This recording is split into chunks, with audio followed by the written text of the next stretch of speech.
Go. Championships for Indoor Skydiving 2022. My name is Peter Taff-Mather and I am here on day 2 for the artistics and the 4-way belly flying. Okay, we are, after day 1, it's very tight at the top and in all disciplines. We've got the AAA doing really tight fighting. The scores that are in after yesterday, so we'll have an update on that for you guys later on with the commentary in the commentary office. We have tight battles all the way through the dynamic stuff, 2-way and 4-way, and it's going to be an exciting time today. We have a special guest today that's going to talk about BISA, which is the organisation for indoor skydiving. We've got Mark, so we're going to bring Mark in now, and we're going to speak about BISA today. Morning, Pete. Morning, Mark. Morning, everyone. Hi, so do you want to talk a little bit about BISA and how the organisation started up and how the idea kind of spanned and everything else? Yeah, so the idea has been around for best part of 4 years. A couple of people, like-minded, were starting to recognise that the number of tunnels and the opportunities those would present were increasing. We approached the British Parachute Association in 2018, now known as British Skydiving, asked them if they'd be interested in delegating the responsibility for indoor skydiving to a new organisation. They were very keen on the idea because obviously their interest, passion and focus is very much on outdoor skydiving. If anyone attended the British Skydiving AGM in 2019, they will have heard me talk about, what we were trying to achieve as an indoor organisation and how the growth of tunnels across the world was going to increase access to the sport and ultimately create a new entry grassroots movement for what could become future outdoor competitors as well. Since then, it's grown in the number of people that are involved in the organisation, which is fantastic. Yeah. You're obviously helping out today as part of that, which is very much appreciated. Yeah, and it's good fun. It's really good fun to be with you guys, And I've seen that from 2018 as well with British Skydiving, because I was part of the board, as you well know, and it's great to see how it's developed and how it's grown from there and where it is going. And do you think that the sport is growing because of this reason as well? You see more skydivers. I mean, we both know from being coaches that skydiving's getting better and people are actually enjoying it more. And the weather is not a big factor either, So just tell the people out there if you feel like that's made a big impact in British skydiving in general. I think it's a great question. We're definitely seeing a lot more people stay current throughout the winter because of the opportunities tunnels present. The problem is, the last 3 years, none of us have been doing very much at all. So even though we've got, I believe, as many British teams at this event as we did at the last Indoor Skydiving Nationals in 2019, it's too early to tell if everything that everybody's doing, BISA, British Skydiving, is really helping contribute to a more well-rounded sport for everyone. Yeah, and I mean, it's good because now they've started to embrace the tunnel, because years ago when I started, like a lot of drop zones and British skydiving were not really embracing the tunnel. So now the times have changed, there's been a massive, a lot of changes in British skydiving, even from 2018 to now. And, the safety of the tunnel is actually making skydiving safer in general. I know we're not doing the flying the parachute, but skydiving in general is getting better and better. And, I think it's a great thing, innit? I think what everyone agrees in, particularly people that are involved in the outdoor side of the sport, is that raising the general ability level of everyone makes it safer. And I think that's one of the things we're seeing that tunnels are helping contribute to. But I see it as a symbiotic relationship between indoor and outdoor. And there's a lot of things outdoor offers that indoor doesn't. People wouldn't come to a tunnel to do a tandem, for example. It's that's definitely very different. But what we're also seeing is that there's new disciplines are evolving because of the opportunities that tunnels are offering. 2-way dynamic and 4-way dynamic has really come about because of tunnels, and it's going to be really interesting to see where those ideas and opportunities take us in the future. Yeah, and I think it's a great thing for, like you just mentioned, tandem skydives there. I mean, it is very different. We're falling from a plane, you don't get the experience of the plane. But again, we've got the chamber in the background here, and it is the first time a lot of people can actually get in and feel the airflow and feel what it feels like for us skydiving out there as well. So I kind of think that the tunnel is definitely improving the whole of the sport, not just our sport as skydivers. I mean, I think owning a drop zone, I really do think we get people from iFLY Manchester, getting our vouchers and then coming doing tandems from going into the tunnel, you know. So well, I think the key benefit that tunnel's offering there is a lot of people aren't adrenaline junkies like we might be. That's true. And what the tunnel offers them is the ability to try it in what they feel is a more safety focused environment. Not that outdoors any less safe, but at least from a perception perspective, I think it's a little bit easier to get into the tunnel. They realise that they enjoy it, and then they want to go and do the same thing with it, with the great view to go with it. Yeah, and also they can do the VR stuff as well now. So you do get the great view, as you say, in the tunnel as well. But we're both skydivers. We both love skydiving. I know I love skydiving so much that I went and bought a drop zone. But, you know. So I'm going to bring David in, which is your commentary partner right now. So I'm going to bring David Rogers straight into the picture. We're going to talk about a bit of four-way right now. So David, you want to come and join me on my right-hand side? So after yesterday's super exciting kind of rounds and a little bit of problems with the scoring and the judging and everything else like that, where do you think it's going to sit for today? I think as the day got on yesterday, it started to get more and more exciting because you start to see scores filter through, and then we started to get a little bit sharper with the indicative judging and the scoring, and now we're halfway. You know, we can see the halfway picture. What's happening, I think, is what I was expecting. Meraki and Chimera trading blows. Halfway picture, Meraki are a couple of points ahead. We've obviously got our indicative scoring of 6, 7 and 8. And what is that, if you don't mind me asking? Where is it sitting right now on your prediction? On our prediction, after round 8, we had Chimera ahead by a couple of points. Ooh, interesting. But yeah, exactly. So it's going to be really good to see those the other scores coming through and seeing whether our predictive scores were anywhere near. But the last couple of rounds of real scores coming through, we weren't far off. No, good. And the VFS, I know you and Mark have dabbled your hand at this in this competition for the first time. How are you finding like kind of understanding that more? Because for me, as a belly flyer, it's massively confusing. It's mental. It's just mental. You know, trying to get, and what I was saying, trying to get, you know, Omni, who have transitioned into big stuff, AAA, going straight in doing slot switches. It's a big thing, but actually, as I say, you never see belly flyers switching just for fun, do VFS. So maybe FS teams might want to have a go at VFS one day. I'm going to answer that for David, everybody out there. We've got enough money to try and do competitive belly flying or AAA and try and do the best we can and go to world competitions. We all haven't got as much money as you to go and start doing VFS, bro. Because like free fly on its own is like, I have to say, it is difficult. I know I can do sit, I can try just about get on my head, but it's costing so much time and so much money. So you want to ask me who can do that, and then that'll be great. So Omni, I take my hat off to you for that. Eh? Okay. And who are you looking forward to seeing today, both of you, like flying wise? Any single A, double A teams or rookie teams? I mean, I know you've got a team in there as well.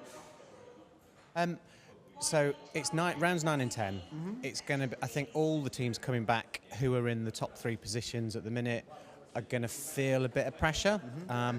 We're getting into the crunch now of every point counts, and we're getting to the point of a couple of seconds is 1 or 2 points, and that's going to mean the difference between first, second, or third.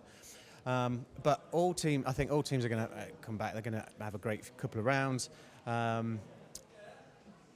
We've got a couple of favourite teams in single A, the Chaos Effect. They're looking amazing. I must admit, mate, they're looking really, really smart, really tight and controlled.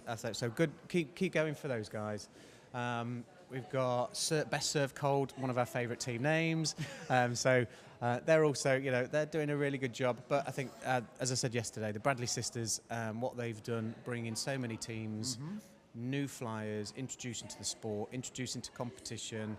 Some of those guys have never entered a tunnel before. Some of them have never done a block before. So big up to the Bradley sisters on that one. Yeah, we are going to do an interview. I'm trying to grab the Bradley sisters later on, just so the guys, the viewers out there can get a background of what they've been actually up to. For me, pizza is the best thing served cold, by the way, guys. Have you hidden some?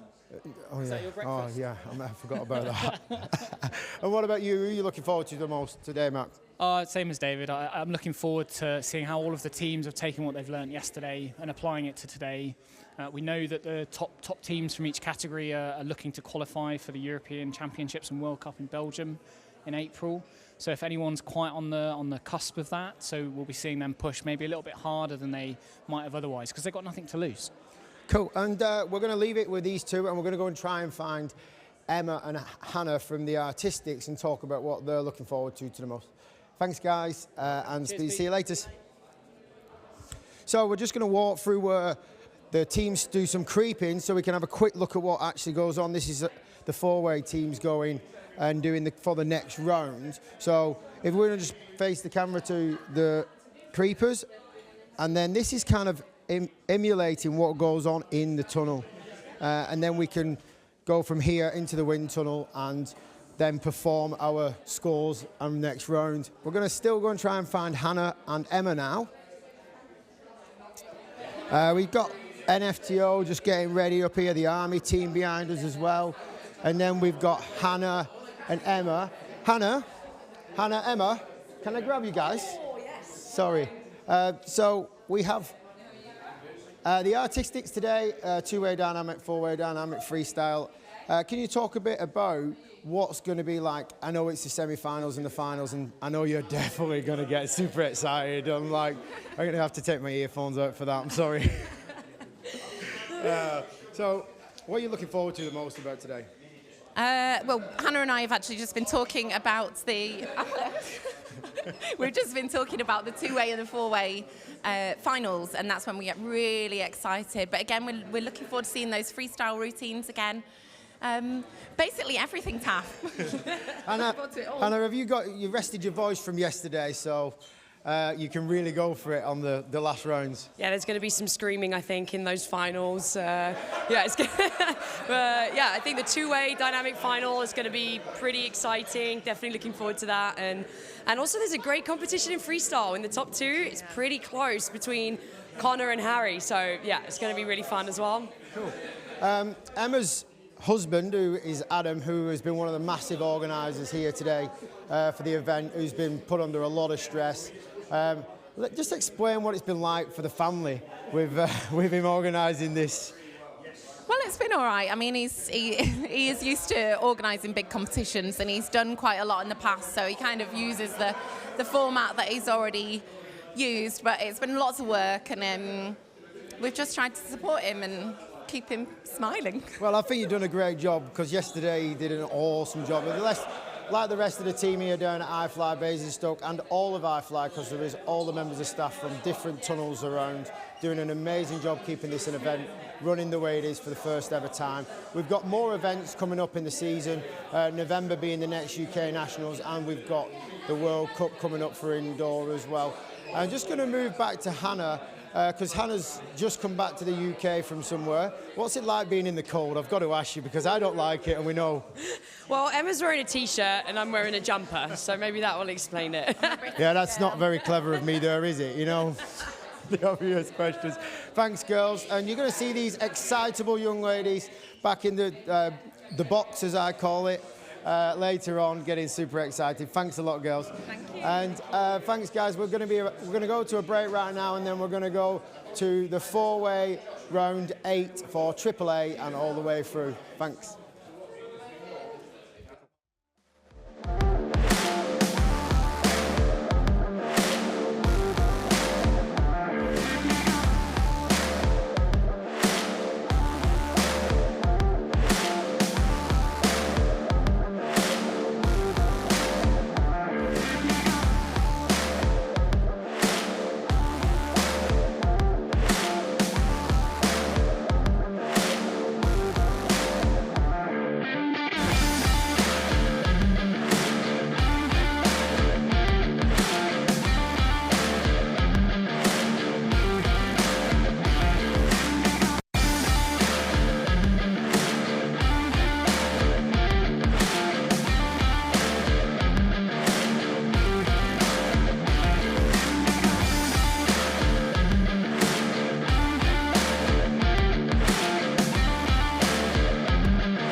Good morning and welcome back to the British Indoor Skydiving Nationals at iFLY Basingstoke. It's Sunday, it's day 2, and Hannah Parker, we are ready. I'm Emma Matacola, and we are going to be bringing you the artistic disciplines this morning. So Hannah, what do we have going on?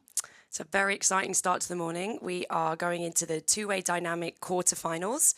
So we have our 8 teams. They're going to be battling it out for the top 4 slots. So this is very important because these are the top 4 slots that will be getting invites to the World Cup next year. So in the format of the battle is going to be the next up we have the quarterfinals, which will go into the top 4. Then we're going to be going into the semi-finals and finally into the finals where we will crown our winner. Amazing. And do we have the draw for the first round? Yes, we do. So we have head up mixed snake going into the classic and finishing the mixer with the reverse mixed circles. So that is probably not going to be one of the fastest that we've seen. There's quite a lot of changing of orientations and there's more complicated moves in there. So we're probably not looking for a sub 1 minute time. And so we're going to go into that shortly. We can hear the wind speed start cranking up. So who are the first teams that we've got? Yeah, so we have the slowest team actually goes against the fastest team. So in 8th place, we had FSU at the end of yesterday. And they are going to be going in first and battling iFLY, who are currently in the top slot. So, yes, this is Harry Shankar and Alabama Shankar, who are father and daughter. Yeah, we were chatting to them a lot this morning. They're having a really great time. They're really looking forward to this, so wish them the best of luck. And we did say yesterday that they wanted to compete together. Ali usually competes in freestyle, but she wanted to compete with her dad, Harry Shankar, and have a great time, and they felt like they should do that at least once. Harry hobbled in this morning and he said it's not too long till he gets his geriatric walking frame. And yet they're going to, is it Extreme Week? Yes, yeah, I think so. They're doing a few events this summer. They're avid skydivers too. So, yeah, all right, here we go. Getting ready to go. And they're in. And they are in. Ali starting off, Harry following behind. They're starting off with that snake. Transitioning back to head up. So yesterday we know that their first 2 rounds, I think Harry might have turned in the wrong direction there. So we know that yesterday, their first 2 rounds, they had 7 busts each. We don't know the number of busts from round 3 just yet, but we'll bring those as soon as we can. I think Harry's just doing his own thing. Harry did say to me, he just gets in and he follows. He gets in, he follows, but look at them having a great time. What a lovely thing to do. This is father and daughter, Harry and Ali. Emma Bagnall on the live feed saying, good luck, Ali and Harry. So I think they are looking for less than 7 busts this time, aren't they? Yeah, Hannah? I did give them the nickname the King and Queen of Busts, and they requested Crown, I think, for that title. Yeah, I think we'll get on the case, maybe see if we can make something in a break. Right, so they are still going. Ali looks really confident. Harry's following behind. This is definitely going to be a little bit of a slower round compared to the previous draw yesterday. That's it. And the thing is, when you're in the tunnel, it's so hard to communicate. You are fully reliant on just hand signals. You've got the time pressure. You can't hear each other. Let's see. They're going to cross that final line, and they are out. Yeah. A good round there from Harry and Ali. Definitely not going to be one of the fastest we've seen, but they had a great time. They got in there, they flew their hearts out, and we love them. Well done, FSU. And so we now have iFLY. These guys are currently in first place, so looking good. I'm sure they're going to be hoping to be winning this comp, so let's see what they have now for the quarterfinals. Absolutely, they flew. We know the first 2 rounds yesterday were completely clean, meaning no busts, no time penalties. They're flying at quite high wind speed, that's 98% compared to some of the lower ones that are in the 80s. So this is going to be to drive them, get them lots of power, flying shorter lines. They look like they're ready, don't they, Hannah? They are ready. This is Zach and Harry. These guys both work here in Basingstoke. This is their local tunnel. So Emma Bagnall supporting Harry and Zach. And they're in. Okay, looking good. So you can see these are straight off, going nice and quickly. So just to remind you, we won't see red lights if there is a bust, as the judges they are live judging now and they're watching on various lines. We are doing our best to spot busts, but it's very tricky when we've got so much going on in the studio. But these guys look like they are flying super clean lines. I think, yes, from yesterday, they had absolutely no busts so far. No. And fairly short. They are flying extremely cleanly, no busts.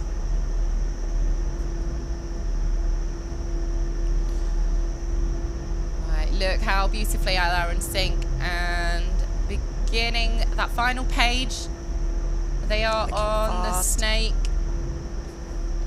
This is looking good, Hannah. This is looking a lot faster. As we say, they are going for the gold medal position. But all they need to do in this round is beat FSU. Exactly, and then they can move into the semi-finals. So far, it's looking pretty good.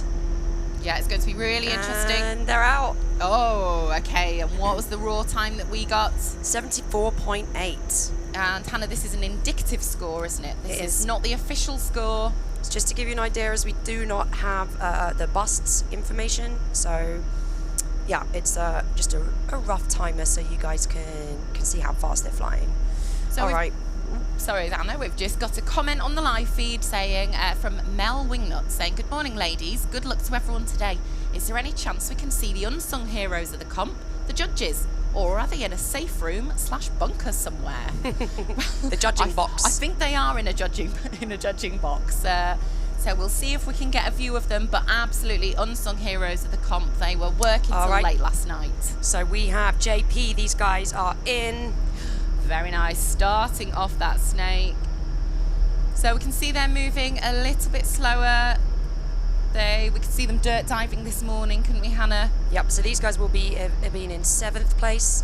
They are going to be battling against iFLY Manchester. So they're going to be looking to go as fast as they can. iFLY Manchester currently in 2nd place.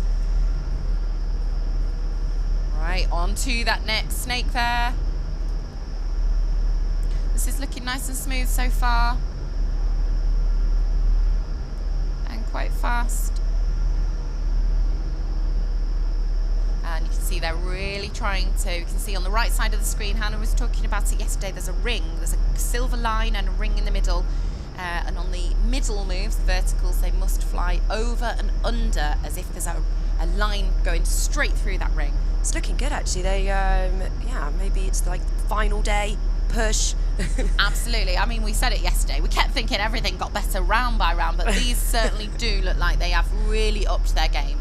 They trained really hard a couple of years ago for this, and then obviously everything happens in the lockdown, and we're a little bit uncurrent, but now they're back competing. So I think these guys are just happy to be back in the tunnel charging. Absolutely. They are looking good. They're going to cross that final line and whoa, out. There we go.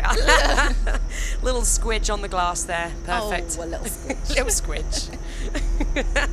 Alrighty. So next up we have iFLY Manchester. That's Josh and Dave from Manchester. Funny enough. Funnily enough. So yesterday they weren't happy with all of their rounds, but you know they are real top flyers, speedy, fast flyers, lots of experience. Both worked as tunnel instructors and coaches. So these guys battling for a place in the semi-finals with JP, who we just saw. So if they can fly faster, then they'll have their slot for the World Cup and in the semi-finals. And Hannah, who are you thinking out of these two? Oh, it's got to be these boys. Although, to be honest, they had a few busts in some of their rounds.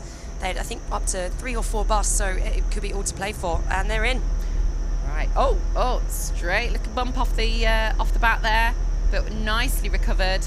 Josh leading the way, Fuzzy following. Yeah, into the classic. And to reverse mixed circles. You can see Josh there kicking off the glass, giving himself a little bit of an extra push, a bit of extra power. So Hannah, we have different sized tunnels, don't we? We do. Around the world, there's lots of different sized tunnels. Some are huge, some are much smaller. A 32 foot in Abu Dhabi now. It's pretty big. Have you flown in there? I have. You could do 40-way dynamic in there probably quite easy if you wanted. Oh, I think. Let's bring that on for the next competition. Yeah, next World Cup. Yeah, these two boys are looking really good. They're just trying to keep it clean, flying as fast as they can without making any mistakes or busts, which incur a 5-second penalty. Coming out the classic now. Last page. That's looking nice. So I think you can see Jamie Arnold just in the booth. I believe that's him, who is one of the judges. And you can see Joel there as well, and Gary. You can see all of them, and they're out. I think they're going to be pretty happy with that one. 74.6, looking fast.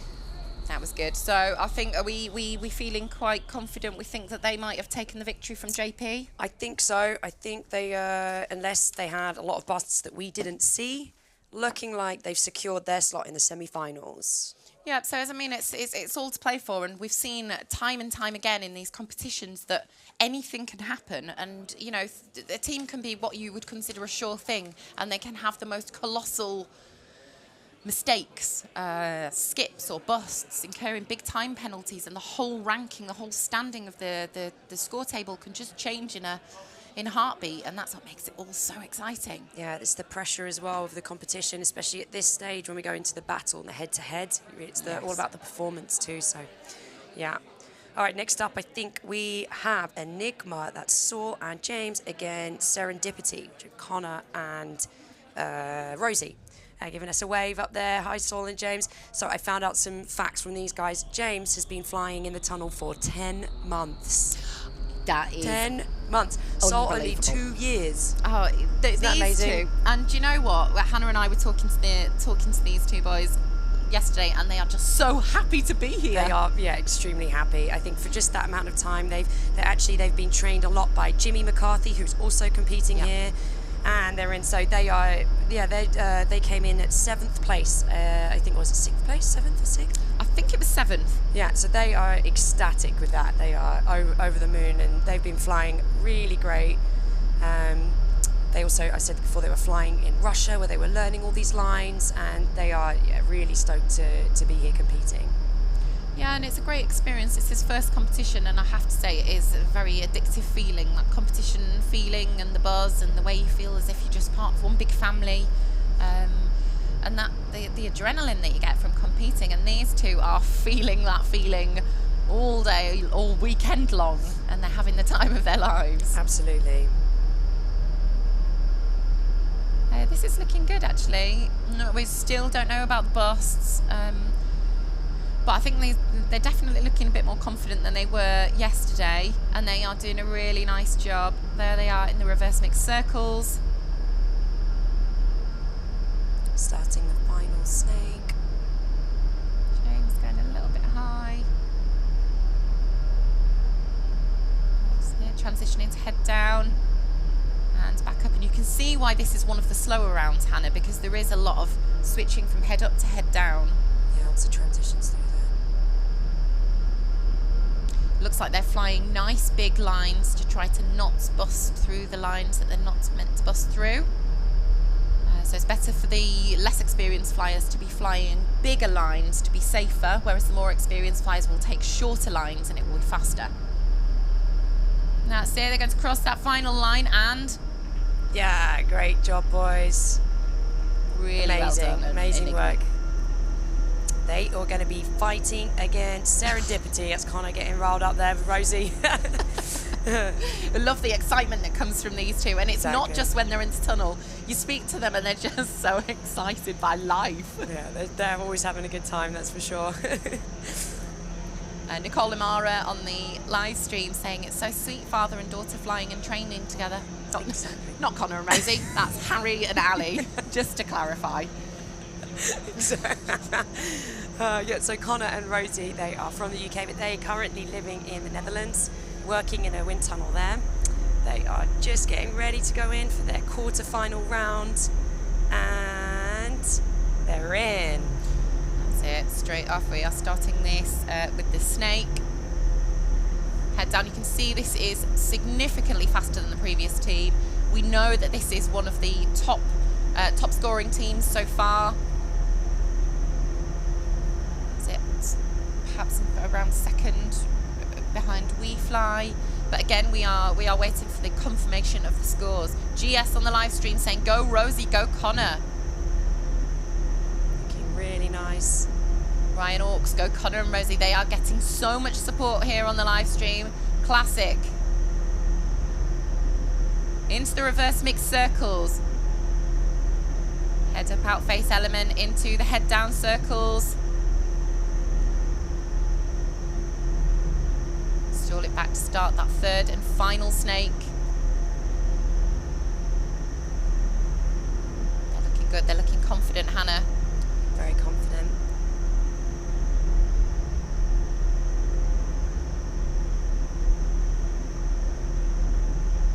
Bringing it back, completing those final reverse mixed circles. They're going to stall it back, come across the final line, and nice, smooth exit, looking great.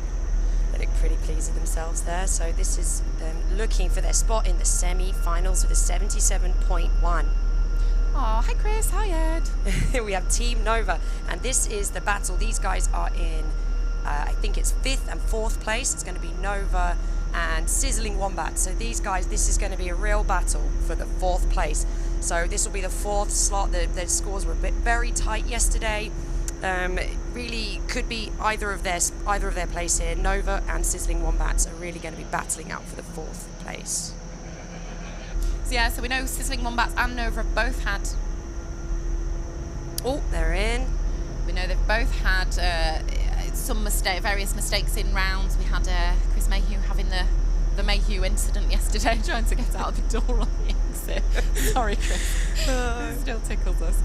Maybe we can bring you a replay of that a bit later on. We should definitely have another replay of that. It's gold. Absolutely. Right, they are in the reverse mixed circles. Looking good. These guys fly very controlled, I feel. Don't look the fastest, but doesn't always necessarily mean they're flying clean. That's going to be, more important as well. So yeah, I think their focus now has got to be flying clean.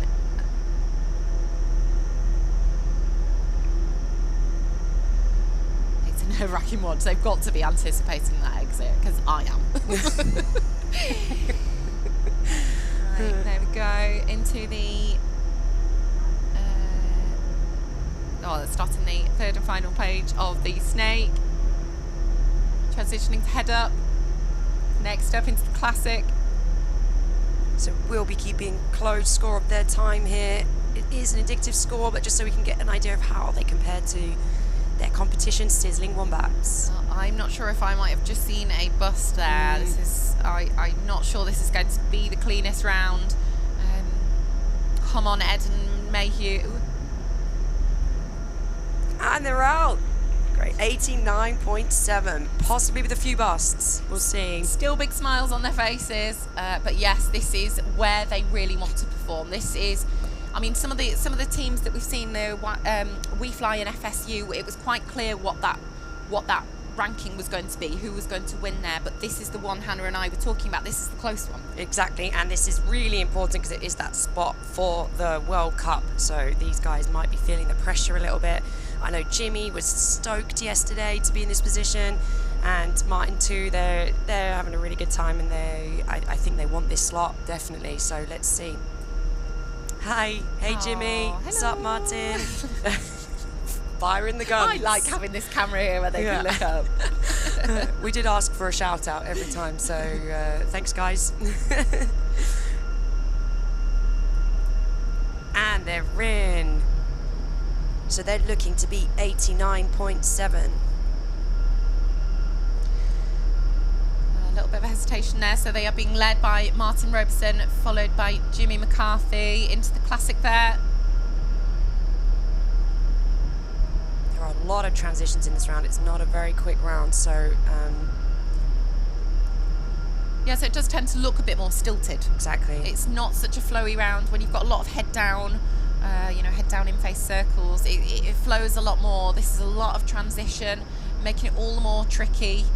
I'm not sure this is going to be a clean round, Hannah. I think I might have seen a couple of busts. Yeah, but this is going to be really tight because, hey, you know, they're up against Nova, and we don't think Nova also had a clean round. So this is going to be neck and neck. And how are we looking time-wise? I think they're looking a little faster. So let's see. They have an 89.7 to beat from Nova, although that is a rough score. Right. Come on, guys.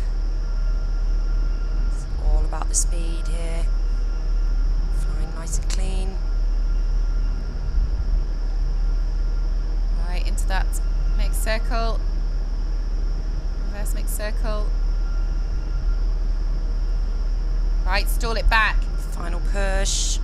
And they're out. Oh, very tight. 87.6, we reckon. So only a couple of seconds in it. This is going to be all about the busts. I couldn't call this one. I'm going to go with a feeling and think maybe Sizzling Wombats, but again, because we don't know how many busts there are, we don't know how clean it is, so we'll have to wait for the judges. I can't wait. Right, so we're going to take a little break now, and then we're going to be back in the studio shortly with the AAA.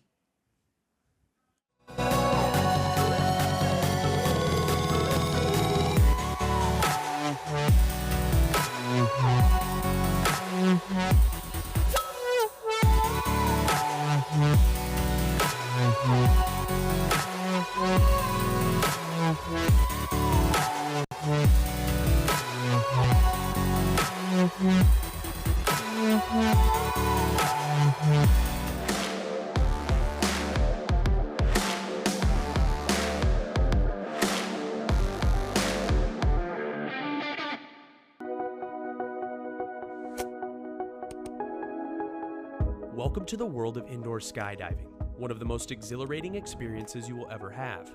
It is the opportunity to fly like you could only ever imagine. Almost any person at any age can learn to do flips and tricks, fly with friends, break through fears, and ultimately live their dreams.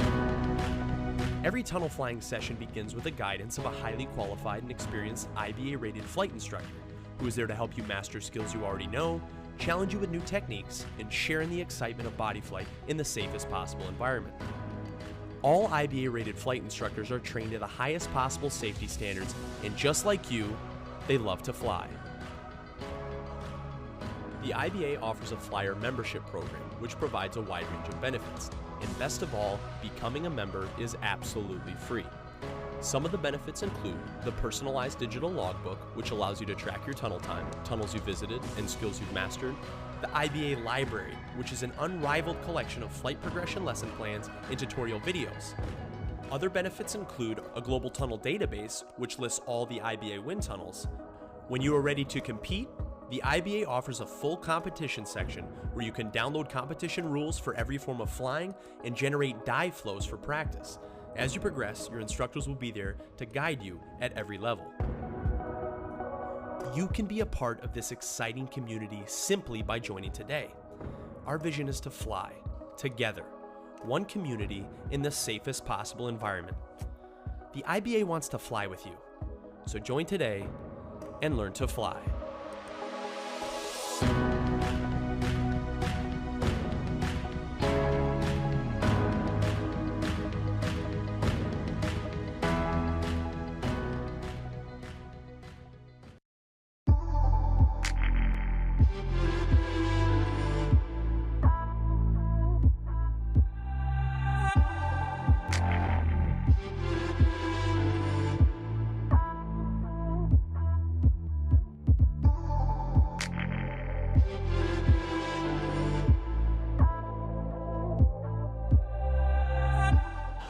Good morning, everybody. Welcome back. Day 2 of the British National Indoor Championships. I'm David Rogers, and here with Mark Fletcher. Hello, how are you doing? We are at Basingstoke iFLY, and today we're going to be kicking off with the round 9 of the Formation Skydiving AAA category. And we'll be running through all of round 9 for all of the categories this morning. Then we'll be switching back to the freestyle and VFS and artistic, and then we'll be coming back for the nail biting round 10. Overnight, we've had some changes and some updates on the scoreboard. So if we can have a look at some of those scores first of all, just to give people an idea of where we're at.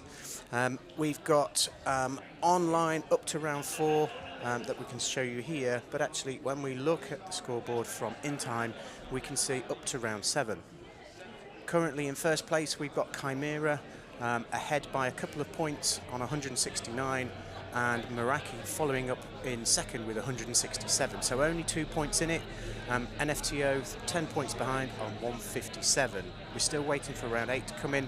But, you know, Mark, as I was thinking, they're going to be trading blows all the way through this competition now, and 9 and 10 is going to be really interesting. They are, and that's where our indicative scoring is. It's helping give the viewers at home sort of a quick update of where we think things are standing right now. Yeah, right.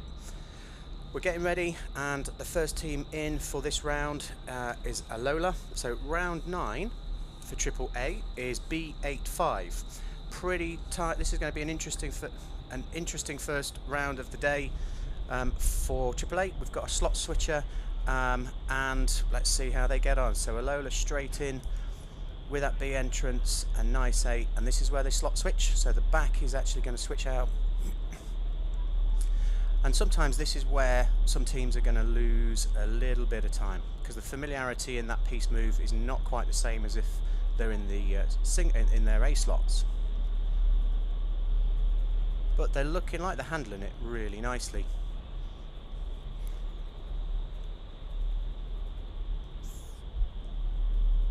Yeah, they're still powering through. And indicatively, we're saying a 17. Now, yesterday we did a little bit of review of our indicative scores, comparing to what's on the scoreboard now, and we didn't do a bad job, I don't think. Quite close, only a point in and out. But you know, that's going to be down to the timings of the start and the end, and that's obviously the judge's job. Yeah, and I'm being kind on the bus, I would say. Right then, so Alola, 17. Let's see now, we've got Voltage, who did a superb job, you know, competing for the first time in AAA. This is going to be their baseline score for the year. Speaking to them yesterday, not done a lot of work on the AAA blocks and the slot switches, so there's going to be a little bit of unfamiliarity as they move into their B slots. It's easy to get lost when you're in the B slot for the first couple of times. I remember the first time introducing to slot switches. Particularly with the pressure of a competition on top of that. Oh yeah, it's crazy. But it's a lot of fun. You know, it's a big step up, a big jump. But you know, you kind of, I don't know, it's kind of, you feel a little bit more vulnerable, and you know that you've got a lot to learn. What was that indicative score? I didn't see the indicative on that one. I think that was a 12. I think it was a 12. All right, yeah. Let's have a look. We've got a shout out from Red Mischief in the live stream chat. Good luck everyone, but especially my home team and friends, Amy, iFLY, Not Omni and Voltage. So, there you go, Voltage. Brilliant. All right, so NFTO currently sitting in third according to the official scores. Let's see how these go, and there's a funny story with an FTO that I'll share with you in a second. If you remember, we've got Sean, who's the usual tail, not with the team this competition. I got stuck on the door there. And we've got Julia Swallow, who is their alternate, filling in the inside centre slot. Not done inside centre for a good 10 plus years, but you know, doesn't look like she's been away very long at all. Oh, misgrip there. They're really gunning for this one. Nice turn on the front. 22 indicative with a bust, well, that I did spot, so we've got NFTO with an average of 21. So the funny story is they were driving here this morning, and 5 minutes from the tunnel realised they were late. Julia forgot a suit. Well, that would be a necessity to fly. So they had to drive an hour back to pick up a suit. Oh dear. And then they got here literally 10 minutes before their first round. Oh, fantastic. They could have used one of the student suits. They could. Oh, that would have been funny. Like, yeah, just like on the maybe that wouldn't have worked so well. on the bus at Hib. If you forget your helmet, Yeah. you've got to wear the student helmet. All right, so NFTO indicative 2021, Alola 17, and voltage 12. Brilliant. Okay, so we now have coming in for their round 9, Eros, Meraki, and Omni Tunnel. Hello, Matt. Hello. So I think there's been a change of schedule, a subtle change of schedule this morning, where they've swapped some of the teams around in terms of the disciplines.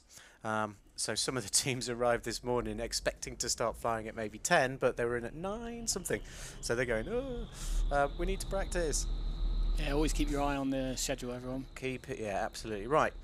Eros going really happy with their rounds yesterday. But keen to stress that they're not familiar with B slot on the back piece. Yeah, they're not done a lot of training in this with this team, taking everything standard, but just going to have a go.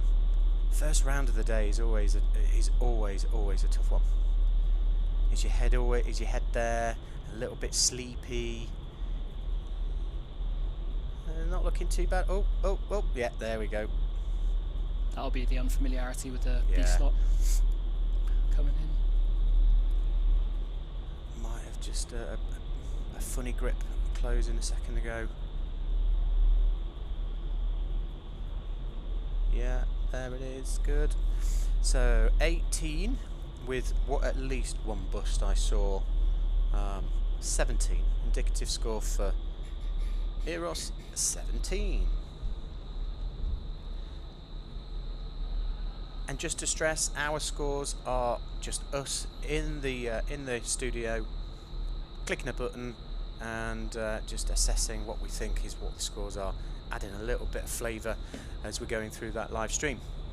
So Meraki looking really good yesterday, looking strong. Speaking to them overnight, they're just here to fly. They're not trying to win anything, but do you know what? They're looking really strong. Straight out the door, B8. A little bit fast maybe on that first page, but missed one there. I wonder if they're feeling a little bit hepped up. That was clean. Nice. Looks like they've just settled a bit stretchy on that B. Oh, and a block. Still got some time though. That's better.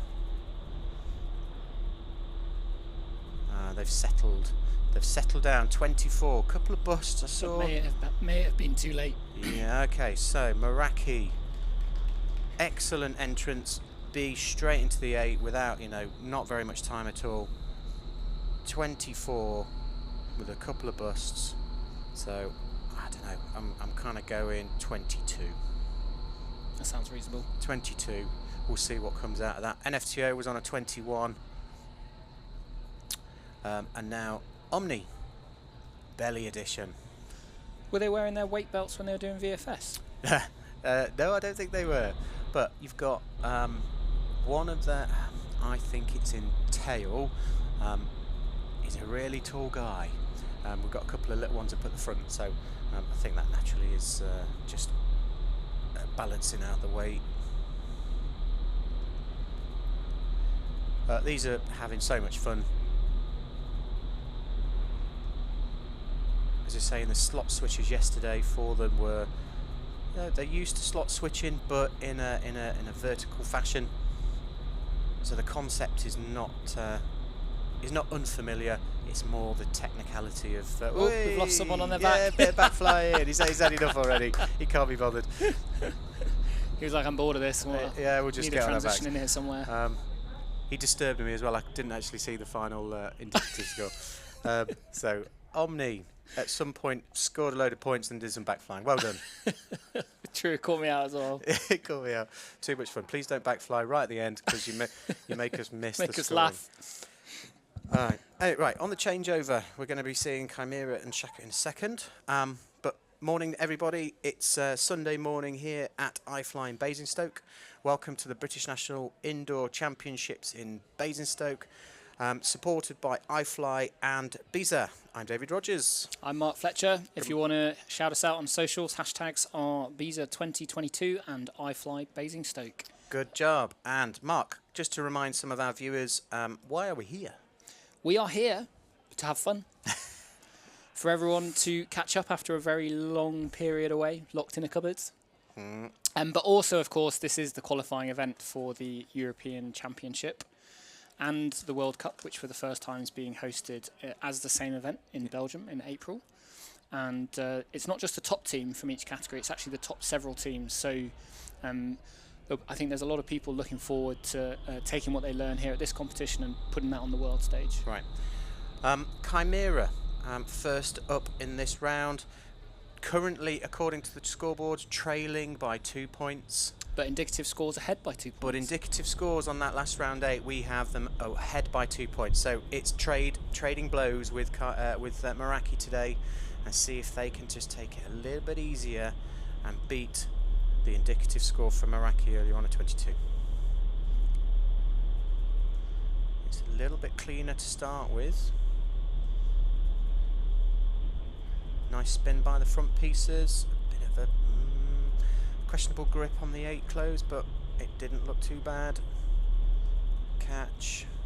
Still got some time.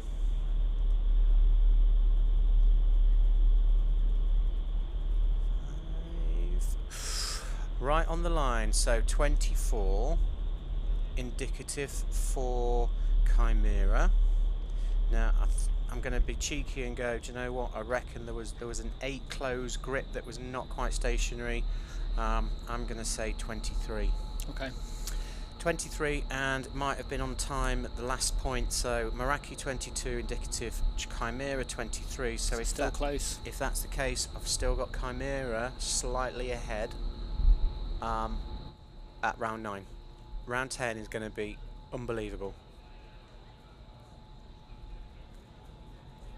All right, we have got Shaka. These guys, mixed emotions yesterday. They were happy with some rounds, not happy with others, but you gotta love what they're doing. They're having fun, they're enjoying it. Pretty powerful flyers, putting a lot of energy in. I think they're just going for it this morning, aren't they? They're just going to go for it. Let's see where they end up. Well held.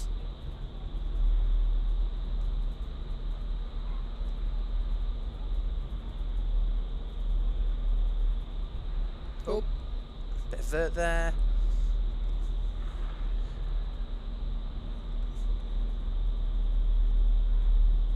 (17) indicative. Whoop, maybe 1 or 2 busts. But Shaka, I think, probably 16. I reckon that.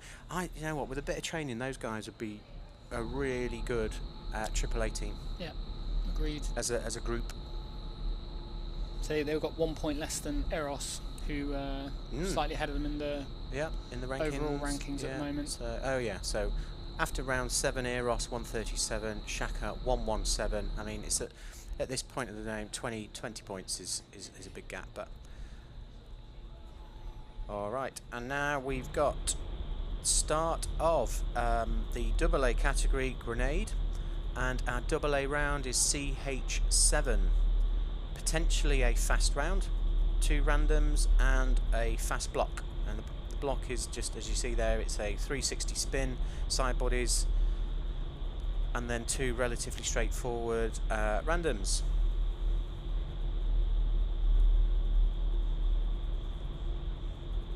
And I guess the real secret with those 7s is patience and cogging. As we see the two pieces rotate, when you're in one of those pieces, it's the legs. If you watch where the legs are, if you clash the legs, you've got 2 long bodies, and you're trying to stay as close as you can. Gives you further to go for the close. Yeah. So you've got 19 indicative. 19 indicative for Grenade.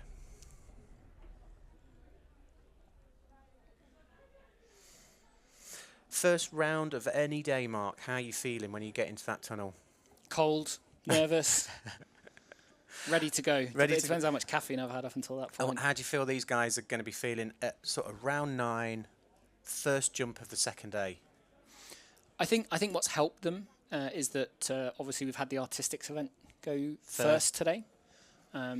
Quite commonly, I don't know if it's just by chance, is that you typically start the day with formation skydiving. So I think it's given people a chance to warm up, you know, get into the vibe again, see the tunnel running. Yeah. So I imagine that they're in a good space to hit the ground running. It's always the first round of the day, though. But it is. You can't get past the fact that it's the first round. It's first round. You may have just had a massive breakfast, feeling a bit sluggish. But so far, we've seen the teams come in and give a good performance. Do you feel it's like round one again? It's not as bad. It's never as bad as round one. Obviously, leading into a round one, generally you haven't been flying for maybe a couple of weeks since your last training camp. When it's the next day, you've at least got everything to reflect on from the previous day. Everything's a little bit more fresh. Yeah. All right, so we're going to carry on with our AA category, round 9, AA, first team in, IBME. CH7. Recognise the grips. Yeah, awesome skydive suit there. You're never going to miss that person. It's about being seen, right? Well, that's it, isn't it? In the sky, you want to be seen. Be seen, be safe. I think that used to be an advert. Yeah. That's really nice position at the end of the 7 for the C. Both inside centre and point should be really close, or relatively close for that. I think someone was trying to key there. They weren't even on the right formation. IBME, indicative 13. IBME 13. And we're now following up with squad game.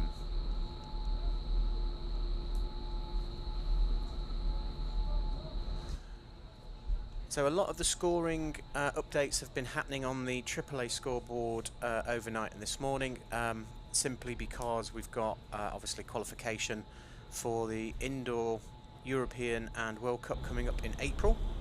AA, I've got a question about the AA for you in a second, Mark. We'll see what squad game do, and then I'll ask you that when we swap over. Nice steady 7 into the C, and a nice simple H. Good work, guys. Nice and steady.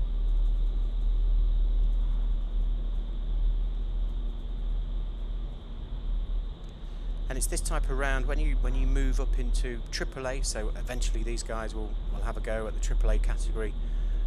It's this kind of round where you find the teams nail the points. This is where you really win and lose rounds and competitions. And it's frustrating because the smallest differences in technique or efficiency make a big difference to the points that you ultimately score. Yeah.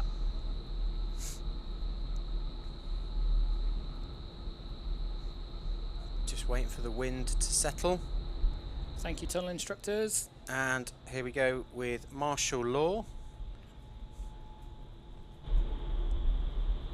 Nice entrance.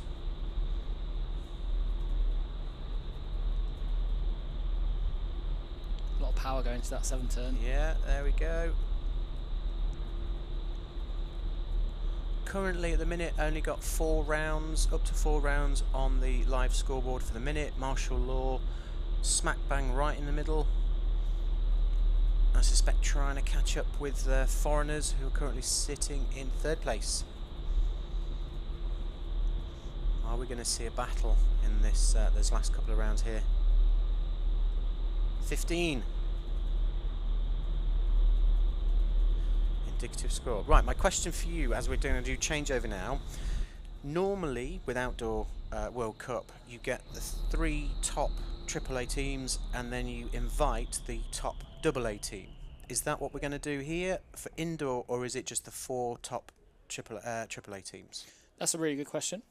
It ultimately all depends on who it is that wants to go. Right. One of the great things about the World Cup and being able to send more than just the top team is that we can ultimately create the delegation out of the people that are most interested, and I imagine it will be a good selection. Okay. this year.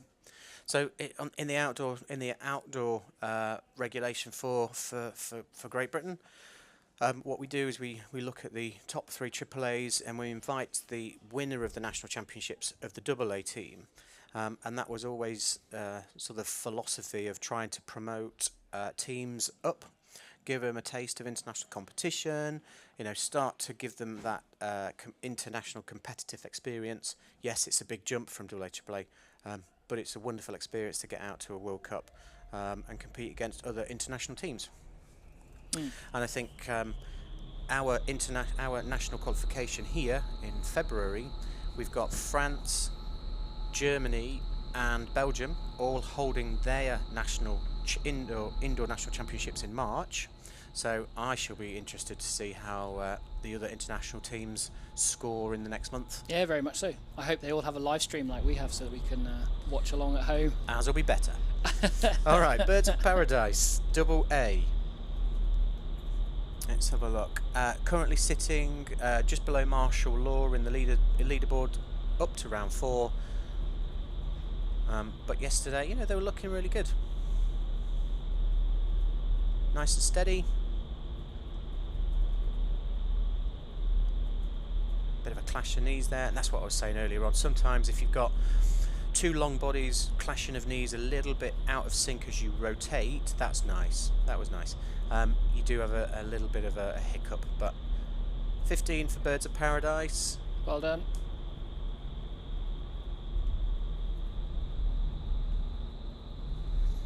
$15, same as martial law. Grenade though currently sat at the top of the leaderboard after 4 rounds. Second. Yeah, deep after and filthy 4 rounds. first. Yeah. 19. So who have we got? Jail. Joe were in 7th place after 4 rounds. 4 rounds. All right, what are they going to do here? Some 4-way, I hope. And go. C. There's the C. There's H. And there's the 7. Spinny, spinny. That's nice and synchronized.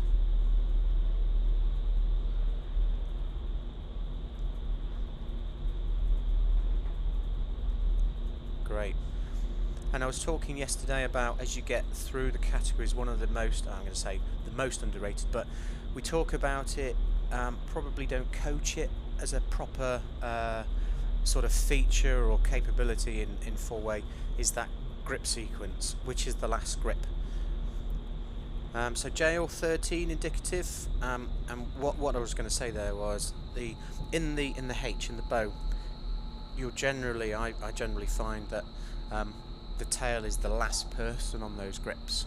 So as soon as tail touches the very last grip, everybody's ready to go. Just go. That's why it's one of those formations that the tail likes to key themselves. Yeah, you can see everything.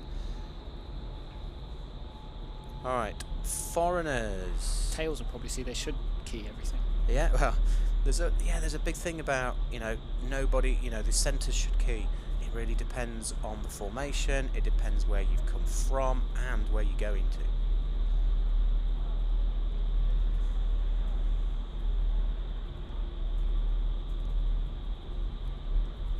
That's nice. Got a lot of energy. Yeah, you can see they're like, orange come on, bow. let's go. Yeah. We've got to get That's it. everybody. Go, go, go, go, go.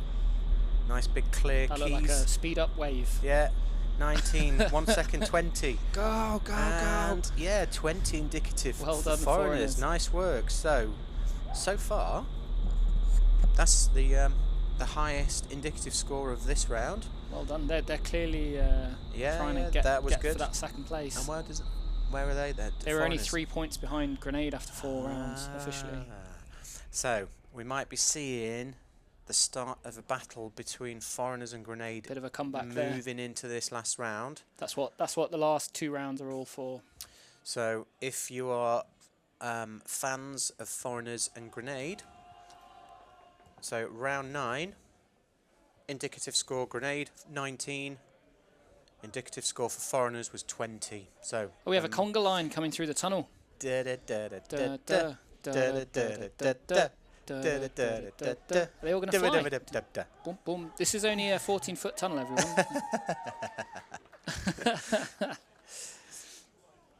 Nice. All right, so we seem to have... That looks like Deep and Filthy to me. Yeah, so Deep and Filthy is going to be the first one in, but we also probably have the single A teams kicking off in this as well. So Deep and Filthy, they're currently leading, Mark, aren't they? They are, yep, they're in first place by a decent margin. After 4 rounds, they are 6 points ahead of Grenade. And they've been looking really good. And they've been looking really good. I think they're going to be a tough team to beat in AA. Let's hope they don't do anything wrong. Here they go. All right, CH. Like do the wrong round. Yeah, just like they come in and do round 10 or even something else. H7. And I guess these guys have been, they've been competing a while. They know the dive pool. They're going to feel confident with this round. That might be the bust there. Might be the bust on that. A little bit of, yeah. Need more presentation sometimes on the back for the C, and there again. I think he's going to miss that grip. And again. Yeah, all right. So 23 indicative, but I saw at least 3 busts, and it was all on the C build at the back. Did you notice how little of the tunnel they were actually using up? I wish... Stick them in a 12-foot. That would work for us. All right. Deep and Filthy. Indicative 23, I saw at least 3 busts, and it was all on the C at the back. Paul was really struggling to get that outside Possibly grip. on the close of some of the 7s. Okay, so I'm gonna knock it down to 20 for Deep and Filthy, but still, hopefully Bobsleigh entrance. Bobsleigh entrance. So I think this is the first trip, the first single A team, Team Tilstock, and all random round. OHE. Again, relatively straightforward set of randoms, all in facing. And we shouldn't see too much of an issue with the technical nature of this, so it's good. So this is all about just remaining calm and slowly or calmly, strategically getting through the pages. Try not to speed up too much, losing the chances, but a 14. Team Tilstock, one of those teams that had to do a re-jump yesterday, so I imagine they were particularly tired at the end of the day. I bet they'll be happy to 9 rounds. Start with a fresh head this morning. Yeah. And you put it in perspective. They've done 9. They did 9 jumps of only 35 seconds a time, and you go, well, that's 4 minutes of flying. 4.5 minutes. What are you worried about? Yeah, say that to an Olympic sprinter. Well, exactly. Yeah. All right, wind kickers. Looking a lot smoother than the Team Tilstock before them.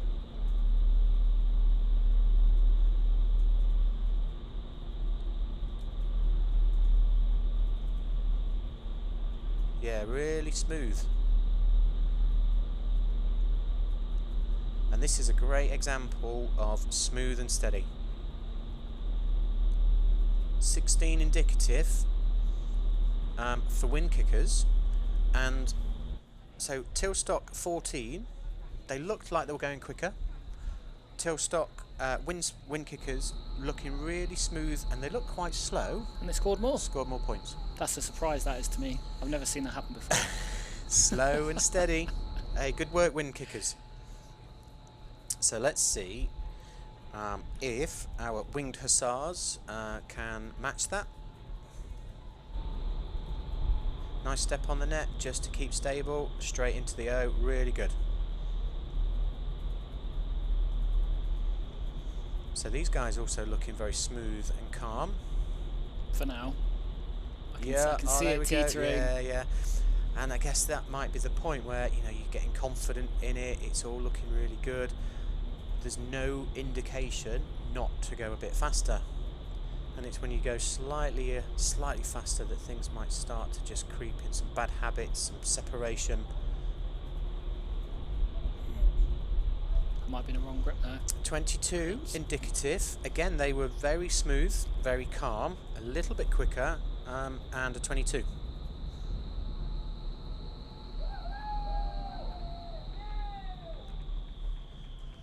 I mean, how many times, Mark, have you come out of the wind tunnel or finished the dive, looked at the footage and gone, do you know what, that's not as bad as I thought it was? Yeah, multiple times. and then other times thinking it's fantastic and watching the footage and saying, what am I doing? Yeah, it looks really bad. I'm an embarrassment to my team. So on that, I mean, any advice? Yeah, he was very happy with really that. Good. Well really done, good, guys. Bueno Hussars. Any advice for sort of up and coming teams starting to train, feel that the dive was good or bad, looked at the footage? It's tough. Sometimes the outside perspective helps. That's where footage helps. That's where competing helps.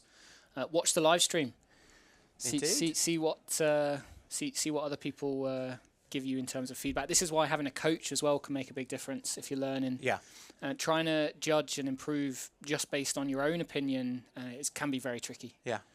Absolutely. Footage, watching the video back, analysing it, working out what went well, what didn't go well. Naturally, the amount of other teams' footage and decomposing that as well helps. It's all practice. Okay, next set of teams, we've got Breaking Dad, who were chasing the recruits in the single A category. These guys were in second place. Let's see how these get on. So we've got a bit of miscommunication there, but they held on.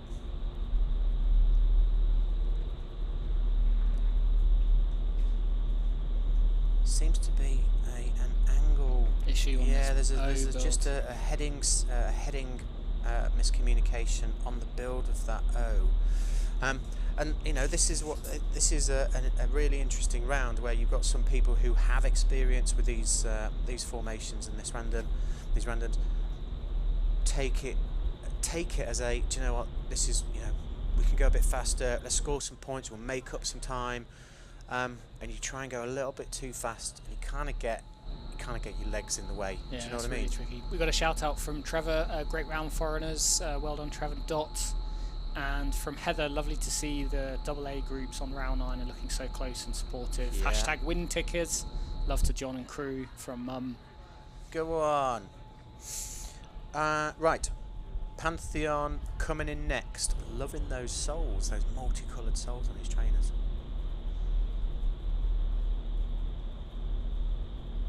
Oh yes. Very clear signal from the inside centre there. A little bit of a head nod. Yeah.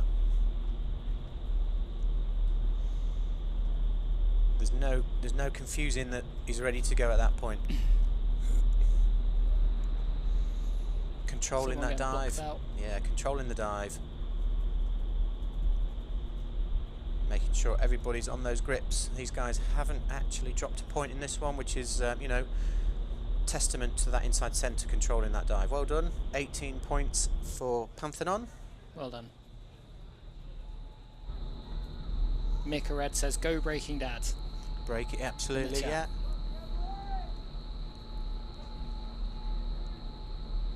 Go, like Sebastian. How many people at home finish that sentence? All right, and finally, Nemesis. Did we work out yesterday whose Nemesis they are? We'll have a look at the scoreboard in a minute. Who's chasing Nemesis? And who are Nemesis chasing? Exactly. And they got it, yeah, nice control.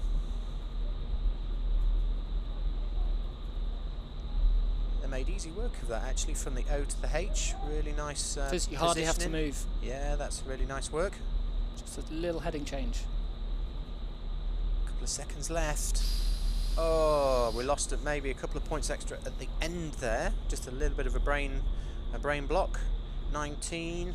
We were talking yesterday, when you see the teams training, although they're only competing over 35 seconds, normally you're going to be training over a minute or a minute and a half, just to make sure you can maintain that pace. Yeah. Until things blow up from going too fast, getting lost perspective. Yeah, absolutely. So in a minute, interesting you say that. So in a minute, we're going to switch over and bring in, for one night only, recruits Scratch 22 and then open up the rookie round 9. But I was sort of giving some coaching advice to the recruits this morning, sort of saying that, you know, this round, if you're familiar with it, you can be seduced by its opportunity to score more points, go a little bit faster, and if you go too fast too soon in this round, you blow up. You've lost a lot of points and you kind of lose out the rest of the jump. It's start slow, familiarise yourself with the dive. You know, very, very common saying, learn it, earn it, burn it. Learn it for a few pages, consolidate a few more pages, and then when you're comfortable, towards the last third of the dive, really sort of open up if you're happy with it. I remember when I was learning to do 4-way and people used to tell me that, and I always thought, I'm only getting through 2-3 pages in 35 seconds. Where's my opportunity to burn it? 1 page learn, 1 page earn, and if you get to a 3rd page, have a go. I'm like, I don't have enough pages to do this. All right, 4, 1 night only. And they did return. It wasn't a 1 night only It is, thing. yeah. We were wondering yesterday whether they were only going to be here yesterday. Or maybe the name is a play on, actually it was for one, they only stayed away for 1 night. They're actually here for 2 days. Well, they trained for 1 night only. They trained for 1 night only, maybe, yeah.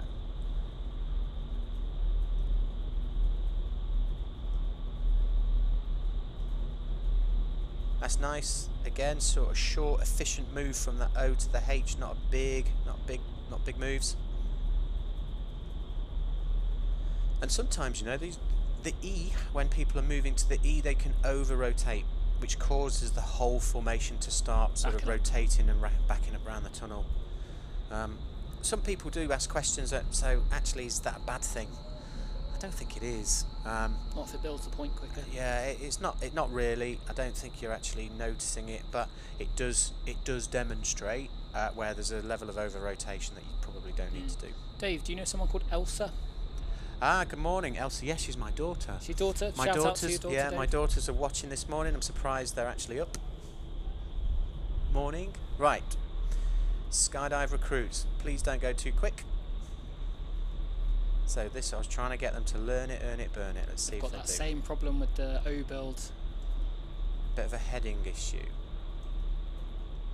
All right. So this might be sort of consolidation stage. Just stay at this pace. Yeah, Tail's got to keep his head in, going to that O. I think that, oh, missed grip there, but they saw it and they've slowed, they've carried on. And that's it, you know, you don't want to go any faster than that, you just want to rack those Point points needs up. to be coming in a little bit, helping That's the a whole really formation strong out. dive for the recruits. Well done, guys. Well done. 36 with a couple of busts. They're carrying on forever, look. Someone give them a red light, I know they're done. Well done. Yeah, there was a minute's worth, 70 points in 1 minute. Well, you were still counting. Really good round, guys. I'd say indicative 35. I saw at least 1 missed grip, but nice and steady. Well done. Non-stationary grip, perhaps. Non-stationary, yeah. All right. So recruits and Scratch 22 is the last single A team. Bit of door trouble. Door monster got him. Still got him. Oh, He's in. he's in. Got it. First point nailed. And the H there a little bit wide, but I am probably not the first person to tell him that. It's a common issue with H builds. Helps if you have someone with really long arms on the back. Like Will. We can reach everything.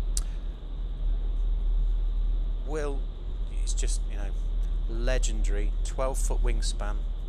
Will can actually catch somebody on both sides of the tunnel.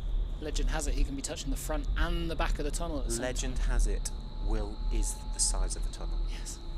It's only when he bends up and he's flying does he leave room for everyone else.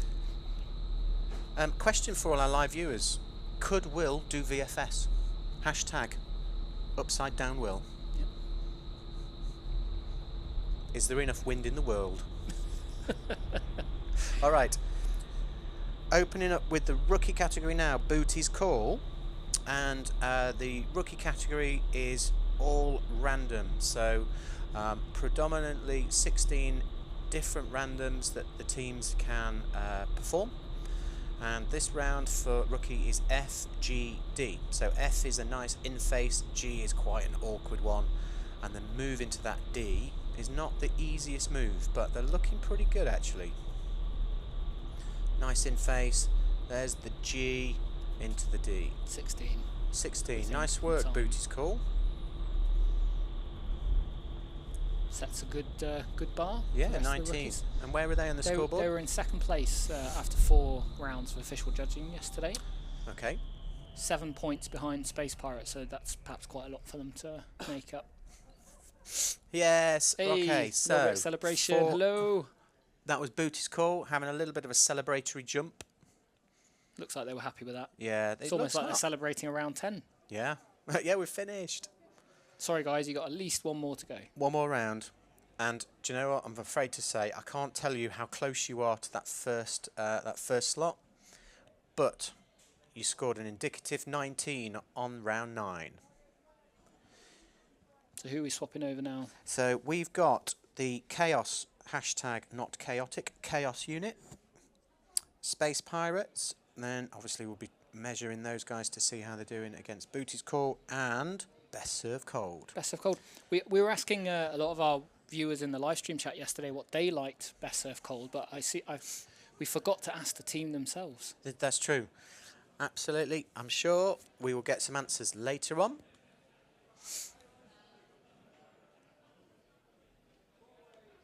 Chaos unit. So yesterday these guys were looking completely not chaotic whatsoever. They were looking really sharp. Hey. Really smooth and completely thoughtful. Let's see if they've added a little bit more sprinkling of chaos on the top. Here we go.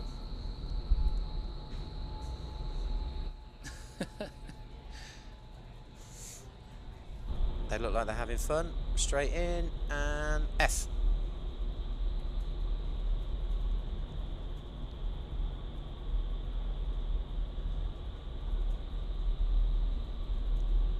G is such an awkward, it's an awkward, he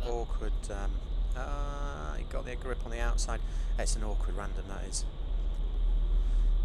Try not to be in a G for too long because it's horrible. Depends where you are. If you're on the point, it's fine. If you're on the tail, I imagine it's not too bad. Yeah, Any of the two slots yeah, in the I middle. suppose I'm looking at it from the inside perspective. Probably that I'll sit there all day. On the point, yeah. If you're outside centre, 12 for Chaos unit. It can be a little bit cramped if point's not giving you enough space.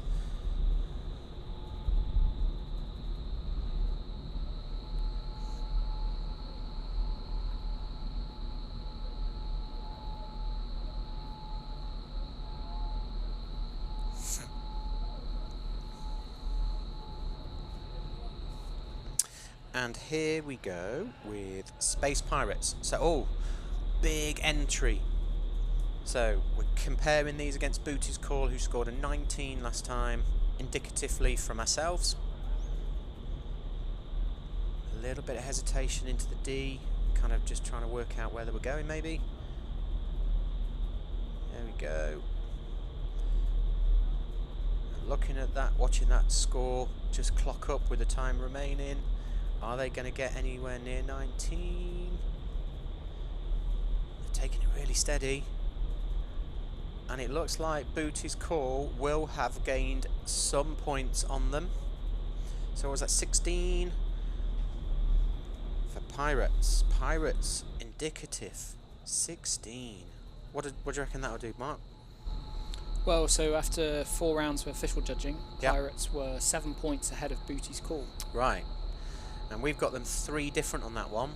So we may be in for A bit of an upset. A bit of a switch around maybe, depending on how the previous rounds go. Or entertainment, you know, it depends who you're rooting for. Yeah. All right, and Best Served Cold.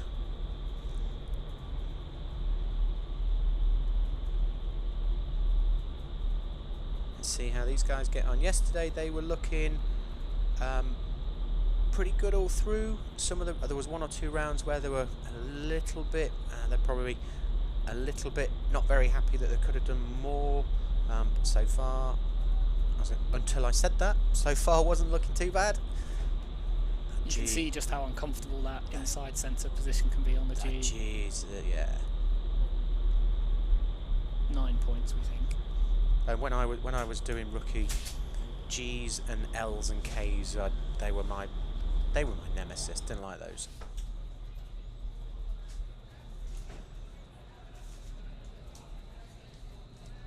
All right, good job. Best served cold. We're going to switch over now. The last couple of teams in rookie, and also included our VFS team. So we've got impromptu first date, Omni 99, not Omni, and we are joined by Hannah. Good morning, Hannah. Good morning, guys. How you doing? Good. Have you managed to catch up with Omni? How they guys doing, and not Omni? Yeah, they're feeling pretty good about this round. It's a tricky launch again to the O, but they're going to give it a go. And then it's moving into a 4. This is quite a simple block. A lot of used to training on, which is just head up, head down. Everyone transitions, head up, head down in a round. And then finishing with a 5, a mixed accordion, which is, you guys know what a mixed accordion is? No, it's like an accordion with the rest of a mixed. Is it an accordion, 2 up, 2 down? Yes, there you go. Check me out. There you go. See, it's not too difficult. You've and then been secretly practicing your VFS, haven't you, David? I was up all night looking at the dive. I knew it. Studying hard. And then they break 360 and they join back together, do it all over again.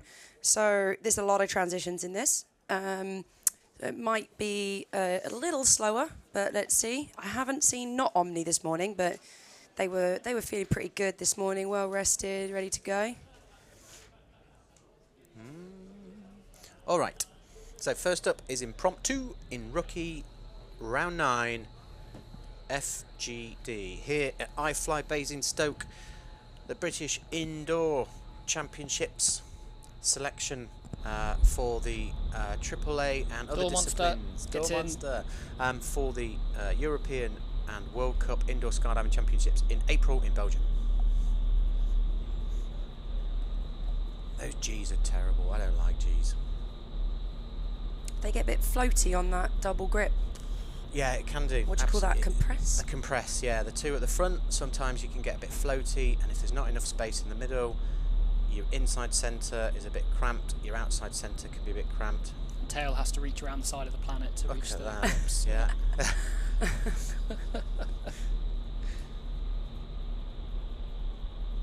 Some strong authoritarian jumps in the middle there.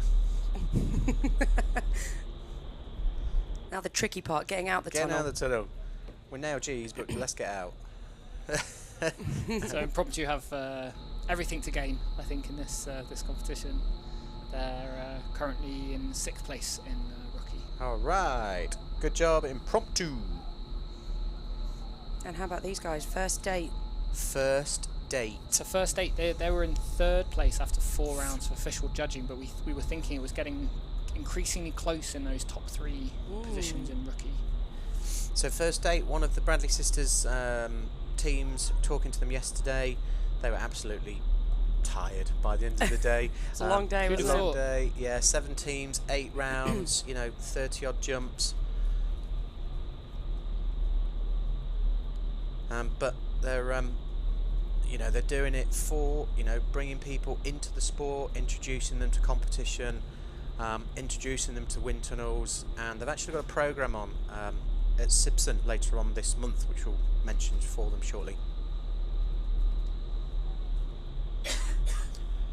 Good job. First date. Thank you very much. Finishing off the rookie category. So Omni next, VFS. Oh, little cuddle on the way out. Yeah. Oh, that's nice. Lovely. And if you ask the instructors, they will also they'll also appreciate a cuddle too. Shout out to our instructors, actually. Been working Yeah. really hard as well. Thank you to you guys. Legend. All right, Omni going in. So we got the 045. So another point that we see, I've asked to have a side view cam. So hopefully it's a little bit of a view. This is not the judging point of view, but just so you guys can see a little bit more what's going on. That's really good. So check out that. Yeah, great. That was Tim on Martin's foot. Not an easy thing to launch. It's the 4. It's the mixed point, and then this is the mixed accordion with a 360 going back. And this move here, you can see you have to do it, the bottom of the 5 is very similar to the top of the O. So they have to do a grip switch to make sure they don't get the bust. Great. So can you see a bit more what's going on now with the moves? That's a good camera angle for our spectators, I think. Exactly. And so you can see all the hard work going into all those transitions. That's it. And then you can see as well, this one is like a lot more moving around on the vertical because you've got foot grips, hand grips. There's a lot going on there. Exactly. That's a very difficult dive. And does the height of the individual also affect? Absolutely. We didn't see so much there, but Martin is really a little tall. smaller than Tim, who's very tall, and he has to bend his leg enough to reach up to Tim's hand. So it definitely does make a difference. They did a great job there on the launch.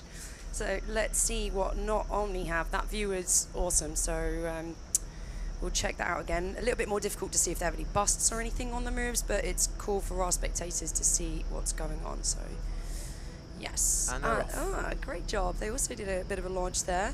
And into the 4. This one, you can see a little bit that's very important with your levels. Yeah. So that's something else you think about with vertical formations, is that you have the levels to think about. A lot of the time, tendency to happen is to reach for the grips, whereas it's much better if you're flying on the right level and the grips should be then straight in front of you.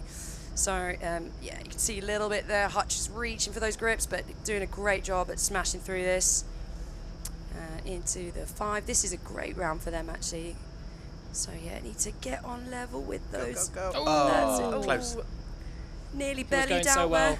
there. Don't want to Couple belly of out. kicks in the head. Bit of a kick in the head. There you go, lads. Just a little, round 9 cuddles again here for the boys. Well, it was a touch of appreciation with his soul Yeah. on his head. It's like a friendly kiss with the foot. Exactly.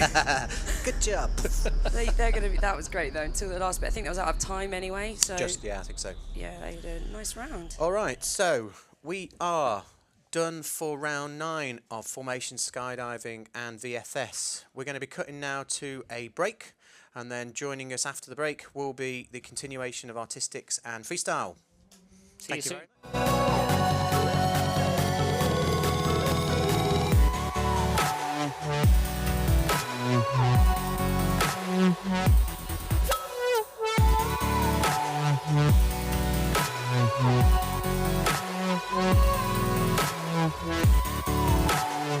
Very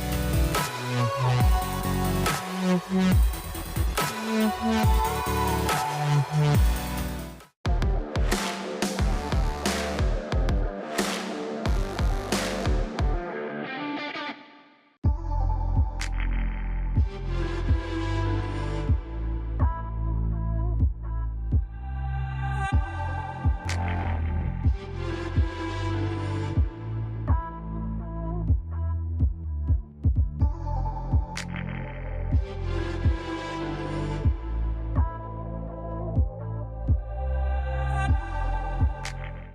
And welcome back to the Indoor British Nationals 2022.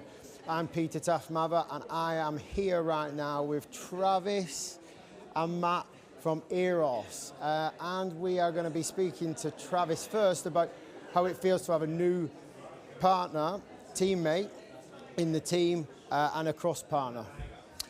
So there's a lot of new learning to be done, obviously, with our previous member. We had 600 odd jumps together, so we could read each other quite well. So bringing a new member like that, there's a lot of communication, particularly as two centers that have a lot of keys together.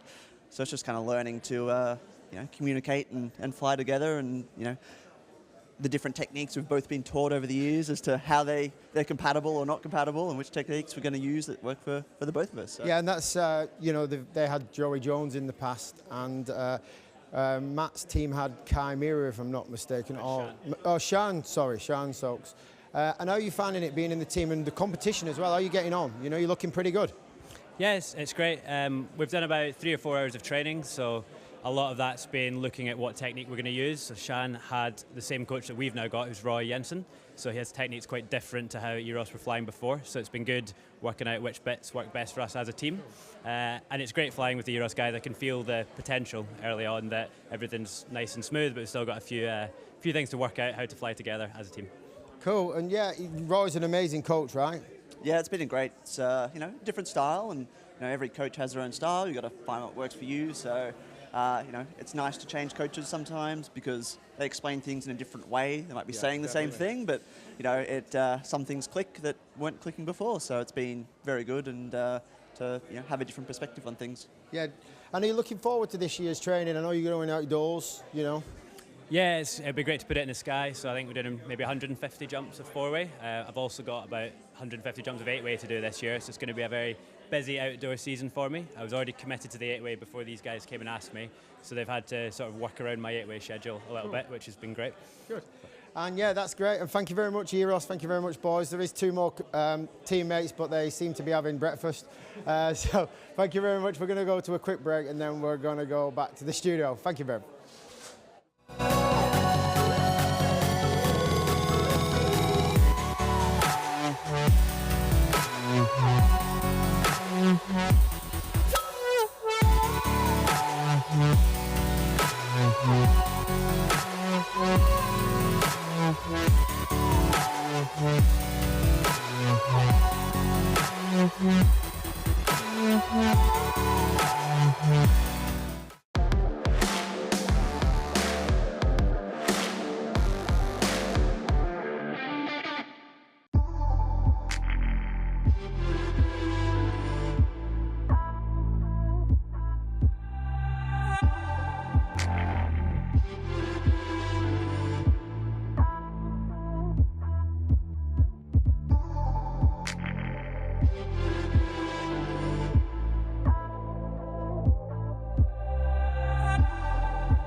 Hello and welcome back to the British Indoor Skydiving Nationals 2022. We are here at iFLY Basingstoke. I'm Emma Matacola and I am joined by Hannah Parker. So Hannah, what do we have coming up next? So next up, we have final round 1 for the 4-way dynamic. So there are only 2 teams in the 4-way dynamic. This is what would be the semi-finals. We're calling it final round 1. We're going to talk a little bit about the draw, first of all. So we have the head down in face snake, head up 360, moving into head up in face circles. And we have some scores on the board for the first 3 rounds. Looks like 3 Men and Harry took the first and the third round, and second round was oddballs. So actually 3 Men and Harry are in the lead, but it's all to play for. It certainly is, Hannah, and as we know, anything can happen. We can hear that wind speed start cranking up. We can see oddballs already in the door. They're looking quite relaxed. So oddballs, this is Tim, Greg, Martin and Jimmy. Yeah, I think Martin's in for a solid amount of time here because he's competing in every Everything. discipline. He's 4-way, FS, VFS, 2-way dynamic. 4-way dynamic. 4-way, just not not freestyle. freestyle. Not freestyle. Not every dynamic. Come on, Martin. I think I've seen Martin compete in freestyle before. Yeah, maybe he's having a year out. Exactly. Needs a bit of a break. So this is oddballs. What was the snake that we're going to start with, Hannah? It's just the head down in face snake, the easiest of the snakes. Okay, so we're hoping to see a relatively fast round. We know neither of these teams are super duper fast, but they've got a bit of speed on them, so let's see. And they're in. We will be doing some indicative timing, so let's see how they go. Right, so this should be a relatively straightforward snake. This is a head down in face snake.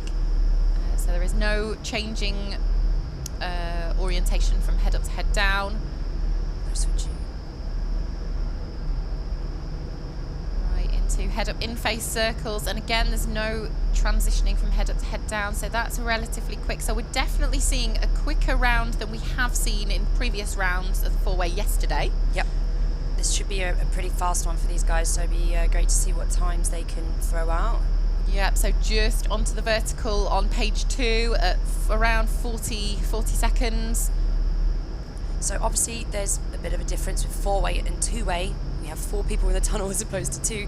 So that generally means that it has to go a bit slower. You have to make space for your other teammates. And it does involve at times waiting for those teammates, or slowing down, or adjusting your speed to really take account of your teammates. And as Hannah said, obviously 4 is far more complicated than 2. But these guys are looking good, Hannah. Yeah, looking great. Yeah. Right, so they are on their final page. Head up, in-face circles. So you can see on both sides of the tunnel, on our left view of the screen, you can see it's mirrored, it's symmetrical. And they're going to cross that final line. Quick transition. And they're out. Nice, 88.6. That looked like a good round from Oddballs. We've seen some busts throughout these rounds from both teams. Yeah, and next up then we have 3 men and Harry. These are our iFLY instructors. Yeah, 3 of these guys have flown 10 minutes together. Well, but before this competition, they had never actually flown all 4 of them together. So, yeah, so Harry and Zach have been doing really well in the two-way as well, and so is Josh, who's flying with Ryan. No, in two-way he's flying with Fuzzy. Yeah. So Ryan's the not competing in the two-way, but here they have their 4-way team in the tunnel. Right, looking good. You can see this starts off, this is looking quick actually. These are 4 very fast flyers, but this immediately off the bat, Hannah, looks a bit quicker to me. Absolutely. So now going the head up 360 into the head up in-face circles. You can see all 4 performers performing the same move on their respective sides of the tunnel. It's looking clean through those vertical moves as well. Yeah, smooth bottom loop into the next snake. You can see they are really pushing now, particularly the 2 flyers at the front, Zach and Harry. This is looking good. This is certainly looking to me faster than the previous one, and having a look at the time, I think they are a little bit ahead now. So 3 men and Harry overall in the standings. Hannah, how were they? Were they in they had the top spot at the moment? They are currently in top place, so if you look at the other rounds, but this is, they did lose out on round 2 due to a lot of busts, I believe. So this looks really clean, this round, but let's just see what they have in store almost through the last page. Right, nice bottom loop. They're going to cross that final line. All 4 flyers have to get out the door. And they're out. I got very carried away with the timer there. Overexcited. 82.4. Our indicative time suggests they were almost 5 seconds faster than Oddballs. So looking really fast through there. So yeah, we're going to get our answers when we do see the scores. We see what the judges. We've got 3 judges all looking at different views. Different competitions have different systems. So here the judges are positioned looking at the various lines, checking to see for busts, and they'll have their scores, and we will be bringing you the scores as soon as we've got them. Now we are moving into freestyle. This the freestyle at 2022 British Nationals has been 5 free rounds. There were no compulsory moves. They already completed 3 of their rounds yesterday, with 2 more to go today. So first up we have Enigma. This is Saul. Also, he's competing in 2-way with his teammate James. I was chatting to these guys yesterday. Saul's only started around 2 years ago in the tunnel, fallen in love with it, and he's been, he was just super excited to compete. Great energy, this guy. Yeah, he's just got a really nice attitude, hasn't he? He's always smiling. But he's one of those people that's really, really driven. I've said before about Chris Mayhew and Ed Cracknell of Nova, and they have that same drive and just that burning desire where all they want to do is fly. So much so, he took a 2-month sabbatical, I believe. Did he? Sounds like you. I know, careful where that goes. It ends into a life sabbatical. As Hannah Parker knows. Saul's doing a really nice job there. Good body control. So he's trying to mix his orientations, lots of head up, head down. That nice almost cartwheel move around the tunnel glass there. Smooth exit. Beautiful, nice job, Saul. So the difficulty of each freestyle round gets determined in round 1, as we've just explained before. So the round remains the same, and then each round they get judged on their execution and their presentation. So always hoping to improve on their previous scores. Yeah, so we've got Red Mischief on the live feed saying, come on, Team Harry. Woohoo! That's who we've got up next. This is Harry Sohn.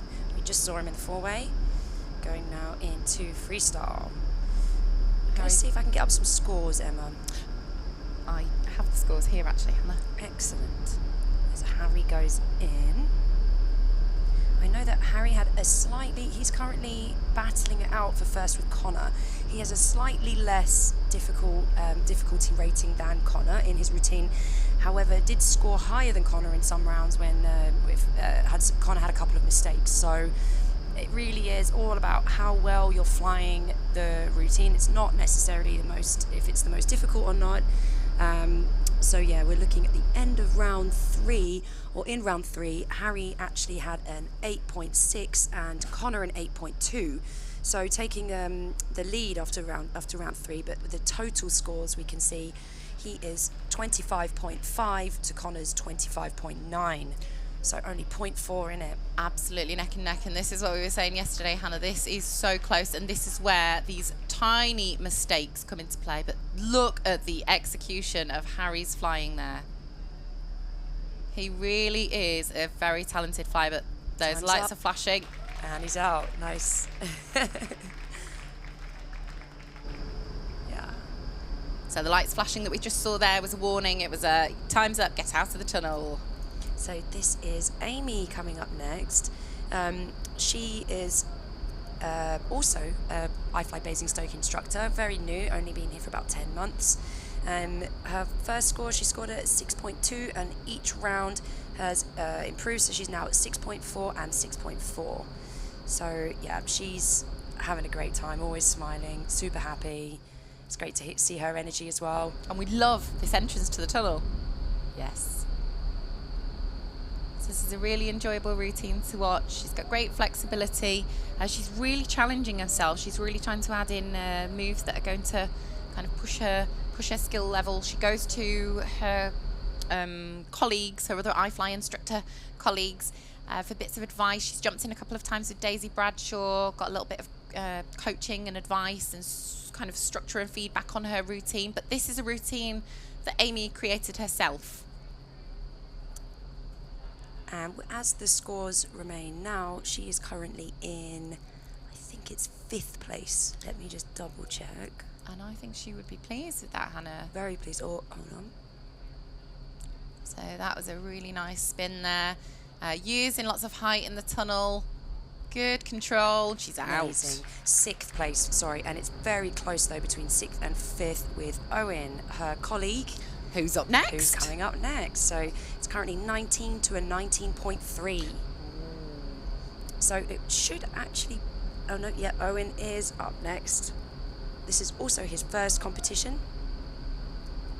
So if you're watching on the live stream, please do leave us a comment. Say hello. Tell us who you're supporting. Tell us what you're doing today. Are you lucky enough to be watching from bed? Let us know. Got Owen coming up now. This is freestyle round 4, day 2. Like the swing entrance. Yeah, similar to Amy's, isn't it? But they executed it in quite a different way. Freestyle's a lot about expressing your own flying styles as well. Absolutely. It's great to see all the different varieties of flying styles. Oh, dancing in the wind, isn't it, Hannah? Let's not coin that term.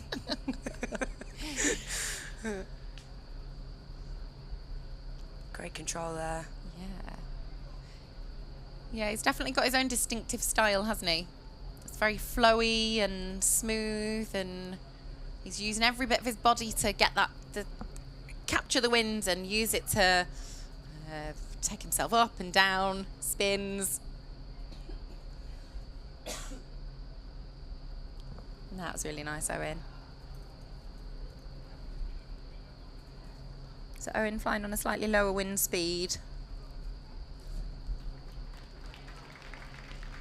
Nice, he's out. Looking very pleased with himself there, looking good. And so, yeah, Owen's previous scores, he had a 6.5, 6.5, and a 6.3. So in his round form, I'm sure he's going to be looking to improve that slightly. Okay, so up next, I don't know what Zach's doing there. Oh, they're Oh, they've been waiting in there all that time. they're in that. It's like, it's going to do some freestyle. So up next, we should have the rest of our freestyle competitors. Yes, so who are you looking forward to seeing today, Hannah? I love to watch Emily flying. So Yes. great. The future of flying. And I'm a big fan of Connor, of course. He's been a long-term friend. I love watching his flying too, so... Yeah, there's something really kind of pleasing and relaxing about Connor's flying style. He's very strong, but Exactly. also very graceful. Exactly. And also Ed as well. Great to see what he's got to offer. Yeah, Ed's another one that's quite strong but quite graceful. Where you've got, there's some flyers, some freestyle flyers are more aggressive. Exactly. Right. Looks like we're gearing up for the rest of the two-way as well. But first up, we have Lake. This is our Latvian flyer, works in the Milton Keynes tunnel. Yeah, some really nice performances from Lake. And where is he in the current table standings? He is in 8th place. Oh, no, wait, sorry. He is in 7th place, just behind Enigma. So his total score, he has a 17.4, 5.9, 5.7, 5.8. So maybe he's looking for a 6. Yes. It's possible. Come on, Lake. Break that score. This is also his first competition. Quite a few firsts here. Yeah, and that's, it's a nice feeling to go to your first competition. And sometimes, everybody's got different aims. Some teams, the top teams that are perhaps sponsored or they can commit to a lot of training time, they've got higher expectations. They want that gold medal. Whereas there are some teams, less experienced teams, that are aiming to not come last, or they've set themselves their own personal goals. But this sport is for many different levels. Exactly. Whether you are one of the top elite flyers or one of the newbie rookies, just loving the experience of competition. And of course, everyone starts somewhere. This is true. Oh, you're full of nuggets of wisdom today, Oh, aren't you? especially when you're dancing in the wind. Okay, so we have the dynamic two-way scoreboard here. Oh, okay, so it's looking as though in 3rd place we've got... So this is from the first 3 rounds, I believe. So you can see actually that the top scores were from iFLY in the first 2 rounds, and then Serendipity came first it's up there as Team Fig in round 3. So it'd be interesting to see in the finals who's faster, because it looks like it depends on the round here. Right, so we've got Lake coming in.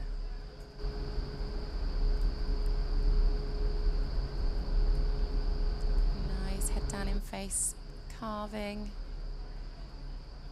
Layout to head up. He's trying to demonstrate what he can do. Got some nice spins there. I don't remember seeing such flips last time. It's pretty... Flips and spins. Flips and spins.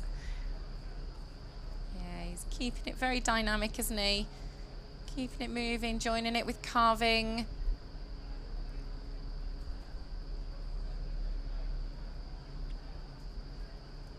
So the judges are going to be looking for a variation of moves, not repeating the same move over and over. They want to see, can you fly on your head, perhaps side flying, different orientations, different speed moves, looking for the control and the execution of those. Nice. Great job, Lake. Yeah, it looks like he's got lots of support there, everyone cheering him on. Oh, was he doing a Mayhew? No, what's he doing? Oh, Practicing. A shout out for his teammate there? No. Oh, no, it's not Ed. Oh, it's not Ed. Next up, we have Emily King. 13 years old. She's having an amazing competition. Yeah, so Emily's been doing really well, hasn't she, Hannah? We've seen a real improvement in scores since she first started competing. So we've seen her previously at the Wind Games. And she's kind of gone from a little girl to a far more mature flyer. Exactly, and she started with a 7.3 in round 1 and then 7.4 in round 2 and round 3. So some great scores there. That puts her in 4th place, just behind Ed from Nova. Very close though. It's great to see competition there. She has a 22.1 against Ed's 22.8. Oh, very nice, Emily. And she felt that her round 3, how did round 3 score compared to round 2 and 1 then? She's 7.4 and it was also a 7.4. Yeah, because she was saying yesterday she felt more confident on that 3rd round. Was hoping for a higher score there, but she's maintained her highest score again. Looking nice, using lots of space in the tunnel here. Trying to demonstrate all those skills. Beautiful side flying there. You can see the concentration on her face, can't you? It's not easy.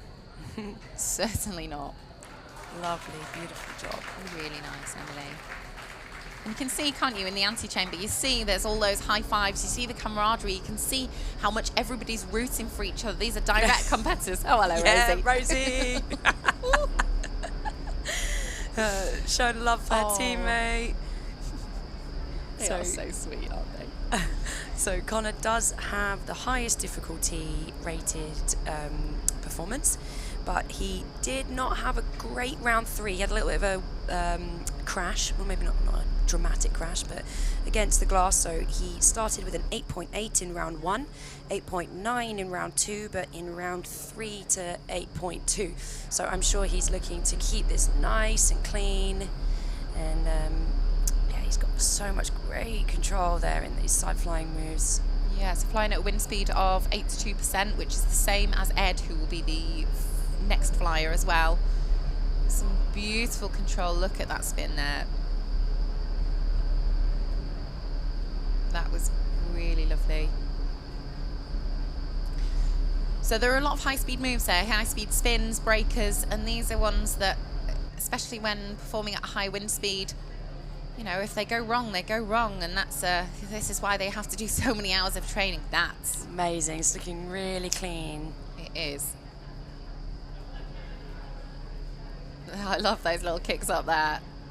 Connor making this routine his own. Yes. Nice. That was a good camera view. Yes. Stoked. He is stoked. That looked the best yet to me. Yeah. Good job, Connor. So what was Connor's previous score for that? His highest score was 8.9, so maybe he can break the 9 there into his round 4. That'd be exciting. That would be exciting. And so last up on the freestyle, no, he said free fly, freestyle, we have Ed from Nova. So this is 7.8 round 1, 7.4 round 2, and 7.6 round 3. He did say he had a little mistake on this round 2 where he almost forgot something, so I'm sure he's looking to just fly this nice and clean. Yeah, so Ed's kind of going for more of a sort of slower, controlled. It's not so much, you know, Lake went in and he was quite quick, bam, bam. And this is more slow and controlled, and he's trying to hit those angles, and that's what's really, really tricky at these wind speeds. Side flying, you know, there's so much surface area that you've got that's catching the wind. So you've got to be really strong and stable. Ed demonstrating his skills really nicely here. He's not been completely pleased with his performance throughout the freestyle. Nice helicopter spin there.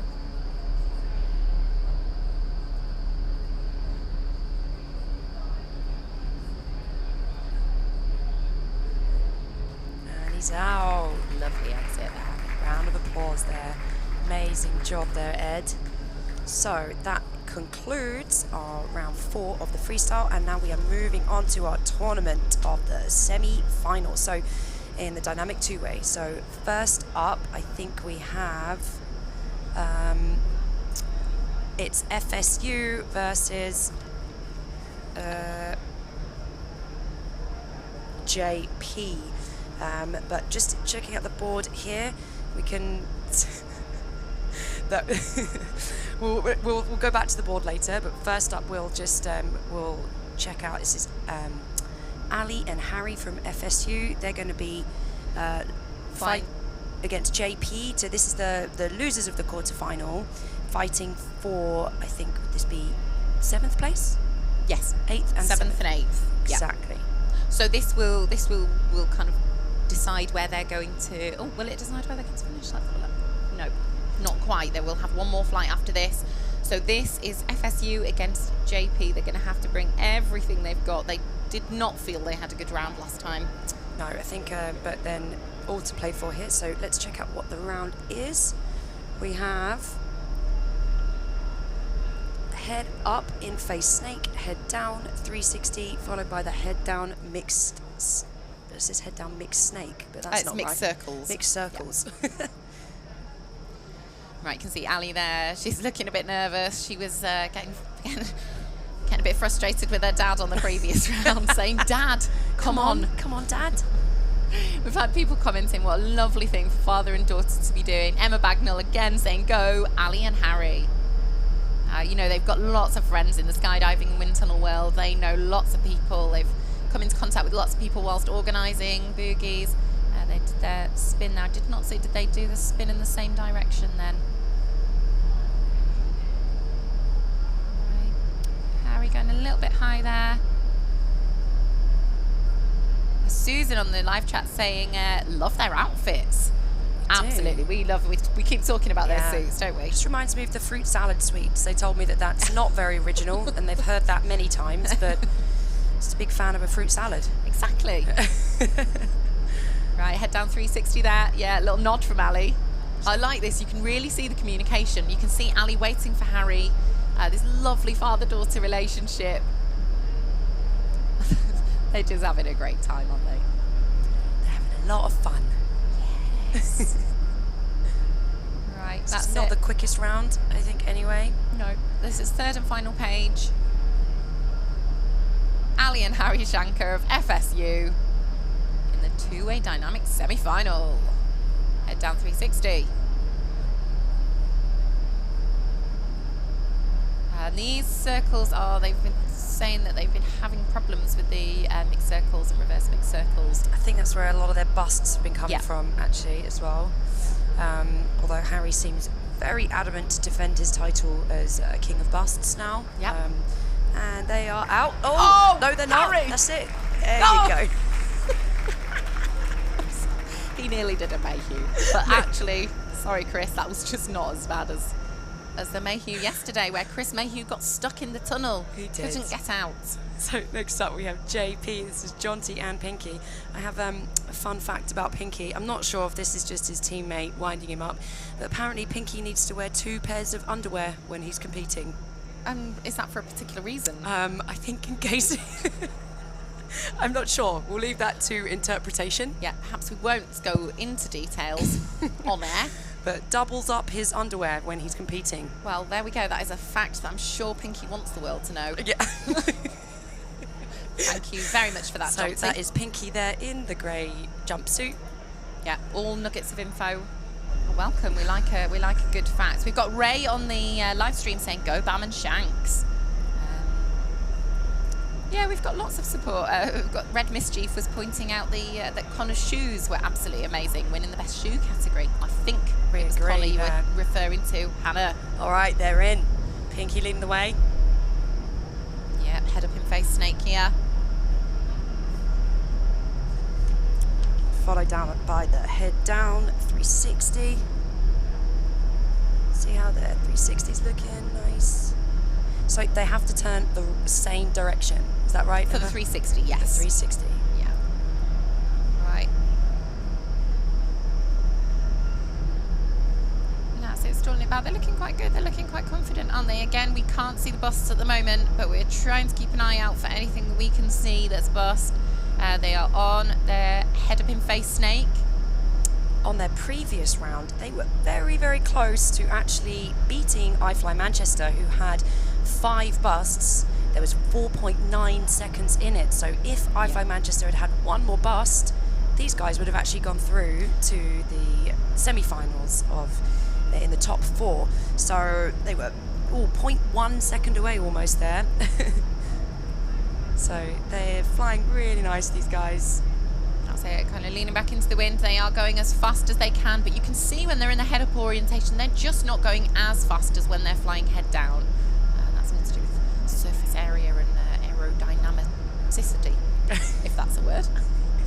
Love it. It can be now. Looking very aerodynamic. Oh, little hesitation from Jonty there. Looks like he might have made a mistake. Pinky went up. Jonty followed. And they're out. Oh, that didn't look like a good face from Pinky. Maybe he's only wearing one pair of pants. So, move away from that, I think. Right, a little fist bump here from Enigma. This is Saul and James. Very keen guys. James only been flying for, was it 10 months? 10 months in the tunnel, which is very, very impressive. Yeah, these guys think they got the bug, the flying bug.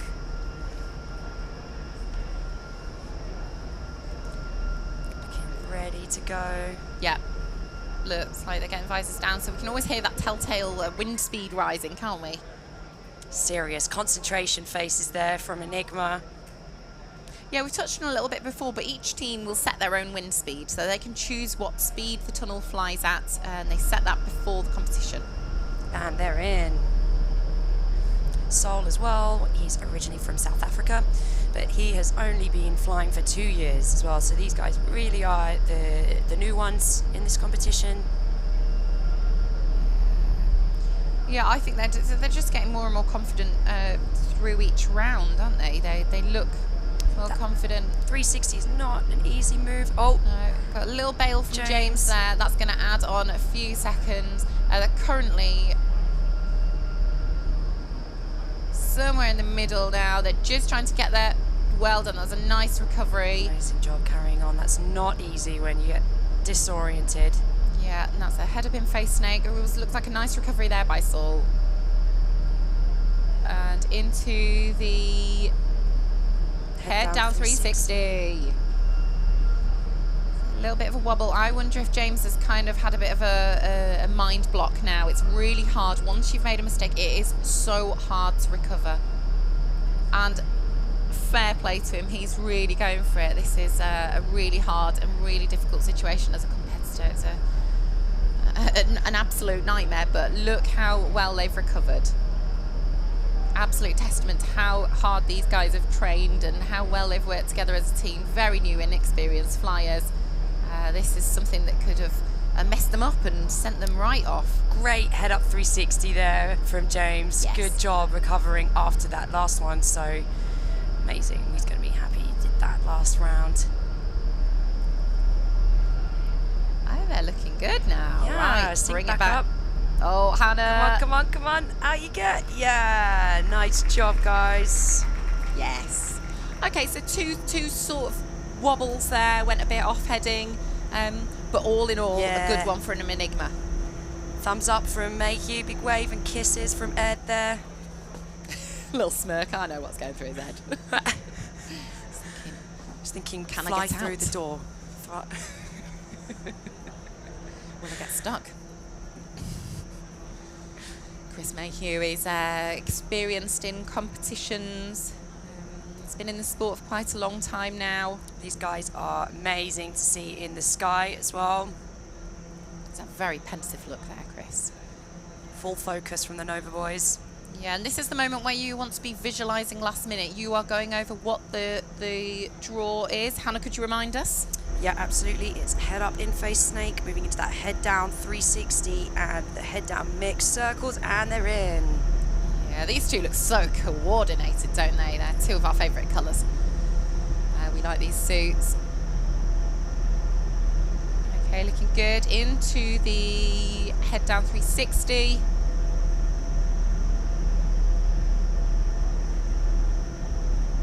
They have had a few busts in the past, so I know that they're really wanting to improve that, try and fly a little cleaner.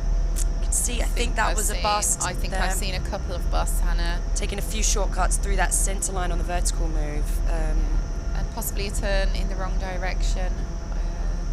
All happened a bit quickly. I didn't quite see what happened. That's it, nice head down 360. They look like they're getting a little bit maybe panicked now. A good recovery.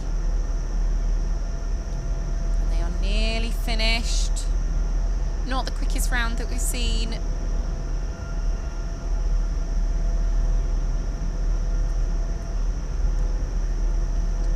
their final page.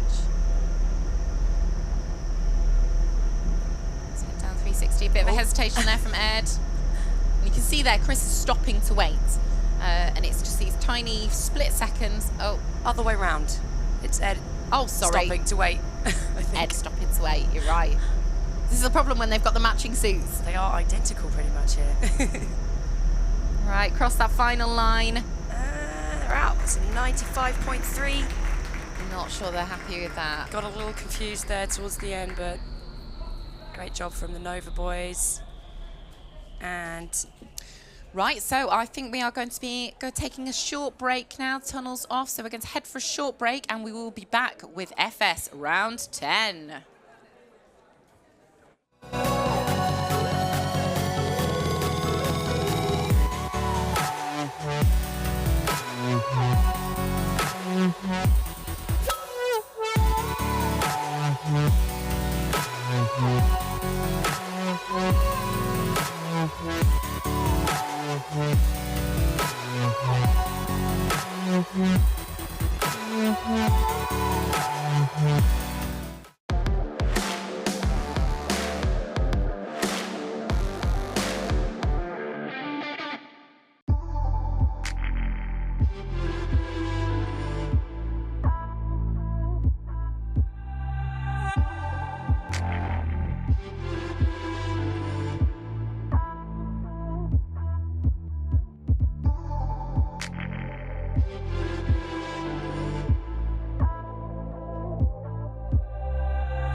all right, we are back in the antechamber and we are in the semi-finals of the two-way dynamic.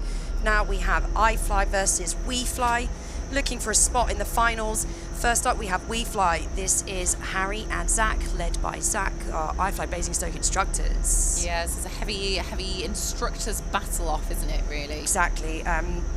Yeah, this could be either of them. I think iFLY have been quicker at points, but they've been a little busty. These guys are in, starting with the head-up snake. Yeah, I mean, WeFly have had a really strong competition so far, and I've got a feeling it's going to continue unless something really dramatic happens, which we know is a possibility, Hannah. Exactly. Smooth, head down 360s there.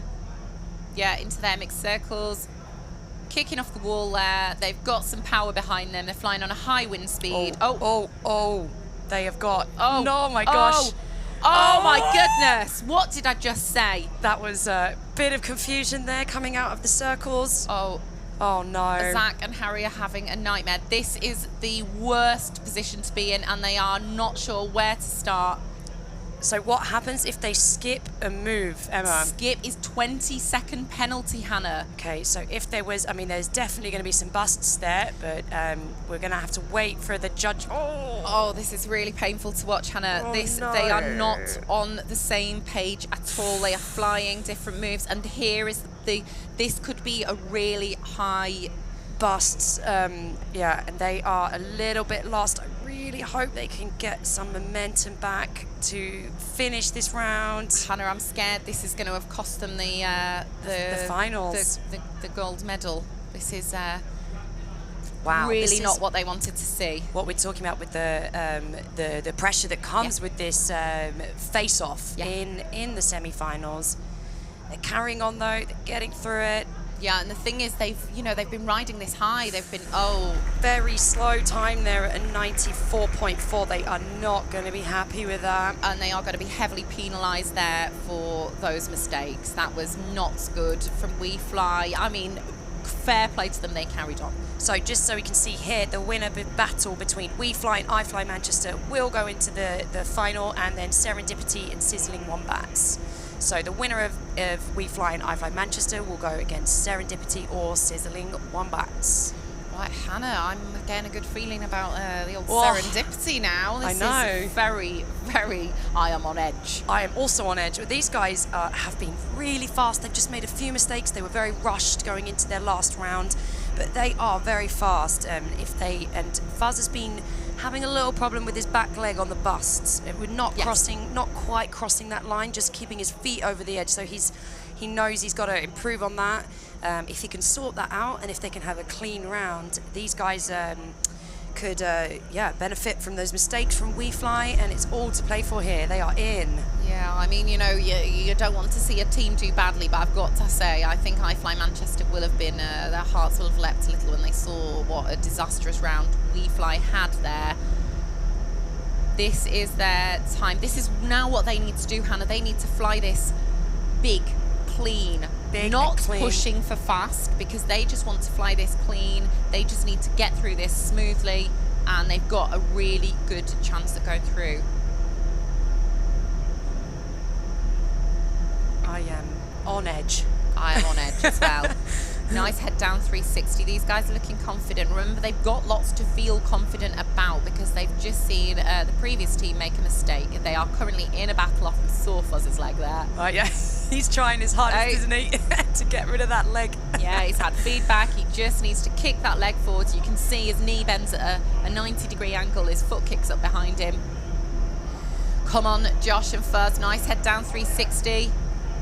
They're looking really nice here. A lot cleaner. Yeah, into the circles, completing those circles.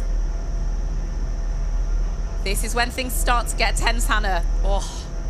Cross that final line. They are out 77.9 compared to iFLY's 94.4. Our indicative timing, that is a lot faster, and it looks much cleaner. Yeah, Hannah, we can't say anything for sure, but I think we've got our gut feeling. Serendipity there are going to be... They've got a lot of pressure on them now, because they really need to perform. Yeah, if they get through this round, it looks like they will be against probably iFLY, that's our guess. But first up, they need to beat Sizzling Wombat. So let's hope that they have a nice, clean, confident round. All to play for, isn't it? Yeah, I know. We've seen, Sizzling Wombats. Sizzling Wombats? Sizzling Wombats. Sizzling Wombats have been really pulling it out the bag. They've really been kind of a bit of a surprise this competition. They've brought some brilliant performances. They're very happy with their performance so far, so it's great to see those in the top 4. Absolutely, rightfully happy. All right, here we go, Serendipity for their place in the final. They are ready, and they're in. Right, starting off, we are expecting to see a pretty fast round from Connor and Rosie. They are both very slick, very fast head-up flyers. Yeah, looking great there. Yeah, do a bottom loop, into a head down 360. You see the speed of those 360s compared to some of the less experienced teams. They just whip round. Yeah, right on the spot as well, looking really nice there.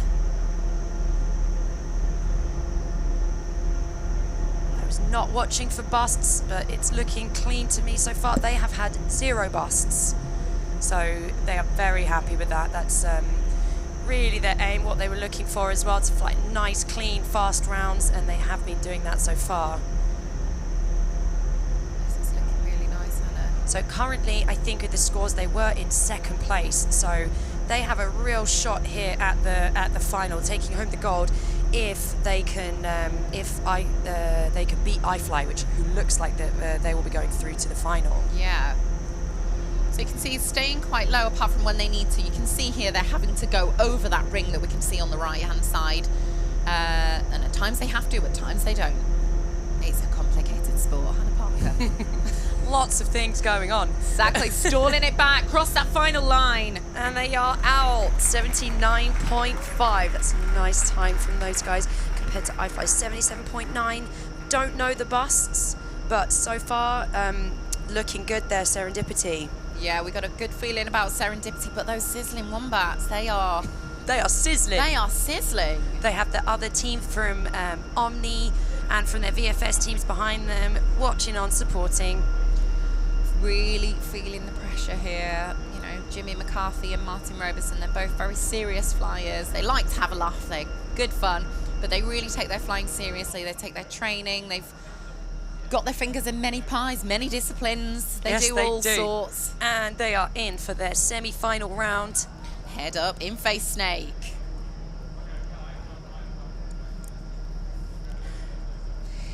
Looking good through here, moving into that head down 360 vertical move. Yeah, looking good. Links to the bottom loop. Into the mixed circles. I think there might be a bit of a bust there from Jimmy, but let's see. And this is going to be a really tense round. This is what we mean. It gets so tense. So we're going to see what happens with the time, see what happens with the busts, and we will. They are looking a little slower than Serendipity for sure, but still all to play for. Yeah, I think, I mean, our feeling going on what's happened previously, we would assume that Serendipity would take this and be heading through to battle what could be iFLY, Manchester. But Sizzling Wombats, you know, they've been this great surprise of the competition, really strong flyers, the two of them. And really giving the other teams a run for their money. Great if we could get a chat with iFLY, if they'll speak to us. We can find out what happened during that round. Shocking for them. They've been doing so well. They're going to be very disappointed with that that semi-final round. Now we have Sizzling Wombats. They are almost done. Looking a little slower here with the 87.9, and they're out. But nice flying from those Wombats. Yeah, that was a good close round. This is what we mean when we say anything can happen. It's absolutely unpredictable. We did not predict that top team that we were kind of expecting to take the gold medal would have such a disastrous round. Yeah. We don't know the full impact of the scores, but as soon as we know, we will bring those to you. Yes, and next up, what do we have next, Emma? We are going to go to a quick break, and then we're going to come back full of enthusiasm with FS Round 10. Yes.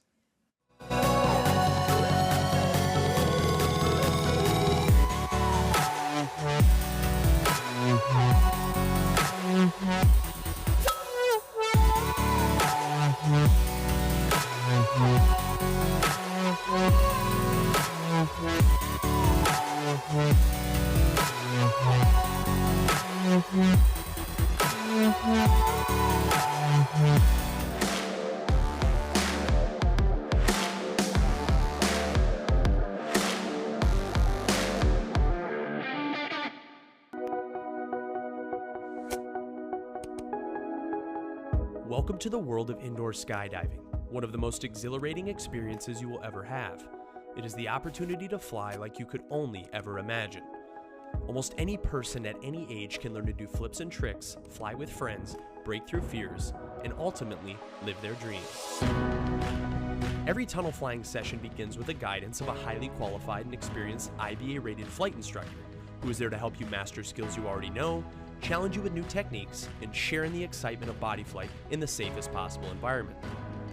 All IBA-rated flight instructors are trained to the highest possible safety standards, and just like you, they love to fly. The IBA offers a flyer membership program, which provides a wide range of benefits, and best of all, becoming a member is absolutely free. Some of the benefits include the personalized digital logbook, which allows you to track your tunnel time, tunnels you visited, and skills you've mastered, the IBA library, which is an unrivaled collection of flight progression lesson plans and tutorial videos. Other benefits include a global tunnel database, which lists all the IBA wind tunnels. When you are ready to compete, the IBA offers a full competition section where you can download competition rules for every form of flying and generate dive flows for practice. As you progress, your instructors will be there to guide you at every level. You can be a part of this exciting community simply by joining today. Our vision is to fly together, one community in the safest possible environment. The IBA wants to fly with you, so join today and learn to fly.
Welcome back to the 10th and final round of the British Indoor Skydiving Nationals Formation Skydiving.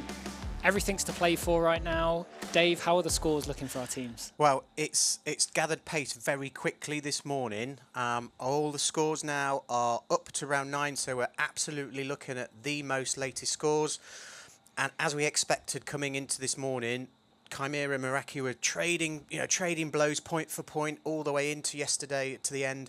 This morning, we saw Chimera come in and do round 9 really quite, I'm going to say, calm and controlled. It was smooth. They didn't leave anything on the table. Meraki came powering in with an amazing, a really quick B entrance to the 8. So quick, in fact, that actually the judges missed it. Bussed it. They said it wasn't a complete, or they couldn't see it clearly. And, I thought Meraki was really quick through the pages. There was a blip halfway through, which I think they kind of went, right, guys, we just need to settle, come down. So we are 6 points between Chimera and Meraki going into round 10. We're going to just cut now to Alola, who are, they've been looking really good. This is their last round. It's a fast round for round 10, 1:07. Probably the fastest round we've seen in the competition. It could well be, it's not without its technical elements. The one can be a little bit crashy, so you've got to make sure that the close of this one is smooth to go OJ7. And again, if you've got a little bit too much space between them, that random sprint, OJ7, can be a little bit slower. So some of your top teams will already nail that angle and sort of sprint through. So 23 for Alola on that round. That's probably going to be their highest scoring round as well. So it's going to be exciting to see what the top teams put out. So Voltage coming in next.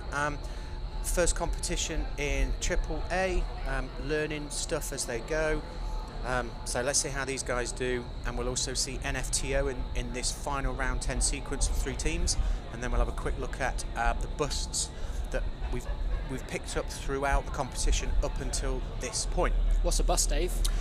So a bust is where the teams create or don't actually make a complete formation. It could either be that the full formation hasn't been, a little bit of a wrong spin, wrong way, where the formation's not been complete, or the judges can't see clearly that the grips have been taken, or in fact the grips are stationary. So if you kind of just got your hand over a grip and everyone's moving, it doesn't really show a confirmed grip. So this is where teams lose points. If they're going too fast. They can be going too fast, or they can just have a bit of a brain lock and not quite sure where to put their hands.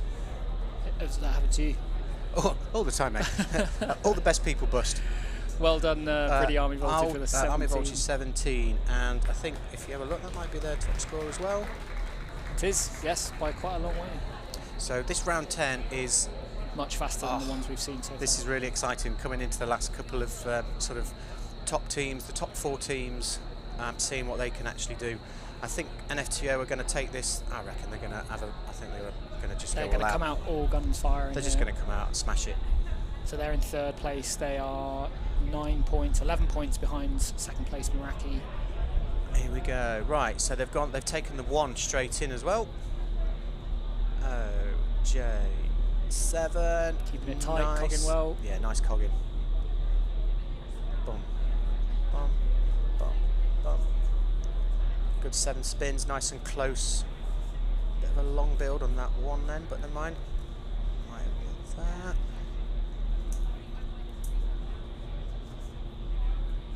It's looking good.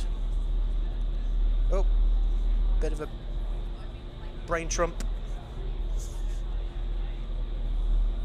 Looking good. All right, so the indicative score didn't quite show us on that one, unfortunately. Looks sharp though. 25 indicative score. 25. I'm not sure why I didn't appear on screen, but at least we were clicking the button. Yeah, we had a man in our ear telling us 25. Well okay. done, NFTO. So that's the first 3 teams. Let's, if we can, have a quick look at our busts across the 9 rounds for AAA. So as you can't see on there, Chimera so far have been clean all the way through. So 9 rounds, 221 points, a 24.6 average, 0 bust. So they've been clean all the way through. Meraki have come out, they've shown some real strength, some real speed through the rounds. They've picked up 6 busts, and they're also 6 points behind. So Exactly. that's an interesting situation. Will they be looking to clean up as they go through this next year? NFTO looking quite clean throughout, only a couple of busts. Eros the same. Alola, I think that's reflective of how they've just attacked. Very much so. And I think it's also common to see newer teams pushing the pace to the point where they're busting a little bit more. Yeah. Obviously, that's the case in Meraki. Chimera have done a lot more training and flying together. Yeah, yeah. And busts are not a bad thing, you know. Busts can show you the pace that you fly at. And, you know, if you add up your busts and your actual official score, there's your pace. The job now is to clean up those busts. Shout out to Voltage from Red Mischief in the live stream chat. If you're still watching, thank you very much for joining us. Hope you've enjoyed the competition so far. Indeed. Right. Eros currently sitting in 4th place. Last round 10. These guys were sort of asking, are you gonna? Is there another way of engineering it? But actually, they're going to go standard. OJ7. Yeah, and you know this type of thing. It's a fast round. Take what's familiar.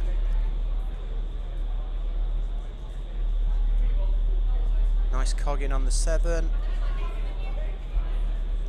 Bit of a clash of the knees, and sometimes that one, and that's the result. If you miss time that cog front and back piece, you get a clash of the knees. The piece is spread out a little bit, and it takes a fraction longer to close. Knee clash again. All right.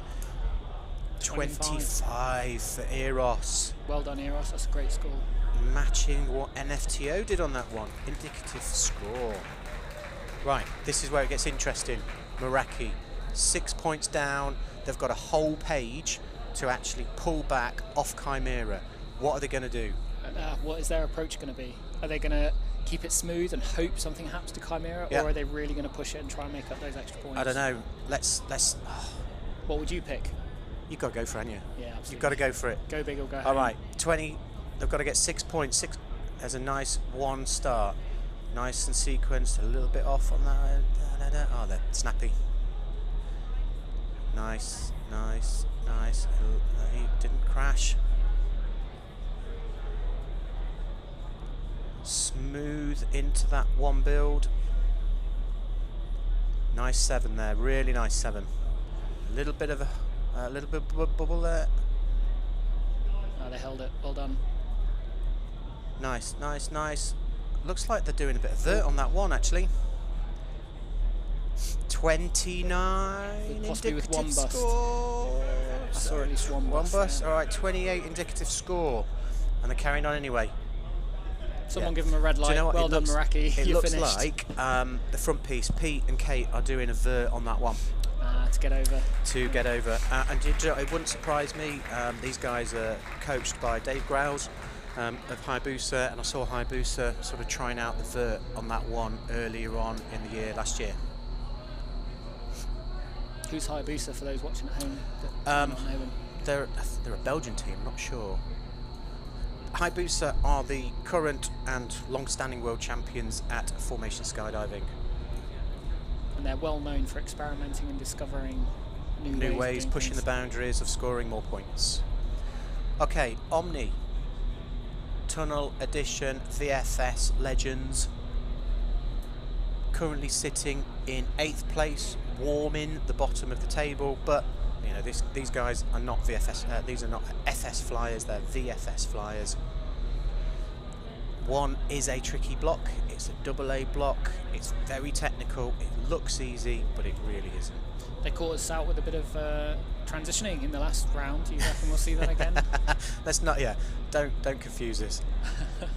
The tension's already too much in this room. 15 for Omni Tunnel Edition. 15 Omni. Also their highest scoring round. They only had an 11 before that, so well done, Omni. That's brilliant.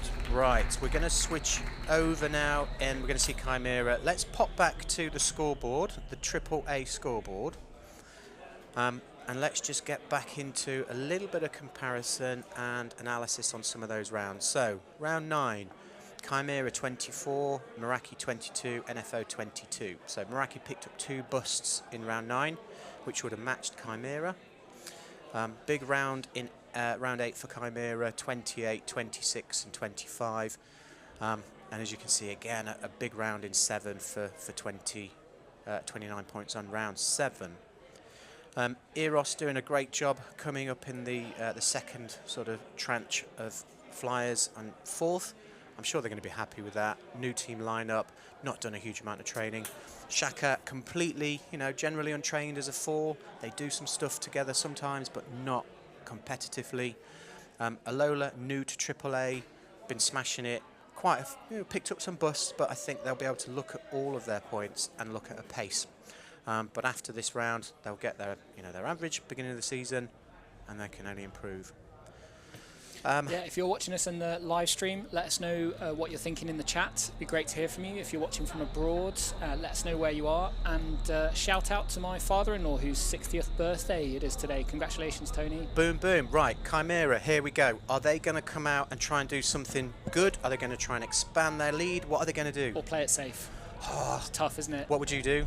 I'd probably play it safe. Play it safe. You've got to be steady, calm and steady. You're not trying to break any records. They've just got to make sure they don't give away 6 points and then a jump off.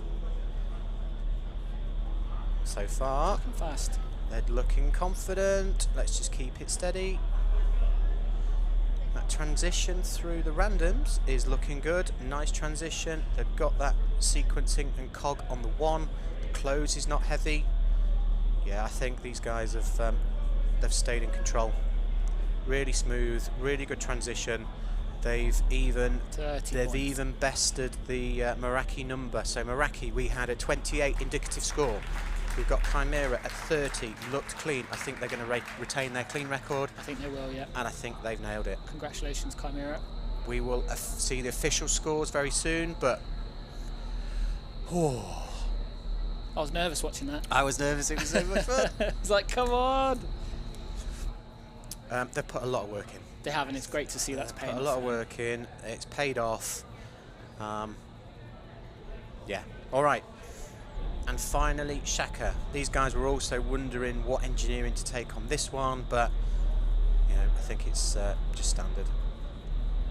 Yeah, it looks like what they've gone with. Yeah. Trying to go probably a bit too fast on the 7s, but good cog in, nice close.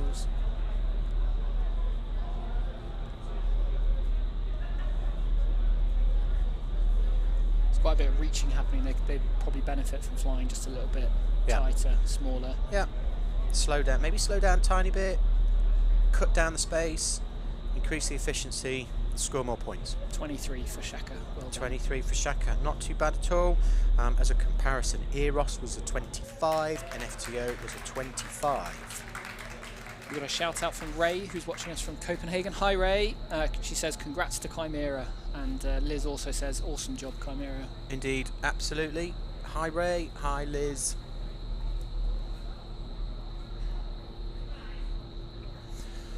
Oh, so tense. Right, and we're starting now with the double A final round, round 10 for Grenade. The double A jump is L1422. This is not an easy jump. 14 is not a fast block. 22 is not a fast block. L is a really horrible and awkward random.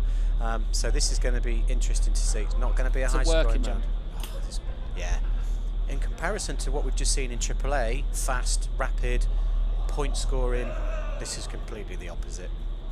For those just joining us, of course, this category will have had some easier rounds up until this point. Yeah. Fancy finishing off on a hard one. A feel-good round, maybe not. Oh, a little bit of a chin strap on the by the booty. Grenade, they were leading the double A category up until round 4. And for those watching it, kind of asking the question around sort of the scoring in AAA is obviously at round 9. In the other categories, it's still following. That's simply because the majority of the rounds for AAA are all towards the qualification for the Indoor, European and World Cup international competition in Belgium in April. Yeah, absolutely. So just to clarify, the full name of the event is actually the 2nd FAI European Indoor Skydiving Championships and the 4th FAI World Cup of Indoor Skydiving, which I believe for the first time is all being held together in the same place on the same day. Voss, we were the first. That is correct. Yes. We were at the first European and World Cup mixed in 2018. So it's a fantastic competition to go to. We'd recommend it to all of our competitors if they've qualified at this weekend's event. We will be in touch shortly to let you know if you've qualified and ask you if you would like to go. Absolutely. So you're going to be speaking to Chimera and Meraki. I'm sure we will. All right, so we continue with the AA teams, and we have got IBME round 10 AA, L1422, a terribly difficult round. Technical 14s where you've got 2 out facing, 2 in facing, and a 540 spin. Not the easiest, especially if you've not got visuals on your piece partner or the opposites, where are they going to finish, where are you going to finish, and actually trying to rotate in place is harder than it sounds. I imagine a lot of the AAA teams were also happy that this 14 block didn't come up with a slot switcher. Interesting you say that. 14-2M is the jump off. Well done IBME, I'm sure they'll be very pleased with the final round. Technical, they didn't lose any points. I think they took everything off the table they could.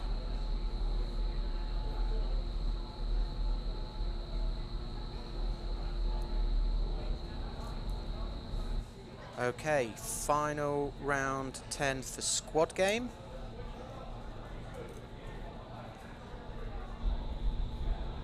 Still waiting for scores for AA.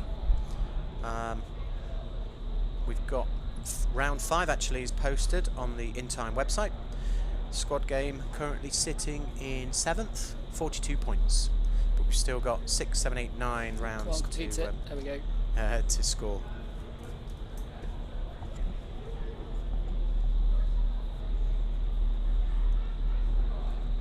Boom. In. There we go. So that back piece spin is, again, you know, a really tough thing to do if you're not trained, trying to get 2 people. Long body spin.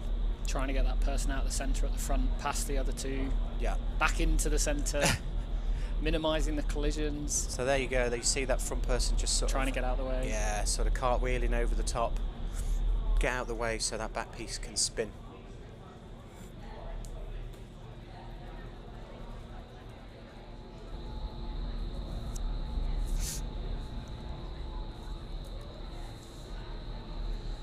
Squad game.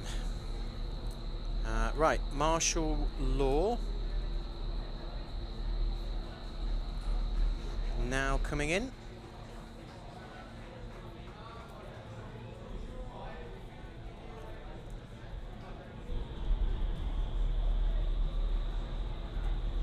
There's the L to the 14. There's the 540 spin and the close into the 22.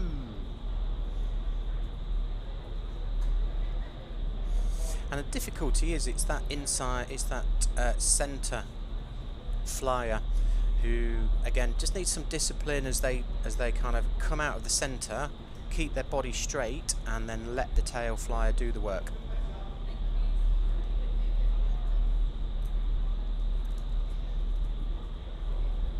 Thank you.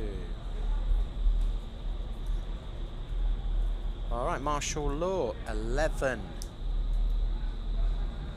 Well done, martial law.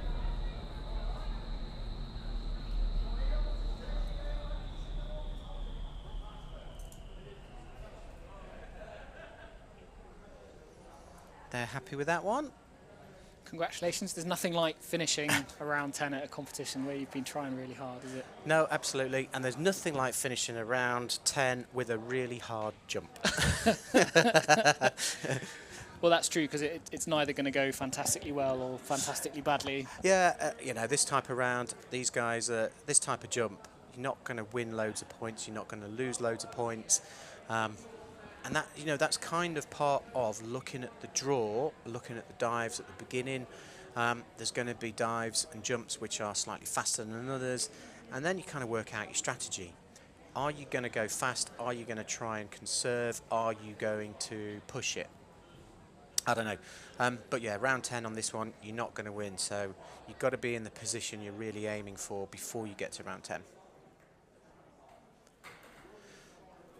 So we've got shout outs from Ulf in the live chat. Well done, Chimera. Congrats from Sweden.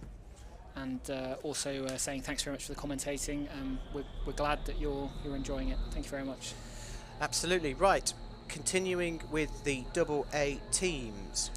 We've got Birds of Paradise, Jail and Foreigners. I'm just going to quickly sort of say, we've talked about it yesterday, the Bradley sisters, they've got loads of teams here at the minute. Just what they're doing for these new flyers in AA, Single A and Rookie, introducing them to competition, introducing them to the formations and stuff. They've actually got an outdoor camp coming up in February, which I said I'd mention. Same, you know, it's introducing people back into the sky after such a long layoff. Safety. There's a canopy course and refresher, organised jumps, briefings, debriefings aimed at anybody with 100 jumps or more at Sibson, 26th, 27th of February. Trying to keep the sport safe, keeping people safe, introducing them back into the sky. So the Bradley sisters have been doing a fantastic job for skydiving, both indoor and outdoor.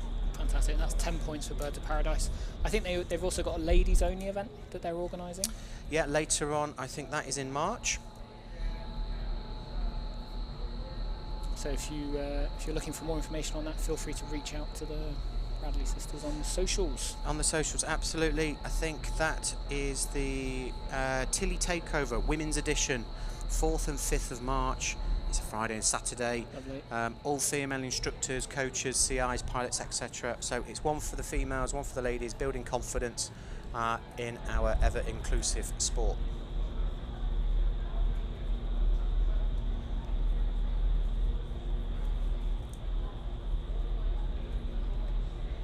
Okay, right, we are now with Jail. Their last jump, you know, again, for some untrained teams, these are really tough.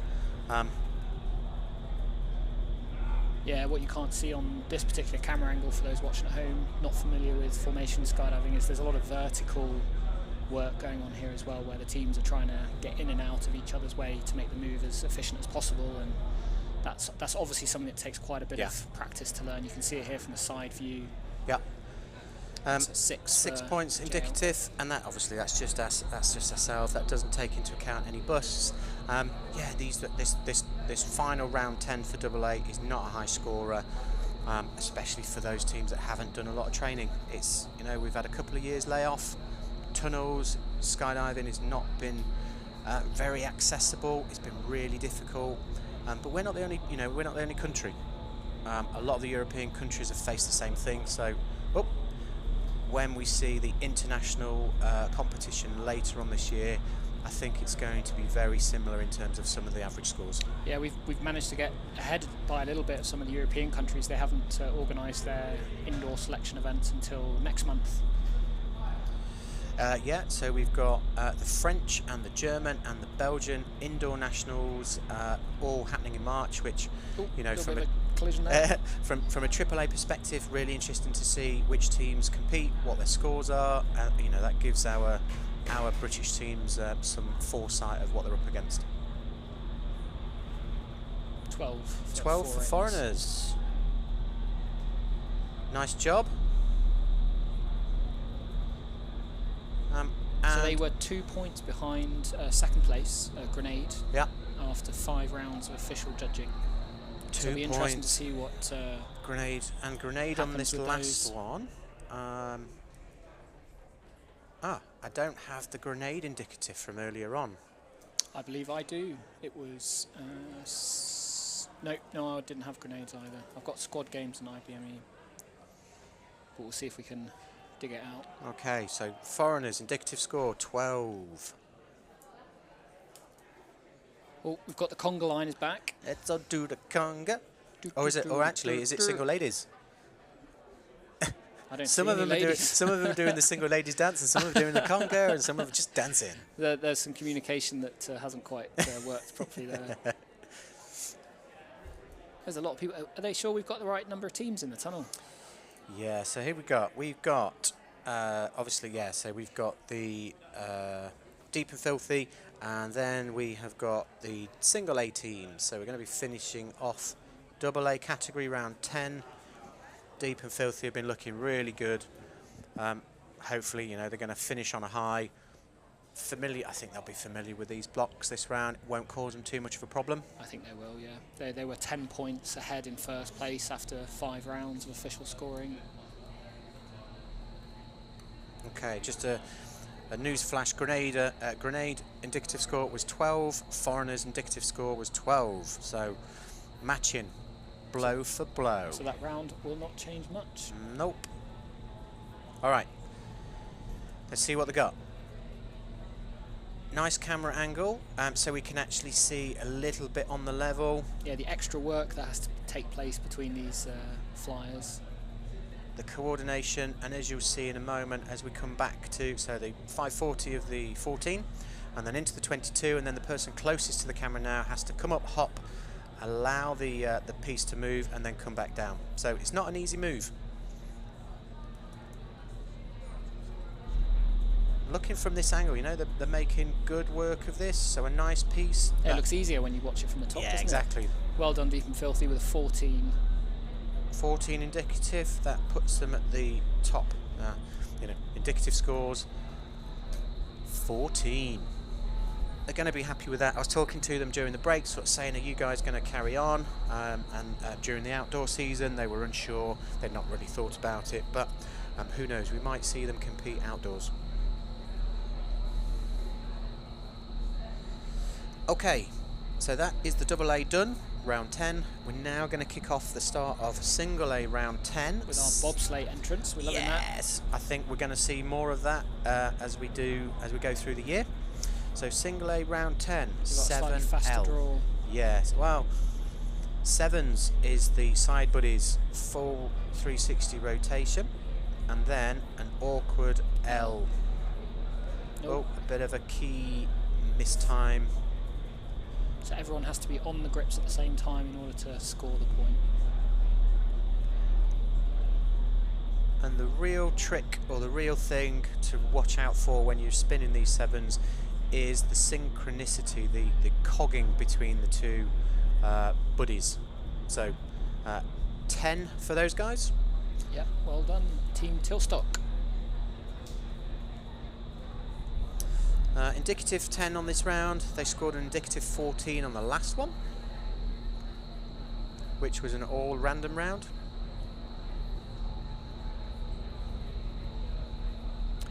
And his instructor getting his 10 seconds of flying in. They've been doing a great job. Okay, the last round for wind kickers. Let's see if these guys can improve on the indicative 10 from Tilstock.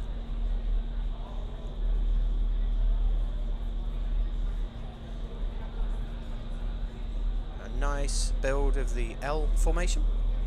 Lots of good patience there, waited. Yeah, keep turning, there you go.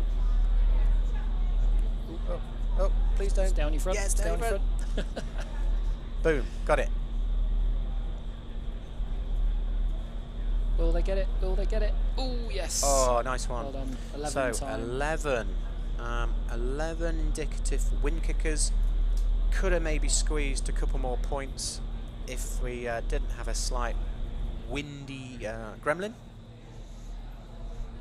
But good finish for wind kickers. I think they'll be happy with their competition. I hope so. I think everybody will be happy with the comp, the atmosphere, the energy everyone's put in. Going back to the normal working life next week. Right, Winged Hussars. I think these guys have improved throughout the competition. We've seen them getting calmer, smaller, more efficient. Yeah, absolutely. And let's see if they can finish their competition with an equally good final round. Round 10 of the double A competition. So I think they've actually managed to get into second place after round 4, based on the official judging. They were in 3rd. Interesting. So the last round, all random round for those 22, a really strong round 9. And so far, the highest indicative scoring team of AA so far, 15. 15, well done, Winged Hussars. We're going to have a little celebrate. Yes, a little celebratory wind fist pump. Super happy. Yeah, you see. Well done, Hussars. We're going to swap over now. Breaking Dad, Pantheon and Nemesis. So we are here at iFLY World, Basingstoke, for the British Indoor National Championships 2022, hashtag Beezer 2022. Mark, why are we here? We're here to have fun, aren't we, Dave? we're here to watch teams and be sad that we're not competing. Yeah, we are very sad not to be competing, but it's fantastic to see so many teams turn up. This is the qualifying event for the European and World Cup, taking place in April in Belgium. It's going to be a fantastic opportunity for a lot of the teams that are qualifying here to get that experience on the world stage. And hopefully we'll get to see a lot of these people again when we come back for the next Nationals, which is taking place in November this year. So we're sort of playing catch up a little bit because of the last 3 years. But and what's the idea of the one in November then, if we've got one now? Well, the idea is that longer term, the indoor nationals syncs up with the international competitions, and the tendency has been for indoor competitions to start up when the outdoor season ends, which is around that sort of September-October period. So looking forwards, we're going to be going from the outdoor season in September-October finishing, starting the indoor season with the selection for the world level events the following year. So the November Nationals is going to be the qualifier for the 2023 World Championship. Got it. That's great. Right, back to the action. Round 10 for we're Breaking Dad. Is it Breaking Dad? So single A kick off the last round. And here we've got a round of 7L. And these guys have been sitting in second place behind Skydive Recruits. We've got up to round 5, I think, for single A. And see how these guys get on. So in the front piece here, the Breaking Dad team is a family team. So we've got Dennis Parker, who's a familiar British outdoor 8-way and 4-way skydiver, and his son, Tano, in point. So they were in second, but they got overtaken by the Winged Hussars. It's round 4. Okay, so we've got round 4 scores. Breaking Dad, indicative 16. 16. So that was one more than Winged Hussars. Hussars. Okay, so interestingly to see how this official scores go for the rest of those rounds. We might have a battle on our hands between Winged Hussars and Breaking Dad. Indeed. That's what we like. Battles. All right, Nemesis. Oh, no, Pantheon. Pantheon coming in. So Pantheon were in 4th place behind Breaking Dads based on the official scores.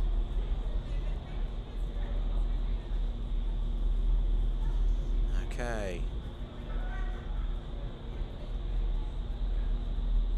That commanding out inside centre, making sure that everybody's on, not moving on until they've got the points.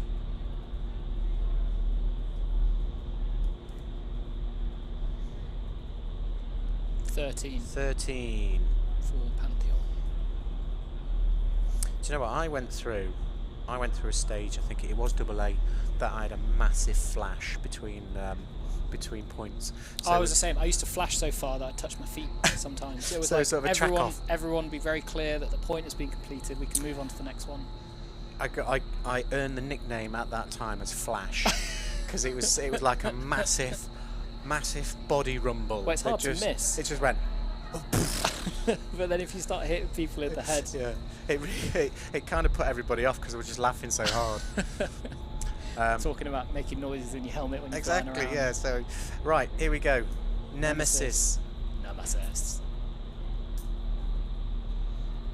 Big, powerful 7-turn. Tentative L, but a nice shape. Decent cog in. Yeah, could offset their sevens a little bit more, make it easier getting into the next formation. Into the L, yeah. You can see the distance that everyone's having to fly. Wrong one. Nope. No, side body. Oh, they might have 2 busts there. They didn't complete the 7, and they went. Yeah, they went back. They went to the L. There's only 2 points, isn't it? Yeah. Nemesis. 13. 13. Matching Pantheon? Pantheon, matching Pantheon, yeah. They're close. Also on close. The board. Yeah. It's a very close fight in single A between 3rd and 6th place. Not many points in it, only 6 based on the official scores. So we're going to switch over now. The last set of teams for the single A, and that will conclude round 10 for single A. For one night only, Skydive Recruits, Squash 22, and then we kick off Rookie. It'll be interesting to see what Skydive Recruits do with this round. They've been comfortably in the lead so far in this competition. Yeah, yeah, absolutely. So they've got nothing to lose, they've got nothing to gain. Let's see how they get on. Apart from, I don't know, pride. Yeah, well, embarrassment. I think for the recruits, it's going to be their last competition. We've got some of the guys, studying for A-levels, and some of them finishing off GCSE. So who knows what's going to happen for the recruits. Fantastic. Well, fingers crossed we get to see some of them in the coming years, or if they take a break, see them again later. So hope they finish on a high. Yeah, absolutely. And what I was going to say in the last update before the last session, our competition in November. Hopefully we'll see all of these teams again. Looking to improve on their scores this time around, make it a big competition in November. This has been a great starter for the British Indoor season, and then in November hopefully bookend the end of the outdoor season and start the 22-23 indoor season. Absolutely, and the exact dates for that haven't been confirmed yet, but hopefully very shortly those will be available online so people can start making the necessary arrangements for it. Brilliant, good. All right, so for one night only.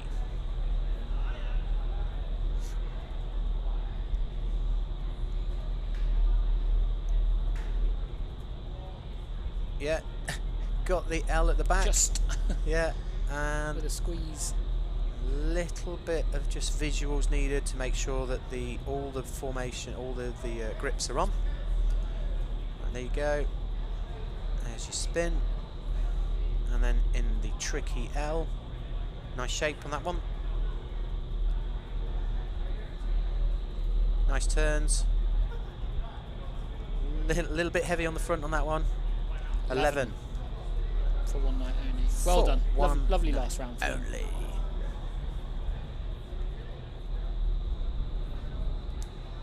That's another team concluded. Another Bradley sister team concluded for the competition, round 10 of the single A category. Just getting through the final teams now. We've got recruits coming in. This is their last round. Could be their last round ever as this fall. So we might see some dancing and hugs flying around at the end. Yeah, let's see. I said to them, you don't need to go fast, you don't need to, just take your time. See how they get on. Could be another sort of high scoring round for them. Nice and efficient in the middle. On the actually, 7. Yeah, really nice. They're quite low, but that's okay. They're still moving. And actually at slightly less wind speed, so I've been trying to work with the guys with less wind speed, flatter body position. It just gives you that tiny amount more control. No big moves, no massive sort of like fly-offs and things. 25. Well done, recruits. 25, and they're carrying on because there's no lights. They're going to be tired at this flying. point. They're like, where's the light coming on? They're just going to leave them for an hour. Hey, when you've done a lot of training together, you do start to build that internal stopwatch up. You have a sense for when you feel like 35 seconds is approaching. And they're still going. They're like, yeah, well done, guys. There we go. That's what we expected. Nice one. No, someone's off. He's like, I'm out of here. Didn't get the memo. Really strong finish for the recruits. So I am keeping my eye on the AAA scores. Okay. We don't have any official scores for round 10 as of yet. So And right, final single A round 10 team, scratch 22. Yet another Overcooked that a little bit. brothers sisters teams.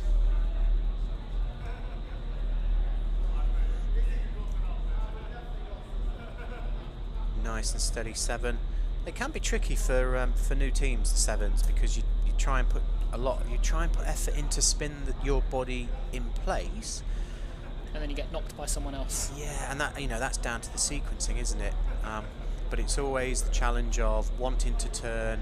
You take your body out of a neutral body position, your spine bends a little bit, and then the top half turns rather than your body, your bottom half. Couple of celebratory how many small details there are to learn to do this well.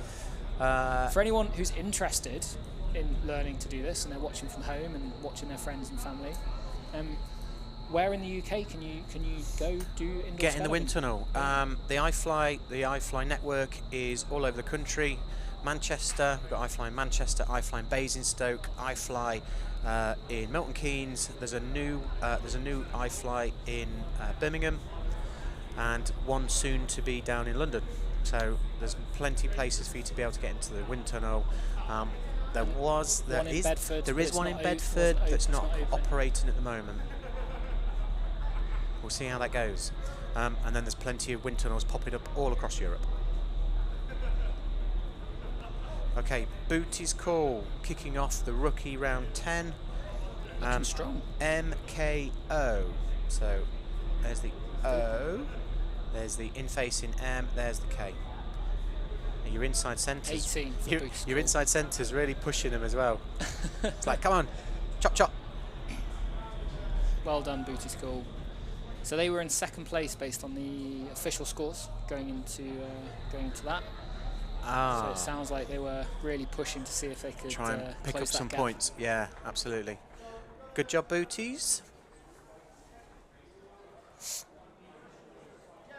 Who's up next? Right, we're going to change over.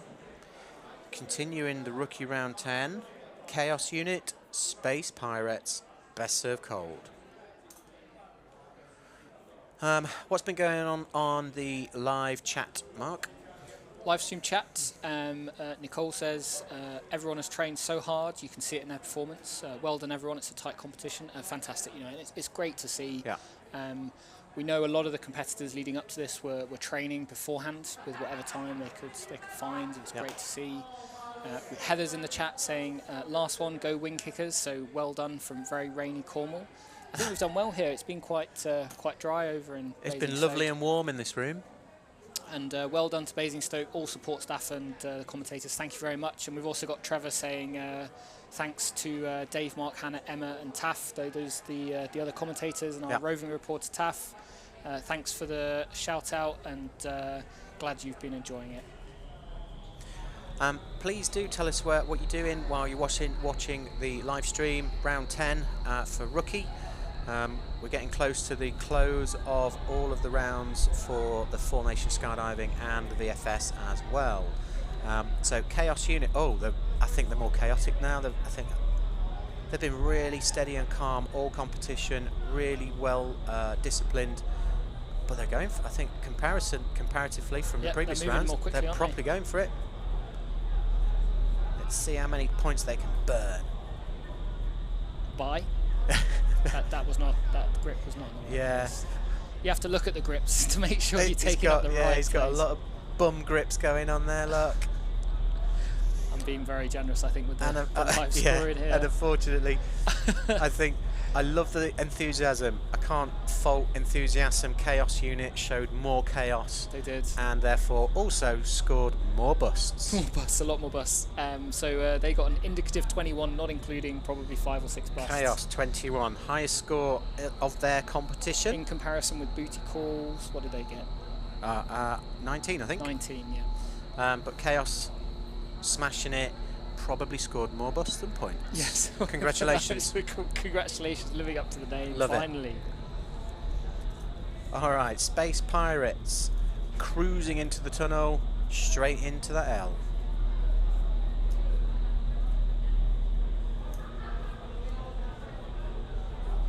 So Space Pirates currently in first place in rookies. Right, so they're trying not to lose much. Bit of a long grip on that tail to the O. Whoop, got the L. That's a K. Person here in the bottom right hand of the screen doing a lot of the work, moving back and forward, sort of making up for some of the Space Pirates are 20. well done, Space Pirates, going for a little celebratory Yay. loop there. Well done.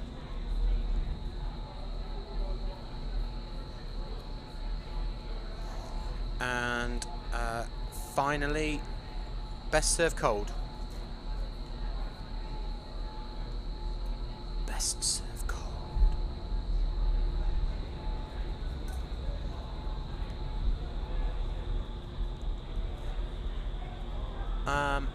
So we've had something in the chat sort of saying any chance of having a side view for some of the remaining belly flyers.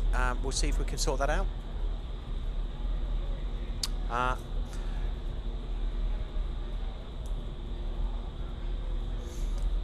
We'll see what we can do. Best serve cold. Fine. This is our final round 10 for the rookie category.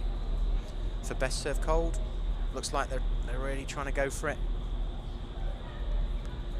That enthusiastic head nod from inside centre, trying to command the pace. 14 for best 14. serve cold. There you go. Hey, that's a nice view for all of our viewers looking for the side view for the bellies. Congratulatory thumbs up. It's nothing like finishing round 10, leaving the tunnel with a big smile on your face, knowing that you've done yourself and your team proud. And some of these guys never trained before or never been in the tunnel competing before. It's all new to them, so this is a first experience for them. So we've got not many teams left in rookie. No, so the last two teams we've got coming up, Impromptu and First Date, and then we'll be moving to the last round VFS. of the VFS teams. In a moment we will be joined by Hannah, our resident VFS expert. Hello, hello. Hello Hannah, how are you? Doing great. How are you guys doing? Good. It's been a pleasure. Yeah, right. How was the AAA looking? Do we know who's won? Is it confirmed? Indicatively, Chimera. Yeah. They had Meraki had a long way to really try and pull back. 6 points is a full page, and it's a fast round. So as long as Chimera kept it steady, didn't throw anything away, I don't think Meraki would have had the opportunity to pull back. But nice competition there, though. yeah, exactly. Very good. We were talking about how the bus gives you an indication of the pace, and so Meraki definitely had the pace. They just didn't quite have the cleanliness of a more trained team, Chimera. Great. Right, so hopefully finish off with Impromptu round 10, and yeah, if we can get the side view, we'll try and put that up for some of our viewers. Oh, that's a nice view into the tunnel from the door, and then switch to that side view. So this really gives you an idea about some of the challenges the teams and the flyers face when you talk about wind speed. Their body positions up and down. It's easier to judge from the top camera, and that's where the camera flyer would be positioning themselves if you were doing this in free fall. But yeah, looking at it from the side, you see everything, all of the gory detail that's actually going on. The levels issues too, right? Yeah. And for those of you that don't obviously skydive, haven't skydived, imagine this type of thing, but with sort of a 15 kilo parachute on your back as well. So you've got to also be quite steady in the sky, and it's quite easy to lose stability. That's a 10 indicative score for them. That's possibly their highest scoring round. Hey, congratulations, well done, Impromptu. Great feeling of accomplishment after finishing Indeed. all those rounds. And last but not least, First Date. First Date. First Date. And what I've noticed, these rookie teams, as we've gone through each of the rounds, their confidence actually getting in the tunnel. It's grown. Yeah, they're obviously being more confident entering. They have, there's less bobsledding going on, which is a shame. But straight in, on the wind, and there we go. Now they're off. MK, and then that satellite. And from this angle, actually, that K is looking really easy. the back piece doing a really good job there. Nice cut levels to me. Looks Yeah. quite calm, no? Yeah. And again, all wearing full face helmets. Because in this type of thing, it's obvious you're going to get a foot in the face at some point. 14 points, final score for first 8, round 10. I hope they're really happy with that. Well done, first 8. So that concludes our 10 rounds for the formation skydiving. All of our categories. We're moving into VFS. At least the belly FS. Belly FS? Yeah. Belly FS. Vertical time. Let's I see think, verts. do VFS flyers consider themselves more artistic or formations? Hello, Hello. Omni. Lovely little wave there from the gallery. It is formation skydiving, Fantastic. I would Yeah, say. that's what we love. So round 10, we have P18H1. So this is pretty easy launch actually. You have a head up, out face move there. Boom, straight into it, 18. Everyone transitions, cross grip in the middle, it's accordion grip. And then moving into the H, a little awkward, but they did a great job there. Maybe we could move to the side view so we could see a little bit better what's going on. Excellent. And here we have, so you can see all the transitions involved here. And then the last block, when we get to that, is a 1. This one here is pretty fun. That's like the 2 in AAA. Exactly, the spin around the outside. Yeah, and these guys, you can see as well from this view, they fly super tight, very close together. And that obviously means less is more. I think it's very similar with FS. 18. If you stay close, 18, that looks like a great score for them. Stay close, you've got less to move, less far to go for those points, so you can do it a lot quicker. But obviously, it's technically a little more challenging. Good job for Omni. And Yeah. great camera angle for our viewers at home who may not have seen VFS very close or actually at all. And now we're followed by not Omni. So you can also see with Omni 99, those guys are so disciplined with their levels, which is also extremely important. So not Omni, the less experienced team, but here they are going for the launch and nailing it. Great job there. They are flying just a tiny bit higher in the tunnel. Yep. And moving around a little bit more of the levels. We lost Hutch for a second there, moving into this H. Where is he? He's gone up to Jupiter we for a got bit. that. I think we got it, yeah. Got it. And now into the 1. Oh. Yeah, there was a little bit of confusion going on here, maybe. And I guess that's the benefit of scoring from below, because you don't lose them in the see frame. stuff, and Exactly. you don't lose that So frame. I think that they're just having a bit of a carve now. I think they've had enough. They've had enough of that static flying. They're like, Rubbish, 5 let's move points. Did all right. Good job, not Omni. Awesome. So that's the end of the VFS. Exactly. That concludes all of the 10 rounds for formation skydiving, both belly and vertical. Don't have any round 10 scores that we can present just yet. Okay, right. So from us here, commentating on the FS, we've had a great time. We yeah. hope you've enjoyed it. It's been a great event. The last couple of rounds has been really tight, and it's been great to see the battles between those top teams, all competing for places at the Indoor European and World Cup Championships in April. We hope to see you there. Absolutely. And then again in November at the next British Nationals, which is the qualifier for the 2023 World Championships. Until then, thank you very much. We're going to hand over to Taff, who's going to be interviewing one of our teams.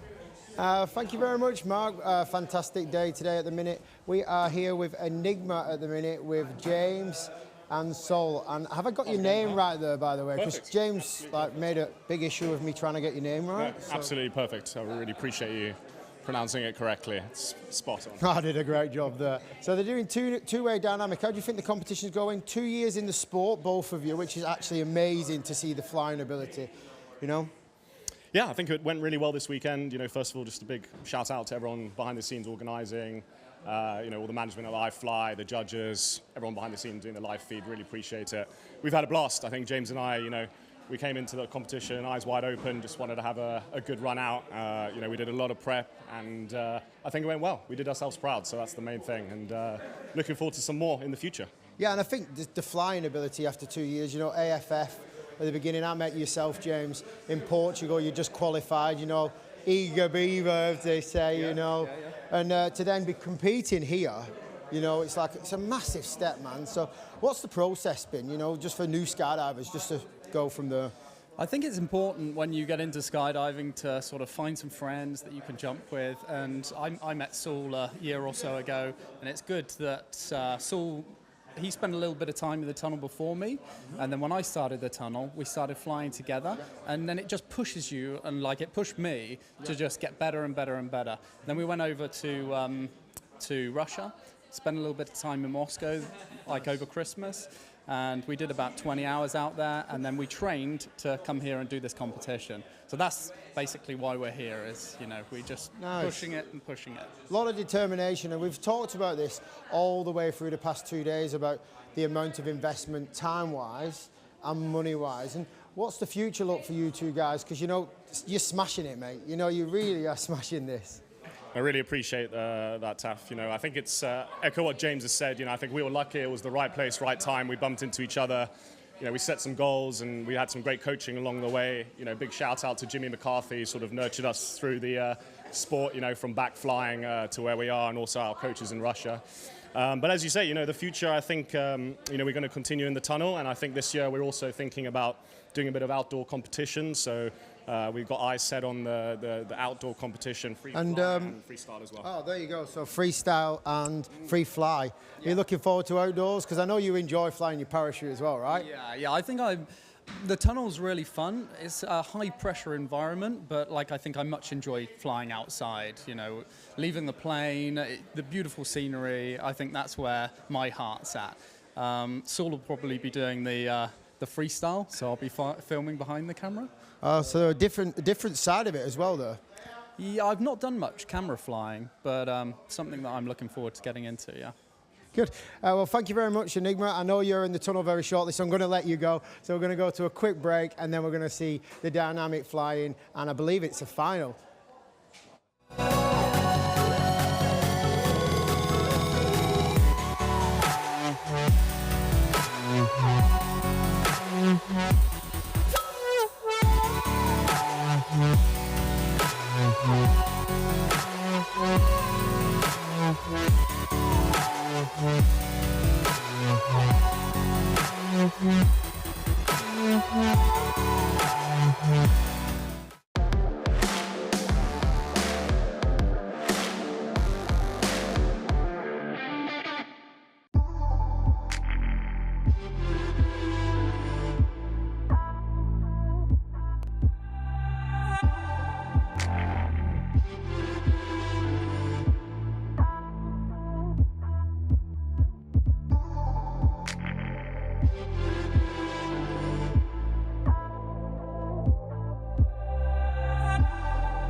Good afternoon and welcome back. We are at iFLY Basingstoke for the British Nationals 2022. I'm Emma Matacola. This is Hannah Parker here with me. We're taking you back into the artistics disciplines, starting with four-way dynamic. Hannah, do we have the draw? Yes, we do, and we can hear the tunnel firing up right now. The draw is the head-up switching snake to the head-down 360, head-up shuffler. So the head-down 360, we saw the two-way dynamic, guys. That's not the easiest vertical move there, so it's going to be interesting to see how this goes in the four-way finals. Yep. How about the scores from the final rounds, the previous round?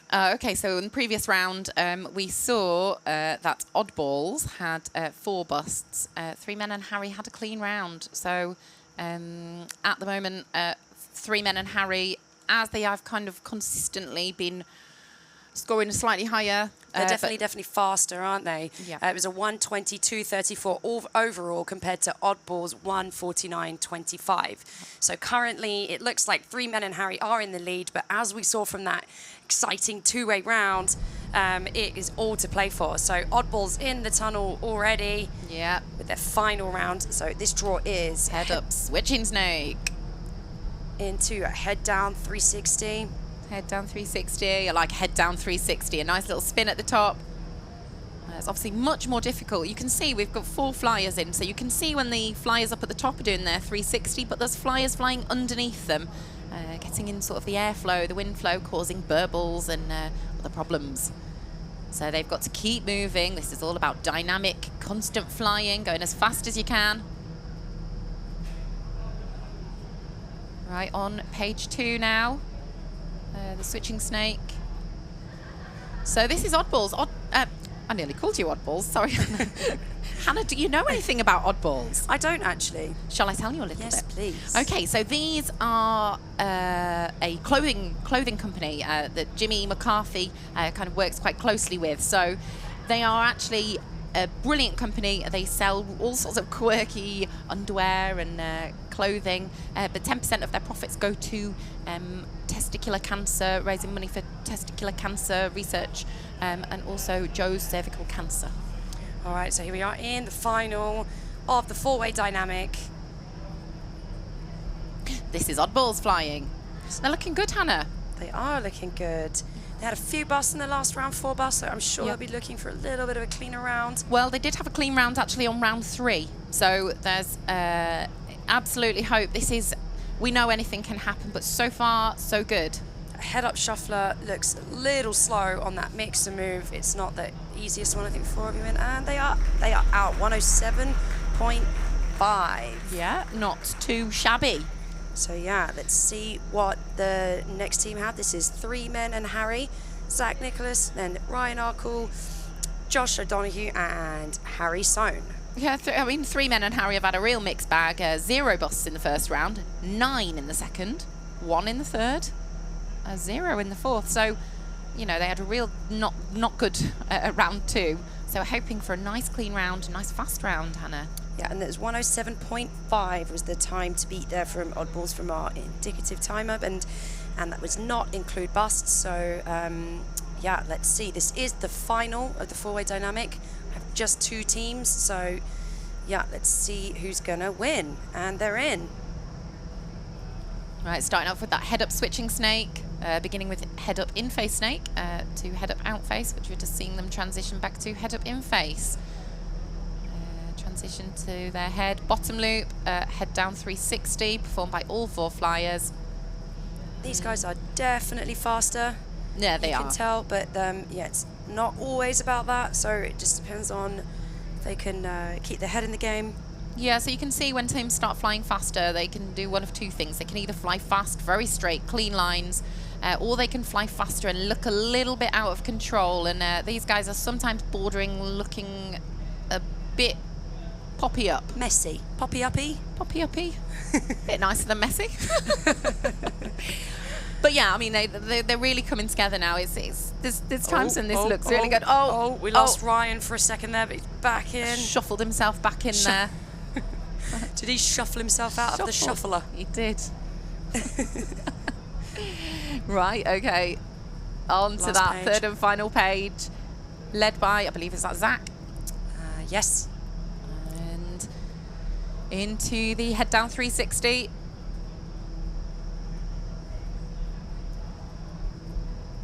A nice transition to head up into that head up shuffler. Oh, a little run across the net there. I wonder, in theory, could you have the wind speed really low and no, just do it all on your back. Just stop that.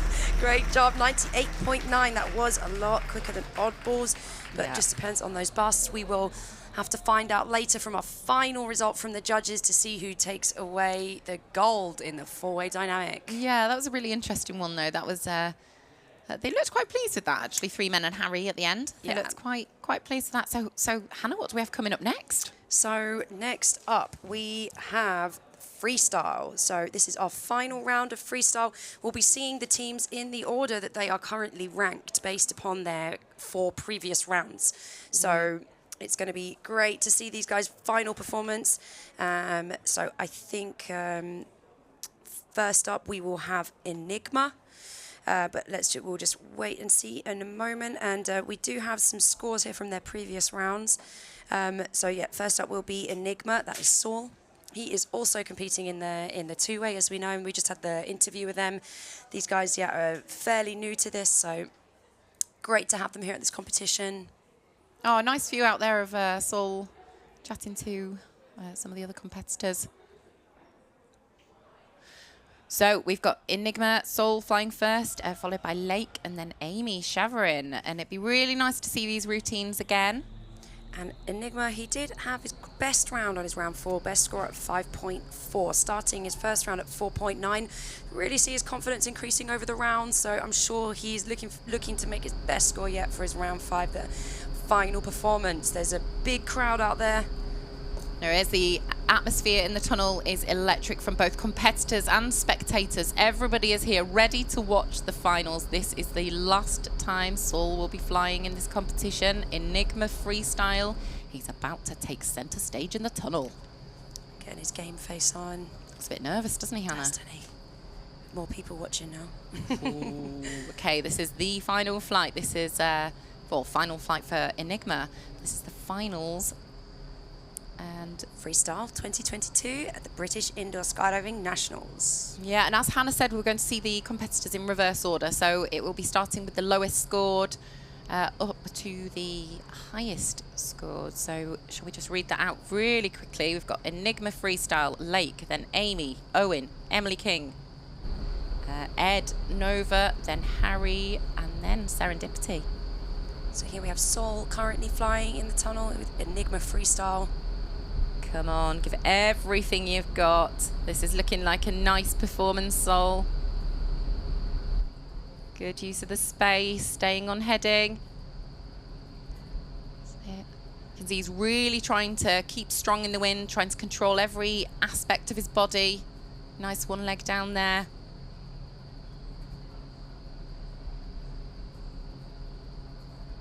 Yeah, and this, I mean, when you look at the other freestylers, you can see who's got more experience and less experience. But even these less experienced, this is so difficult, Hannah.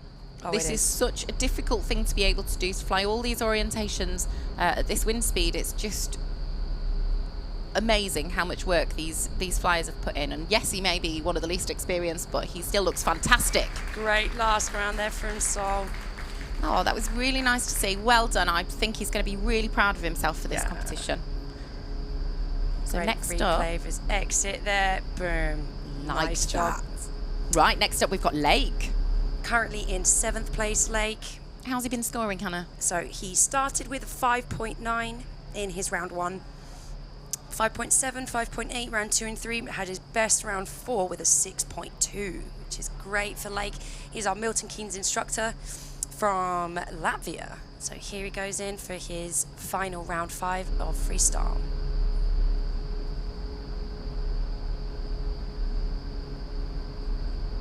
Some nice carving there. So you can see Lake is using a little bit less of the tunnel here. You can see in his curves he's staying quite central in the tunnel, not going right to the edges. Does that score higher or lower? For that would result in a lower score, Hannah. So the judges are looking to use all of the space, various orientations, flying various tricks which have different difficulty ratings. And they then get scored on the execution of that move and their presentation of the move. They're both equally important in the scoring for freestyle. Yeah, and so we just have access to the scores that we can see from the judges.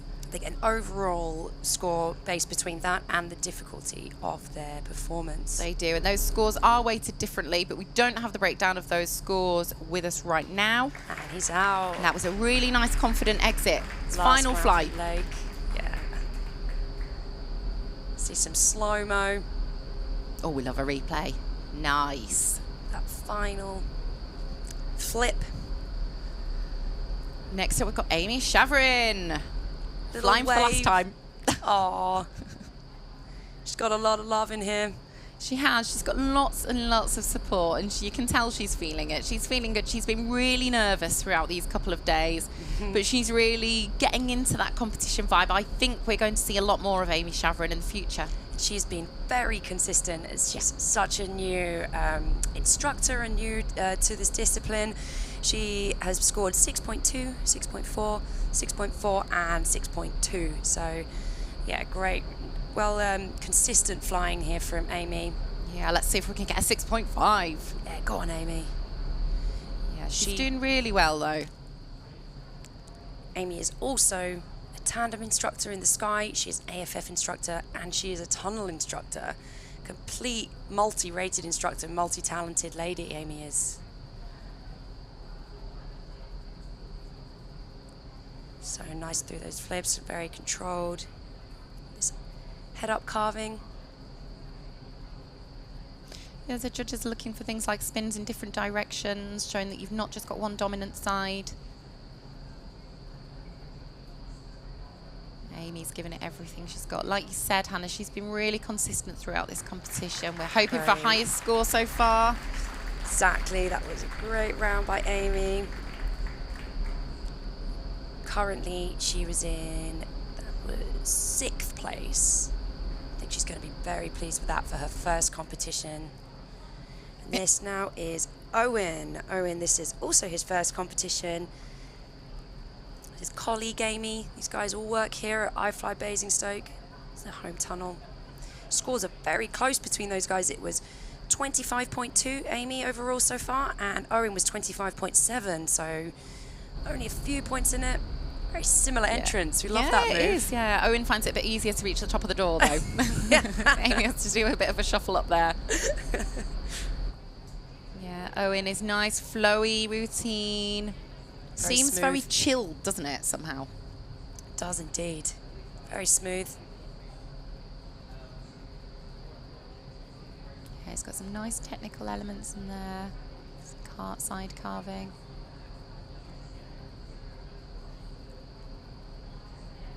Little switch there in the outface head up. Down his back. You can see Owen's using more space than some of the other competitors previously that we've seen. He's really using the whole tunnel. There's quite a lot of carving to link head down in face carving. Nice job, Owen. Nice one, Owen, for his final round. Freestyle. Oh, we love a replay. Look at this. Great control there. It is very break dancing, isn't it?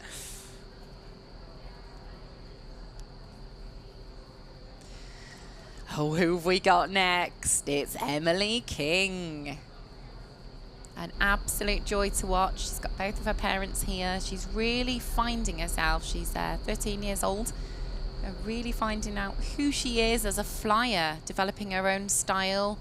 She's got getting a bit more power behind her, a lot more control, and there's definitely a huge maturity to her flying that was definitely absent last time I saw her competing.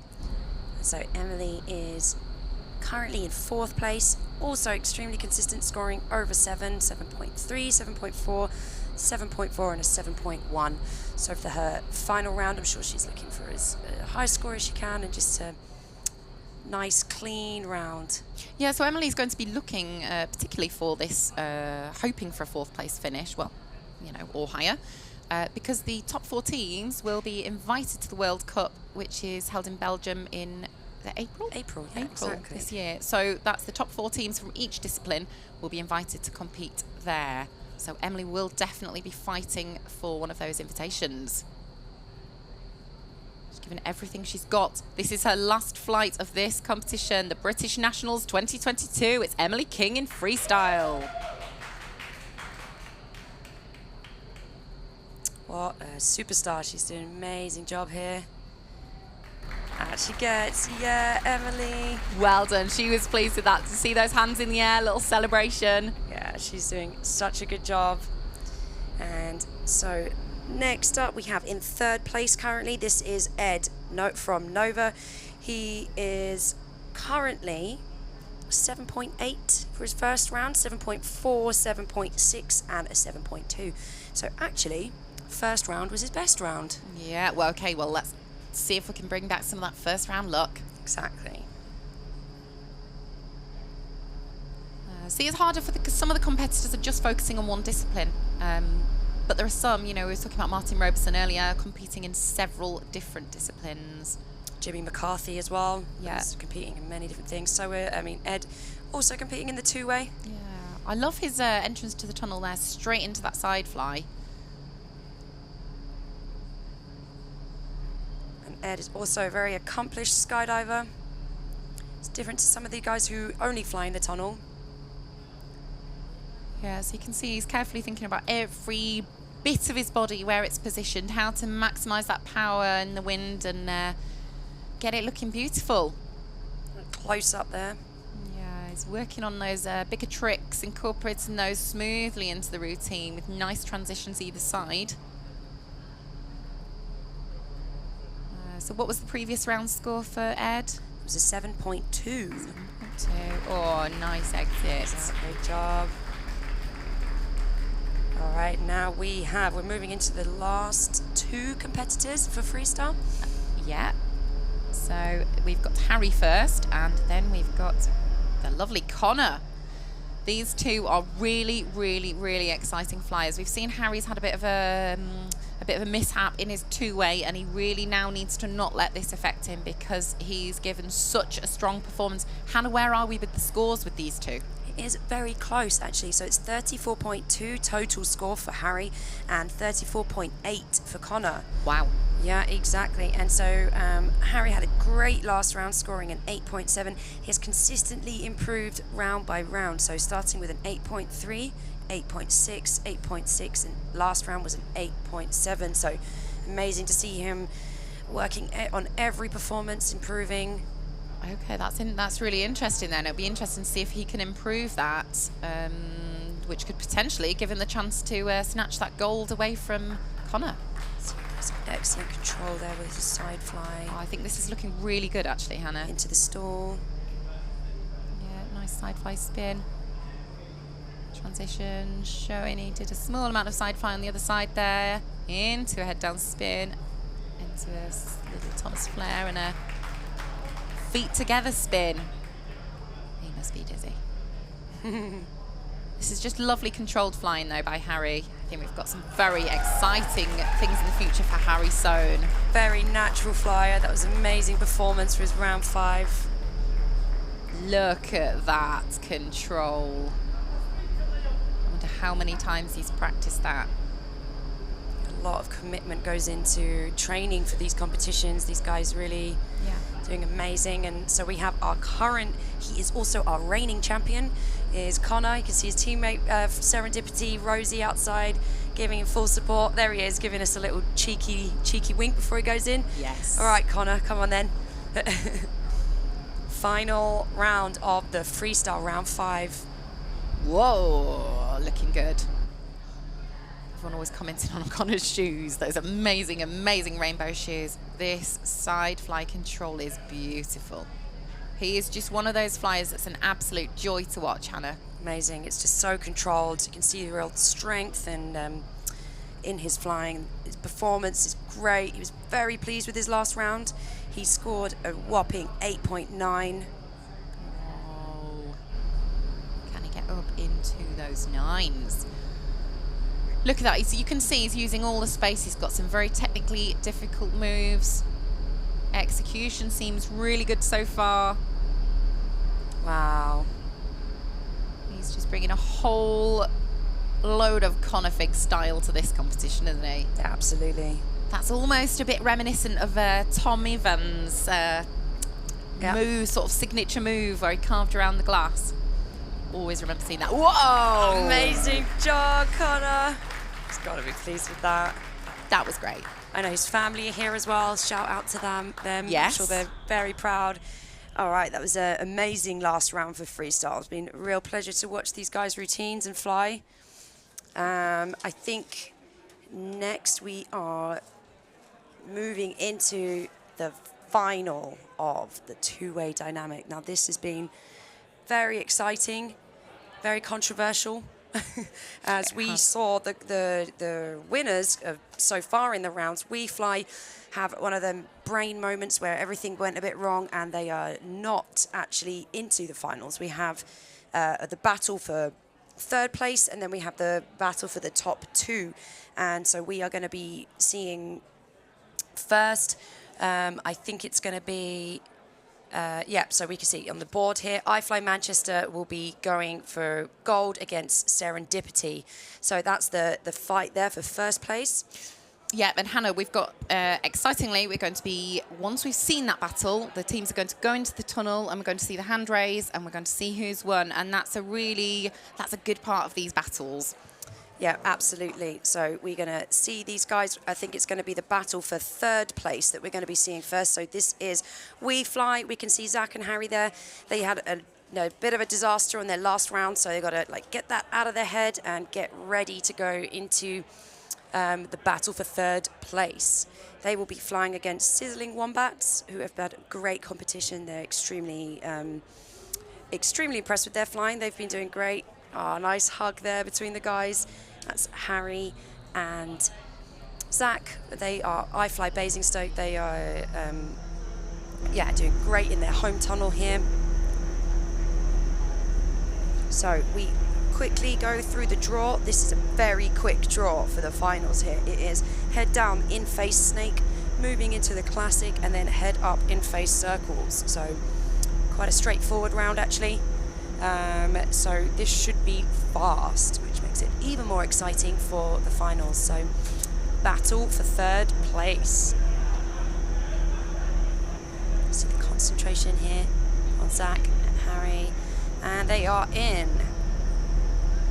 So great job here on the head down in face snake, moving into the classic. Yeah, so we know that their previous round did not go to plan. I'm sure they will have extensively dirt dived this. Yeah, head up in face circles and already through the first page in just about 20 seconds. So this really could be a fast round. Yeah, looking good, Hannah. Okay, they're looking more confident this time. Flying up quite high there. They're going to want to be making sure they're taking moves to not have a repeat of the last round. So flying at a wind speed of 98% here, which is, I believe, is the highest, or one of the highest in the two-way category. No, Serendipity are on 100%, so perhaps second highest. Nice transition to head up there. It's the last final circles. Okay, they are fighting this out for third place, that bronze medal position. Out! Oh, nice for those guys. 69.2 seconds. This is indicative. This is not the final score, and we do not know about the busts, but just to give you guys an idea of the timing they're flying compared to the Sizzling Wombats who are up next. This is Martin and Jimmy. Said they're very happy with how their team has gone. They're pretty excited. Oh, we've got some scores for the dynamic four-way. Breaking news. Breaking news. Oddballs got 3 busts. 3 men and Harry got 2 busts. The final round went to 3 men and Harry, and they are the winners of the four-way dynamic. Congratulations, guys. They'll be very pleased with that, I'm sure.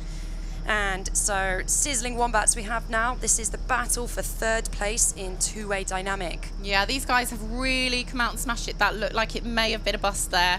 But they have been a real great team to watch during this competition. Going from strength to strength, they've given us some surprises. But they've been quite consistent in constantly pushing and wanting to do the best. And looking fast here. Yeah. They do a lot of visualizing and dirt diving. They're both quite serious flyers, and hopefully this is going to pay off. Fighting for this bronze medal position, Hannah. I think iFLY were definitely a little bit faster, but it's all about how clean it is as well. So we'll be finding out shortly. Yeah. Into transition to head up, into those head up in face circles. This is going to be very close. As you said, it's not perhaps looking quite so fast. Oh, no. 74. Oh dear. Didn't press the 74 points. It was about 74-ish. Right. So we're going to need to find out the busts as soon as we possibly can. We'll give you the scores Well, we're not going to give you the scores, actually. Shortly, we are going to be going into the tunnel. Both teams will be going into the tunnel. The judges are scoring now, and we are going to see teams stand at either side of the tunnel. Someone will be standing in the middle, and we will see a hand raise for the winning team. That's right, so that'll be the winner of the 3rd place. So as from our guess timing, we have that iFLY were currently faster, but only with about 5 seconds in it. And as we know, Emma, 5 seconds is one bust, and that could be anything. We weren't able to see the busts very well, so we'll have to wait and see what the judges have to say. Yes, this is a really, really nerve-wracking way. As we've talked about before, we know that there are 4 invites to the World Cup up for grabs, but now this is all about who's going to get that bronze medal. Which will it be? Will it be Sizzling Wombats? Will it be iFLY? All right, here we go. It's the moment of truth.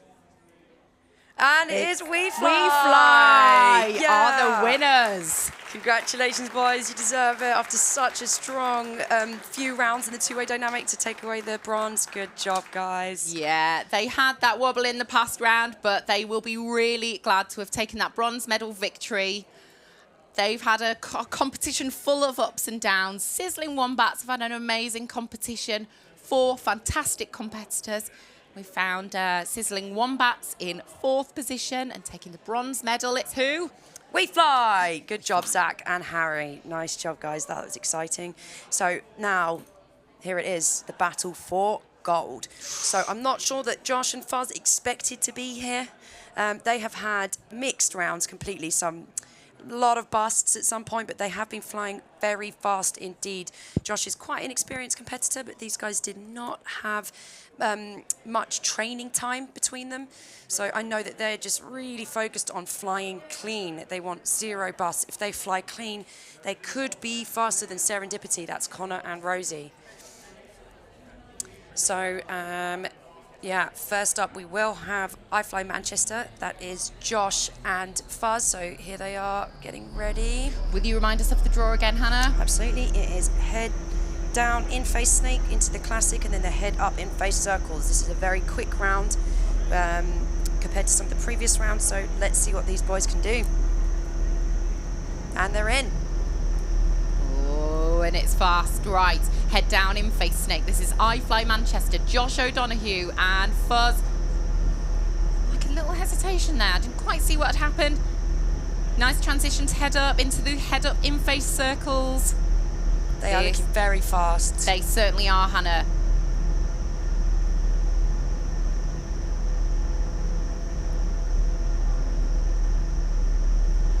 Right, this is looking good. Through the classic now. Gone up a little high. Who was that? Is that Josh?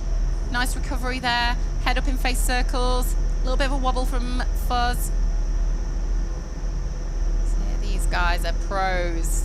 Come on, they've had a real competition full of ups and downs, but they've been pretty consistently around the top 3 teams. They're definitely fast when they get in their move. If they're flying clean, they are fast. Yeah, they are pushing with everything they have for this gold medal.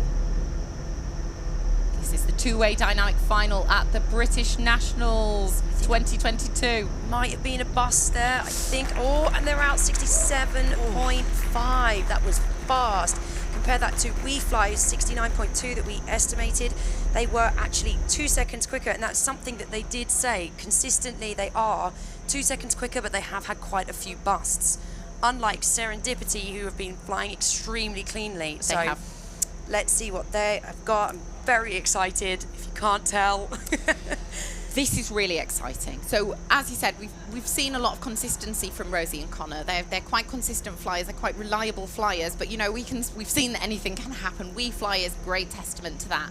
So they have got to be feeling the pressure now. Absolutely. This is their chance to snatch that gold medal, take victory, bring it home for the British Nationals. Come on, Connor, Rosie, you see full concentration here. Rosie is flyer 1, Connor flyer 2. The only thing that is deciding the gold medal is these two flyers. iFLY Manchester have pushed with everything they've got. They've done their performance. This is all about serendipity and who will be taking home the gold medal today.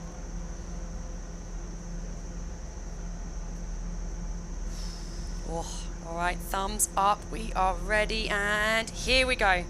Straight into that head down in face snake. Looking very quick. And you can see they're taking shorter lines. They're flying directly rather than flying around the glass. They're going shorter, making it, shaving off split seconds, because that's what it's about, Hannah. It's split seconds when it comes to these top teams.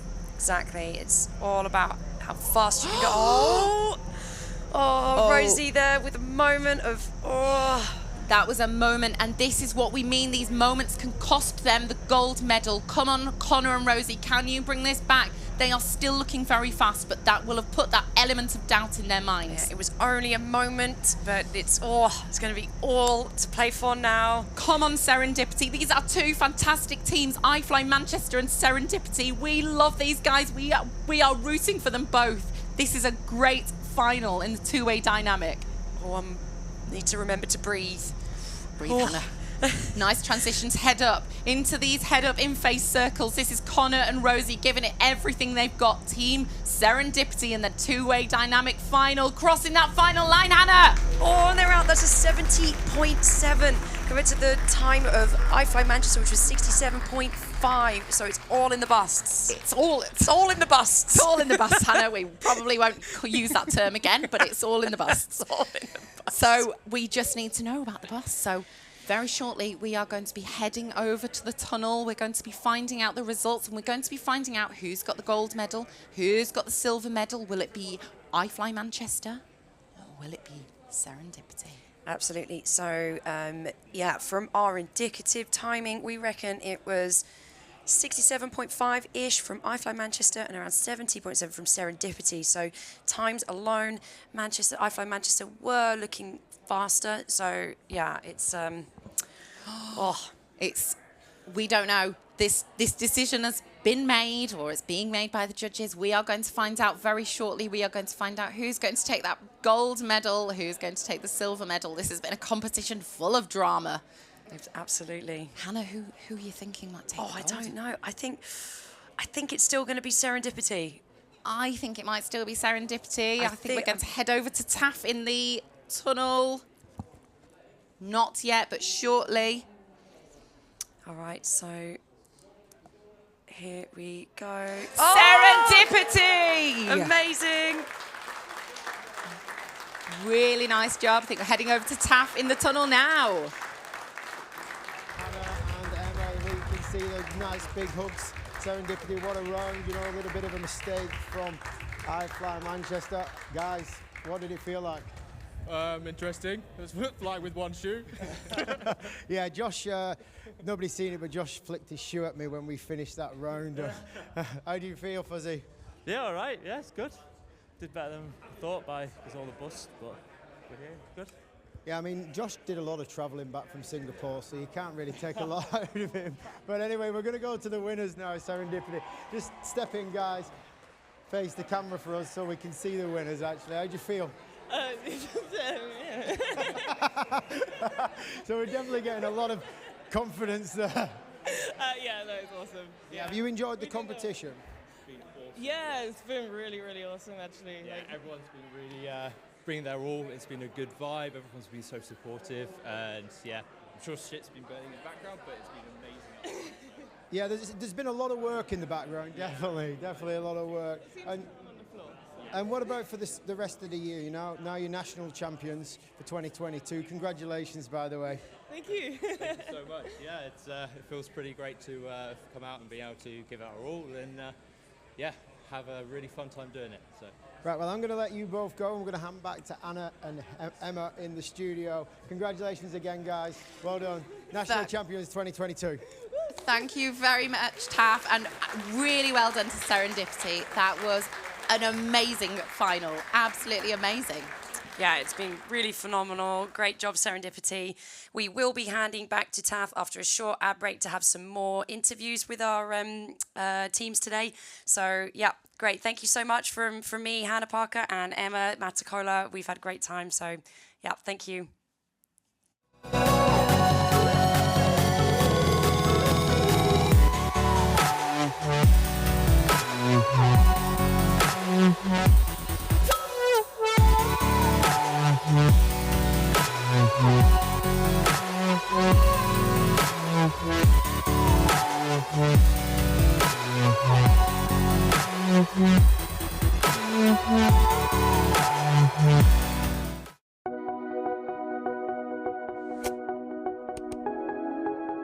Welcome to the world of indoor skydiving, one of the most exhilarating experiences you will ever have. It is the opportunity to fly like you could only ever imagine.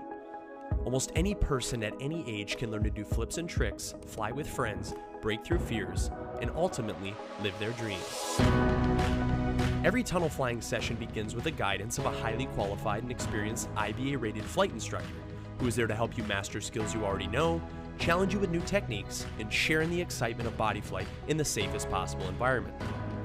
All IBA-rated flight instructors are trained to the highest possible safety standards, and just like you, they love to fly. The IBA offers a flyer membership program, which provides a wide range of benefits. And best of all, becoming a member is absolutely free. Some of the benefits include the personalized digital logbook, which allows you to track your tunnel time, tunnels you visited, and skills you've mastered. The IBA library, which is an unrivaled collection of flight progression lesson plans and tutorial videos. Other benefits include a global tunnel database, which lists all the IBA wind tunnels. When you are ready to compete, the IBA offers a full competition section where you can download competition rules for every form of flying and generate dive flows for practice. As you progress, your instructors will be there to guide you at every level.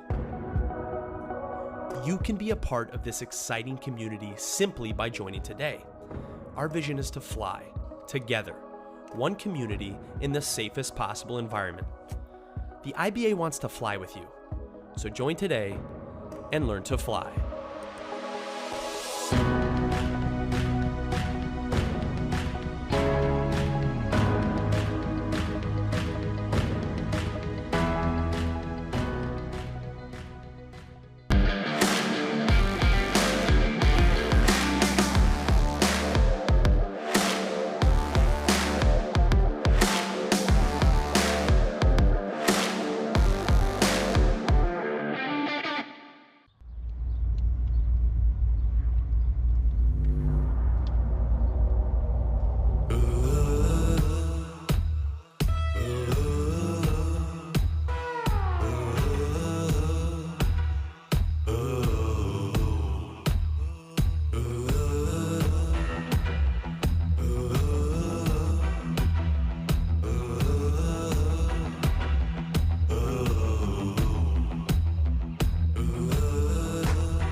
back to the UK Indoor National Championships 2022. I'm Peter Taff-Mather, and what a competition it's been.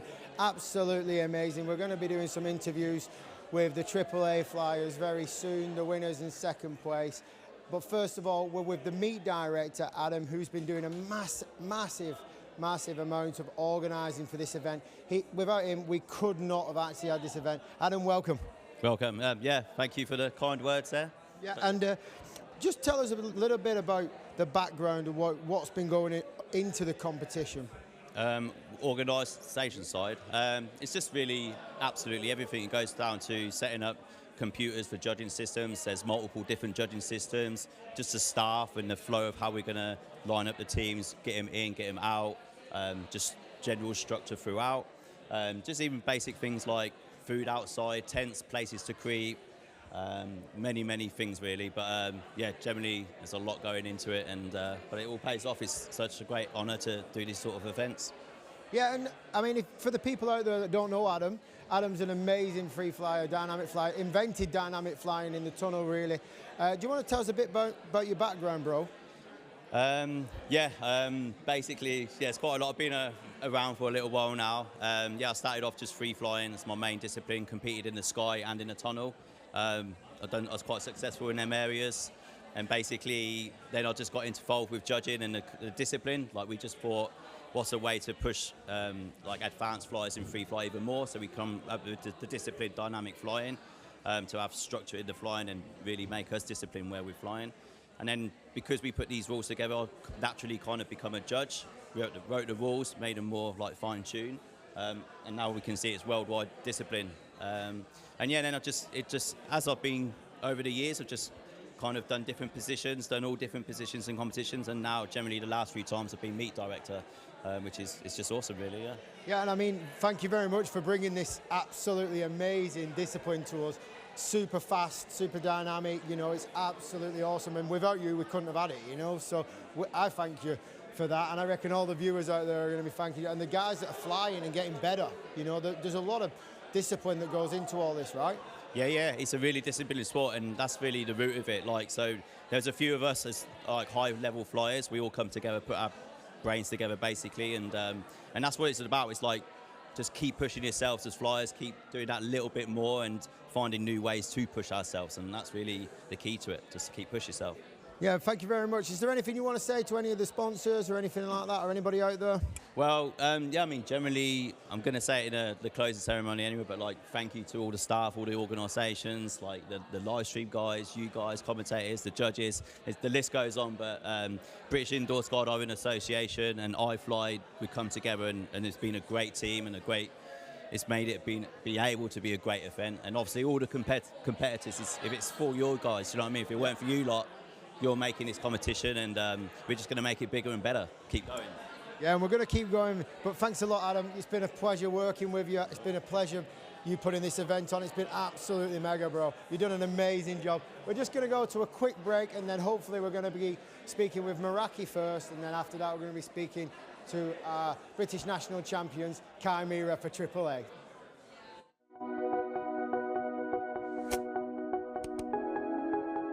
Welcome to the world of indoor skydiving, one of the most exhilarating experiences you will ever have.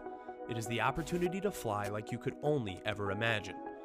Almost any person at any age can learn to do flips and tricks, fly with friends, break through fears, and ultimately live their dreams. Every tunnel flying session begins with the guidance of a highly qualified and experienced IBA-rated flight instructor who is there to help you master skills you already know, challenge you with new techniques, and share in the excitement of body flight in the safest possible environment. All IBA-rated flight instructors are trained to the highest possible safety standards, and just like you, they love to fly. The IBA offers a flyer membership program, which provides a wide range of benefits, and best of all, becoming a member is absolutely free. Some of the benefits include the personalized digital logbook, which allows you to track your tunnel time, tunnels you visited, and skills you've mastered. The IBA Library, which is an unrivaled collection of flight progression lesson plans and tutorial videos. Other benefits include a global tunnel database, which lists all the IBA wind tunnels. When you are ready to compete, The IBA offers a full competition section where you can download competition rules for every form of flying and generate dive flows for practice. As you progress, your instructors will be there to guide you at every level. You can be a part of this exciting community simply by joining today. Our vision is to fly together, one community in the safest possible environment. The IBA wants to fly with you, so join today and learn to fly.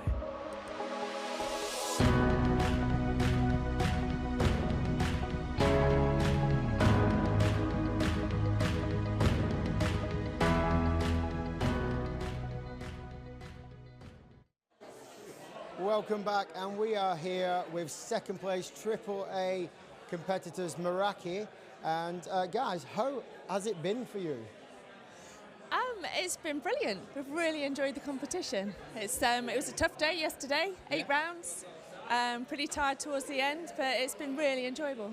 Good. And Pete, what's it feel like to be back in the UK competing? I mean, the last time you was doing this was pretty much with me, I think, maybe?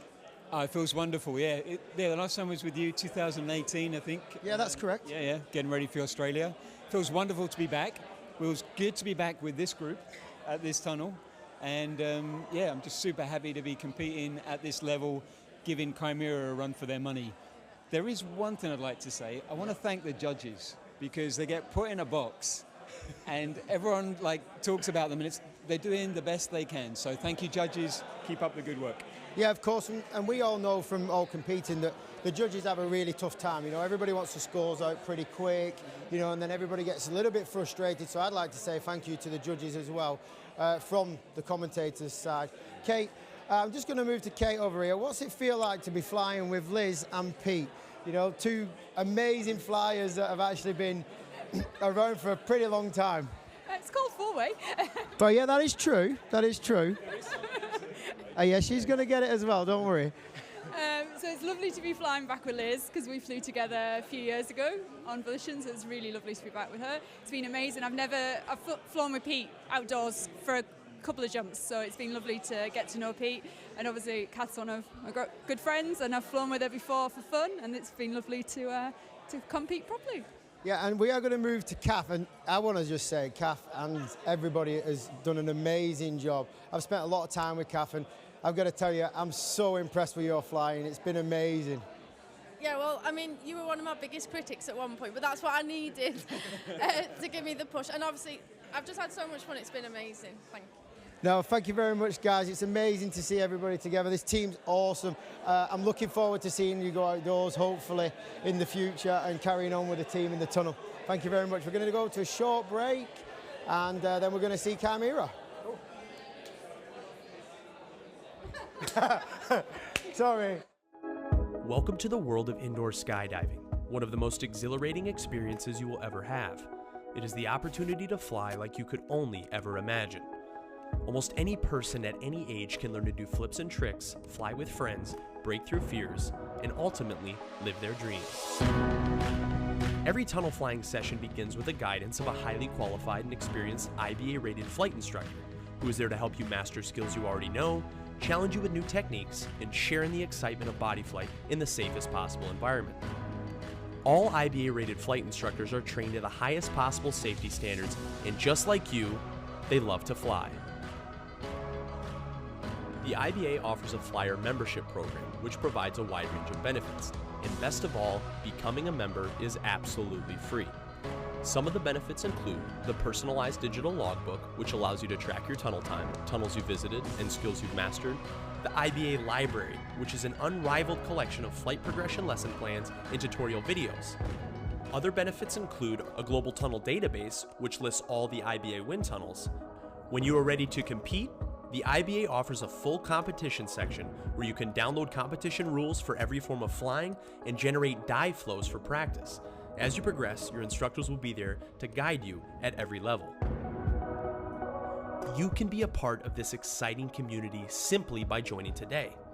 Our vision is to fly together, one community in the safest possible environment. The IBA wants to fly with you, so join today and learn to fly.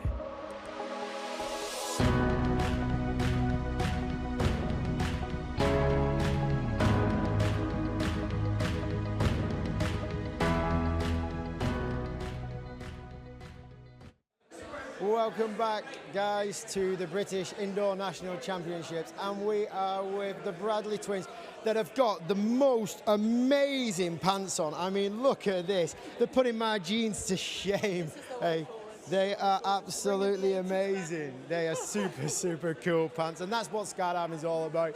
A little bit of fun, a great family environment that we have here. So what we're going to do is we're going to introduce yourselves because, guys, I'm sorry, I get it mixed up. I think this is Bex. Yes. So, yes. And I think, well, this has got to be Vix. Exactly. So we'll start with Vix because we're on this side. Just do me a favour. You've done an amazing job. You've brought 7 teams here for this competition. And I want to know, just give me some information on all the organisation of that and why you're doing it as well. Sure. Well, we've competed a lot, as you know, in the past, and we love competition. Part of our reason for jumping as much as we do is the competition side of it. We love it. But it's really difficult for people. People think it's difficult to come into competition. But we love coaching relatively inexperienced people, and we love them to experience competition even if they don't think they've got the skills yet. There's no real barrier to competing, but people don't know that unless you show them the way. So we brought 3 rookie teams here today, 2 AA teams here, 2 single A teams here and a double A team here. All player coach teams, either with me or Rebecca or our peace partner, Shane. That's a skydiving term there, peace partner. Sorry. It's all good, don't worry about it, we all make mistakes. So yeah, we just wanted to show them that you can compete. You don't need to train, none of us have trained. We all just turned up, we met in the bar on Friday night, early in the bar on Friday night, and we just wanted to come and bring them into skydiving, show them competition. We arrange events at Sibson also so that they can take what they've done in the tunnel, bring it into the sky, just to make it much more inclusive. No, and it's amazing that, you know, it's a family thing, you know, both twins, both competed even when I started skydiving, you know. And on Friday when you were in the bar, did you have bangers and mash for your dinner? That's the question. Some people had bangers and mash for dinner. We had prawns and chips. Unorthodox for dinner, but, you know, it was fine, it was fine. Dinner of champions, yeah.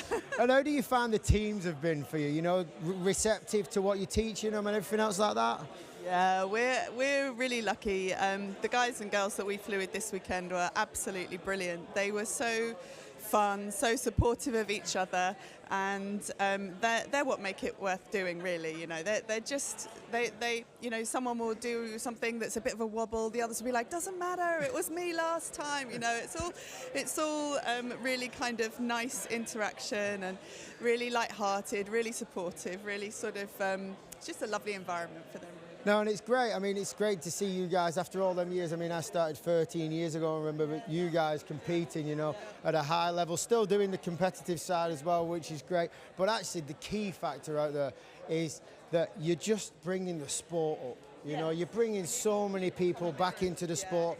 You know, over the years, four-way has deteriorated. You know, people unfortunately have moved on, got families, kids. You know, and it's unfortunate. And what you are doing a great job is that you're actually just going, you know what, let's just get it going again, you know, let's get the teams back to where we had 100 teams at Nationals. Well, let's do that, you know.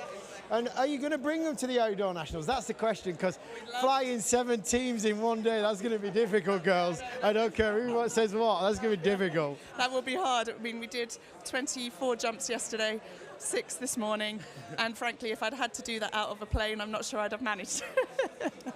But it would be great to see them in the air, though. Take what we've learnt here, bring them into the air. We'd love to do that. We really would. Do that, though, if they do want to come to Outdoor Nationals, having seen a bit of it or experienced it today, if they don't think they're ready, come talk to us, because we can help them feel like they are ready. We can do some out of the plane training, we can do some tunnel training, and it's not about being amazing, it's about giving it a go and learning some stuff as you're going along. So if there are people, you know, that we've jumped with today, yesterday, or out there in the ether, wherever the ether might be, and they want to do... In the universe. In the universe, the universe. If they want to come to the Nationals, if they've got even a tiny bit of competition, competitive spirit, they want to come to the Nationals, if they give us a shout, we'll get them a team and we'll get them out of the plane. And I think one of the things I'd like to say, I mean, you're both AFF instructors, right? Yeah, so you're both AFF instructors, and you know, like a lot of people out there go through their AFF, and then they go do their FS1, and then they don't know what to really do, right? So I want to say, and I think you will agree with me, ladies, is that, you know, if you've got any questions, don't be afraid to ask either the higher teams or, you know, the AFF instructors. I mean, I remember when I started looking up to you girls when you were with, I'm trying to think. There you go, yeah, Amanda and Sarah. Sorry, I forgot the names. I'm thinking, oh my God, I really want to be at that level, right? You know, but then actually not being scared of speaking to you girls and everything else. And I remember being at a World Cup with you girls as well. We won't say anything about the judging at that World Cup, actually, because it was a little bit harsh, right? I mean, I remember you had to slow down, I think. Sorry, Vix is kind of looking at me like I'm going to kill you right now. Is there anything else you want to add to anything, you know, want to get it out there? Because what you girls are doing, seriously, is phenomenal. It's actually phenomenal. Yeah, you know, I know you work in the sport, but it's not about the money, you know. It's definitely not about the money. You're not earning any money from this. It's not about that. It's about the love of the sport, love of the discipline, love of everything, right? Yeah, so yeah, we're doing a couple of events in March. One event, ladies only boogie at Tilstock, the first in the UK.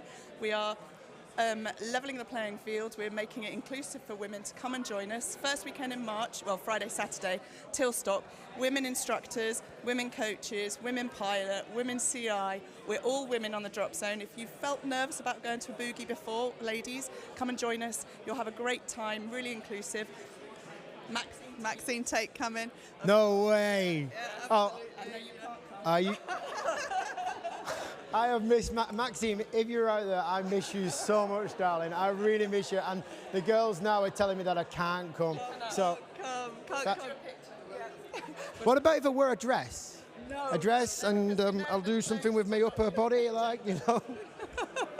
The other event we're doing is at Sibson called Reunited with the Sky, last weekend in March. If you've not jumped for a while, if you're feeling a bit nervous, come and join us. We've got a Flight 103 course in the morning, some hop and pops with Paul Dorwood, and then we've got full height jumps in the afternoon on the Saturday and on the Sunday, and we'll do small groups together, get everyone's confidence back, remind them how it works in free fall, having had a bit of a layoff. So come and join us. Yeah, and I believe that Grant and Tomo are going to be giving away quite a few drinks and stuff like that, free food at that event. Is that correct? That's correct. Yes, that's what they definitely said. Yeah. Yeah, and I heard that, you know, being a PTO, I thought that was very, very, very generous, Bex. You know what I mean?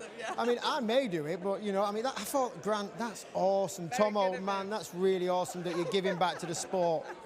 Yeah, absolutely. Yeah, I'm sure that now that they've heard that, if they hear that, they'll definitely do that. I think if they hear this, and if you do hear it, please, like, don't shoot me. Girls, thank you very much. You've been absolutely amazing. From the bottom of my heart, David Hart, and Mark Fletcher's heart, we really thank you for the amount of teams that you brought here, and we are absolutely stoked. Okay, we're going to go to a quick break. Then we've got our national champions, Chimera, turning up to have a little chat with me about how they just won the national championships. Thank you.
And welcome back to the UK British Indoor National Championships 2020. And I am here delighted right now to be with the Indoor National Championships for AAA four-way, Chimera. Hey, guys, how do you feel? Ecstatic. Take a breath. Yeah. Let me look up. It's just really, really good to be here. And I think I'm just taking a bit of a downtime. I don't know what to make of it, but it's really, really good. Okay, and Sarah, how does it feel? You know, you've worked really hard over the last 3 years as a team. 2020, sorry, was when Will joined you, right? And you know, it's been a long slog. I've seen outdoor stuff, I've seen indoor stuff, and man, it's amazing to actually see you get that gold medal. And you know that you beat me to that, eh? You beat me to that. It feels awesome. Good. Was that the question? Yes, that was the question. Sorry, that was the question. I can kind of feel that they're like, no, we just want to go and drink right now. But anyway, I am going to let the spokeslady speak for a little bit because she's really good at this. Laura, tell me over the years of putting this team together, because this started years ago, you know, like just you did a AAA team years and years ago without any training, a little bit of training, and then it's developed from there. You know, you did it and then that was it. You kind of showed that you can start from like no money and then gain all the sponsors and everything else like that. It's been a long journey. So yeah, it all started with Enigma a long time ago. Sarah was in other teams at around the similar time. Then James and I were in Lower Booster together. And then we put Chimera together about 7 years ago. And I would say there's a huge amount of benefit to be gained from just being in a team for a long time. You know, we put a lot of energy into not just the flying, but into getting to know each other and being good teammates. And I think we're finally seeing that come to fruition. No, and it's great. I mean, I know you guys all really well. I was in a team with Will, and I've been around you guys for a long time, and it's massive, massive. Like, I'm so happy. I think I'm happier than James right now for you winning a gold medal, you know what I mean? I'm like super chuffed and super stoked. James, how does it feel? I mean, you're going to say, yeah, it feels great, but really kind of tell me how the journey has been for you over the years in four-way. Yeah, it's been good.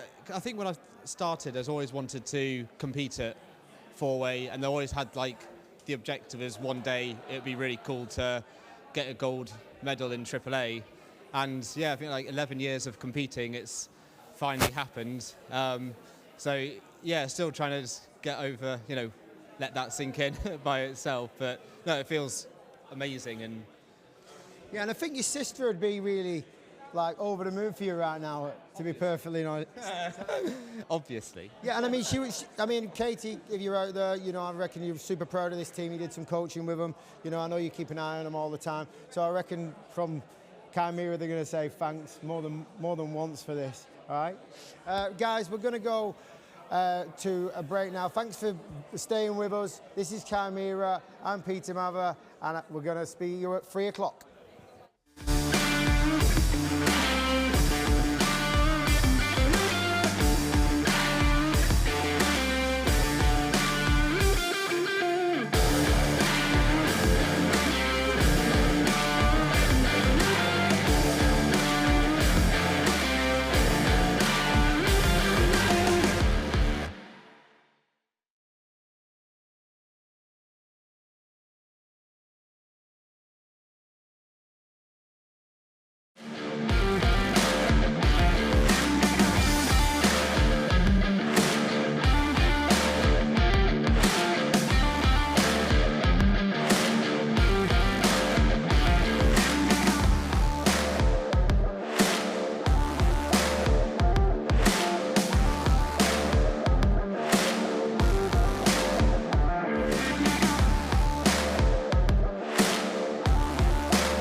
What a competition. That was so good to watch, so good to have everyone around and competing and doing your thing. It's just amazing. Well done, everyone. So yeah.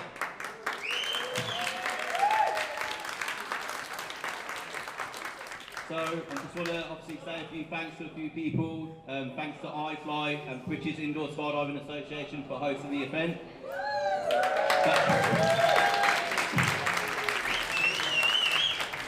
Thanks to all the judges, Gary, Jamie, Joel, Daisy, Liz, Amanda, Chantel, British Skydiving and Matt for making all the judging systems and everything work. They've worked extremely hard and really pulled it out of the bag.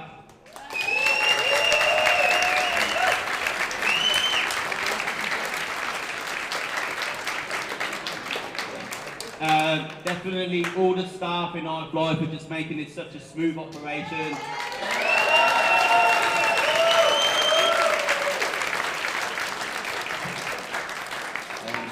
All the commentators, Taff, Emma, Hannah, Mark and Dave, all the live stream, Epic Tech, for making it an awesome sport to watch, and everyone around the world can view it.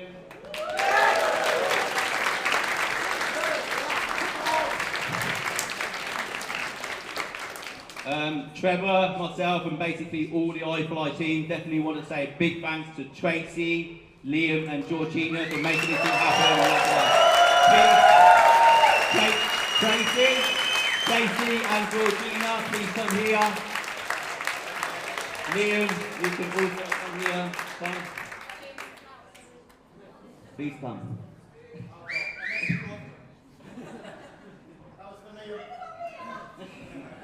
You deserve it.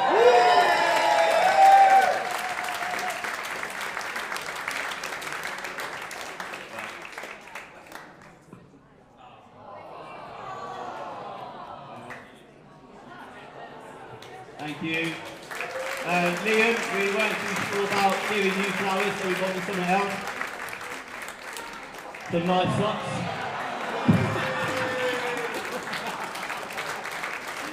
But no, thank you so much, guys. You've been amazing. But mainly, thank you, all you competitors. If it weren't for you, this competition wouldn't be the way it is. And you're all amazing. Thanks for coming, and it's just going to get bigger and bigger. So thank you, okay?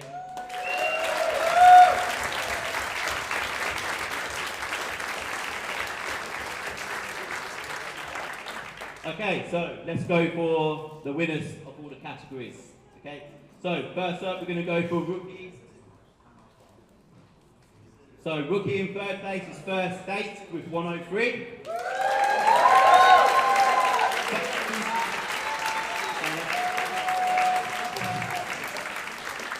Second place is British Sport with 135.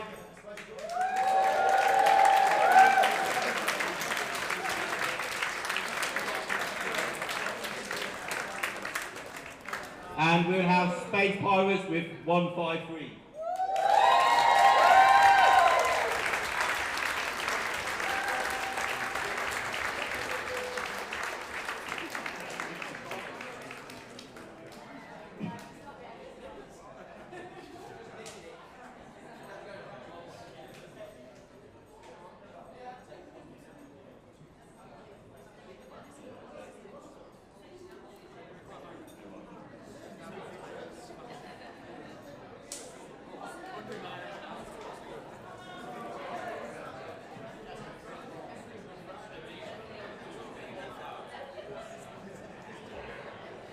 Okay, give it up for these guys.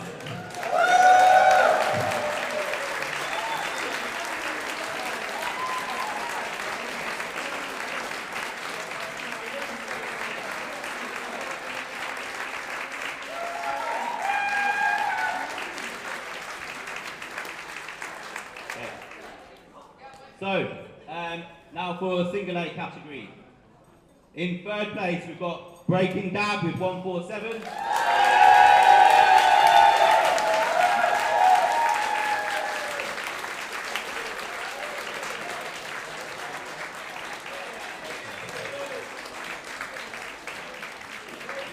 Second place is Winged Hussars with 151.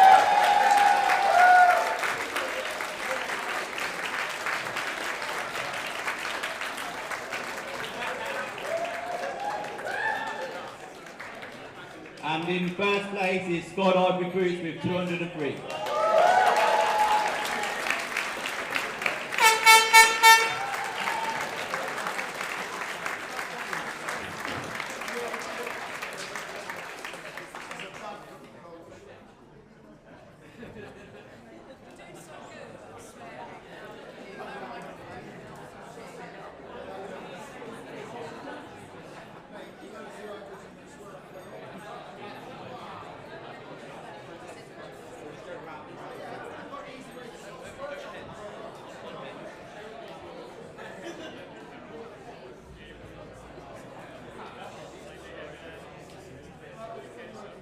Okay guys, well done.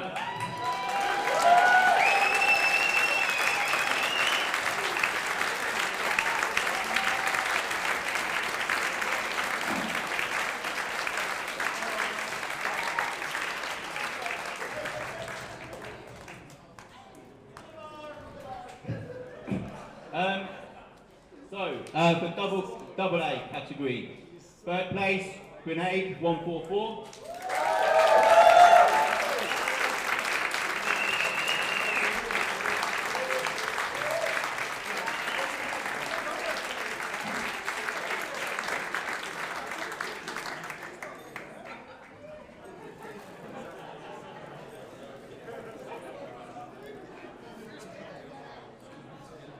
But yeah, just so everyone knows, it was 1 point within it, and second was Rayners with 145. So it's super close.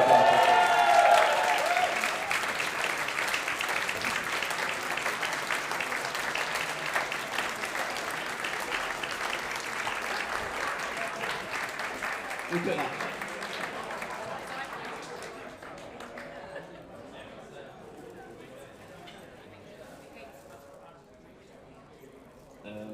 And first place is Deep and Filthy with 173.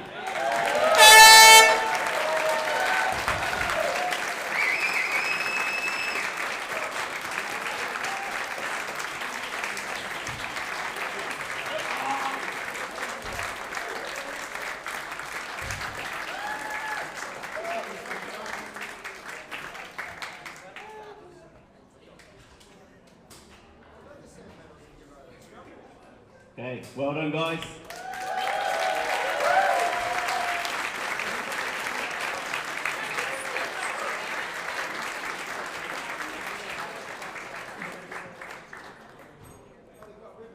Thank you. Thank you. There was one thing I did forget to mention, Tracy and Georgina. Steve actually picked them flowers himself, cut them, put them together. So he loves you for sure. So I just want to say that, okay? Okay, for the following teams, this is all now the teams that have qualified for the World Cup, which is going to be in April. So this is a official British national, so this is all for qualifications. So well done for the following teams called up. So we'll start with the AAA.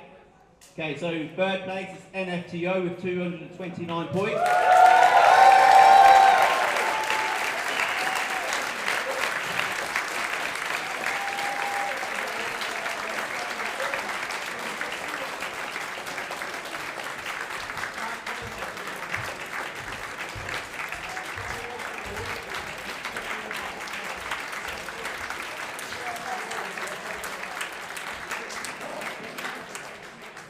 Second place, Meraki with 243 points.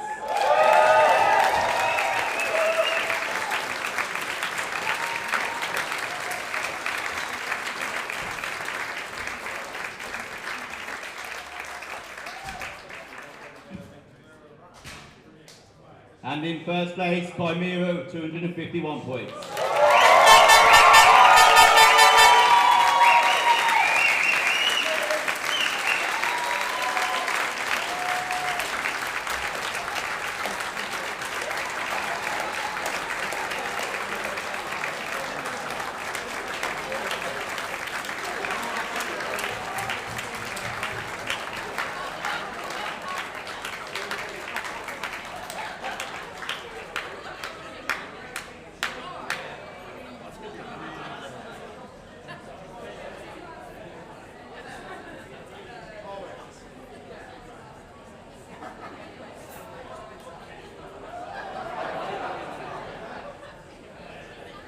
Congratulations, guys.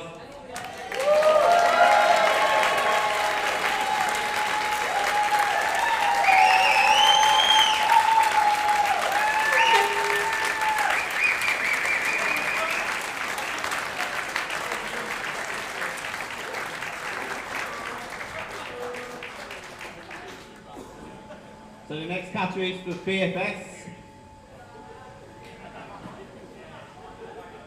The VFS in second place is Not Omni with 43 points.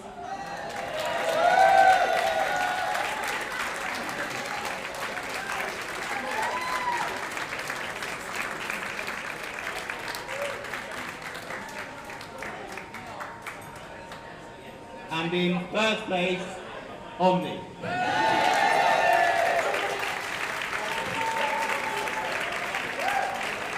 One up and 1 point. Sit back.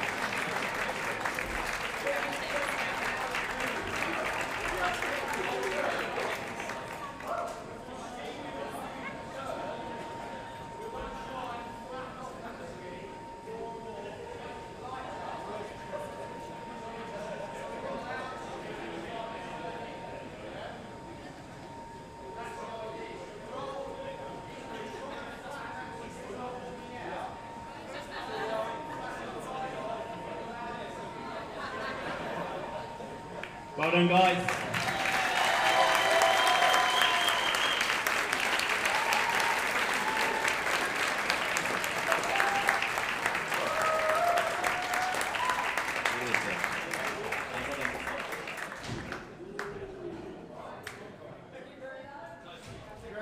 Okay, so the next category we'll do is dynamic four-way, and in second place we have oddballs.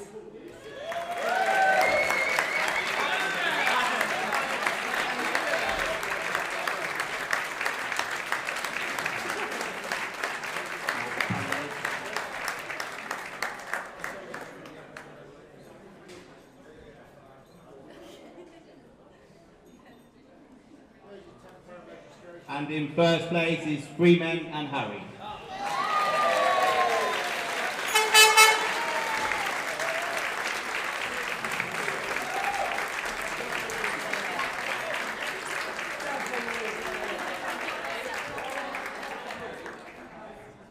Where's your registration fee?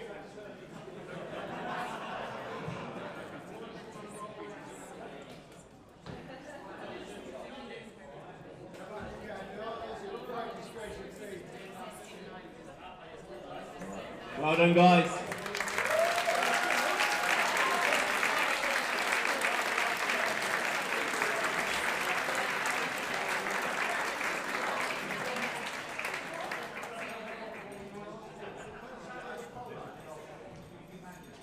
Alright, so we'll go for freestyle next. And in third place is Ed Nova with 37.5 points.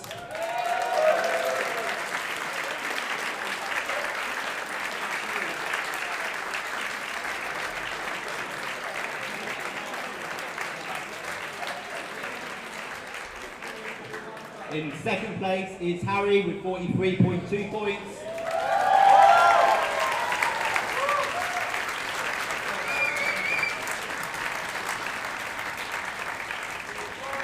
And yeah, just so you know, it was just an extremely competition. So that was 43.2 points, and with the winner, Connor, with 43.7 points.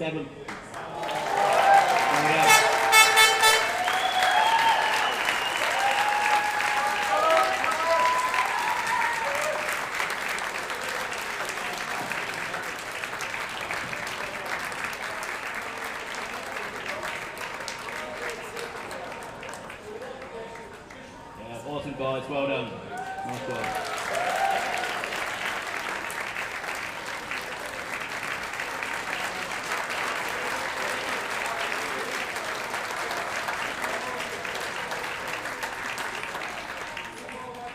Okay, and for the final category, dynamic two-way. In third place, we have iFLY.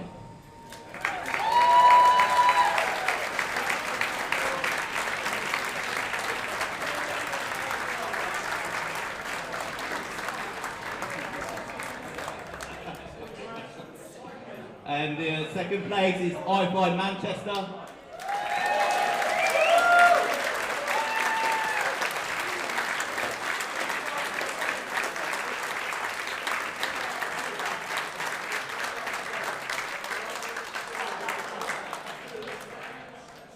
And in first place, Serendipity.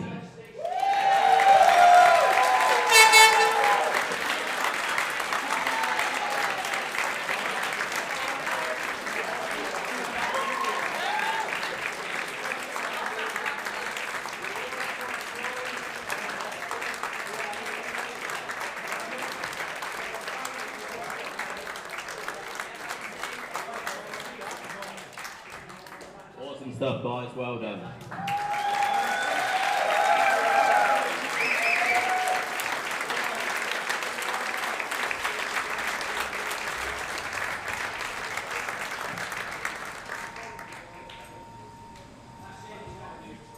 Yeah, so that's it. We've had a pleasure hosting this event, running the event. It's been absolutely amazing. It's been a pleasure to get all back to normal and have these competitions. It's been amazing. So once again, thank you all, and we look forward to seeing you again in the future. Okay, well done, guys.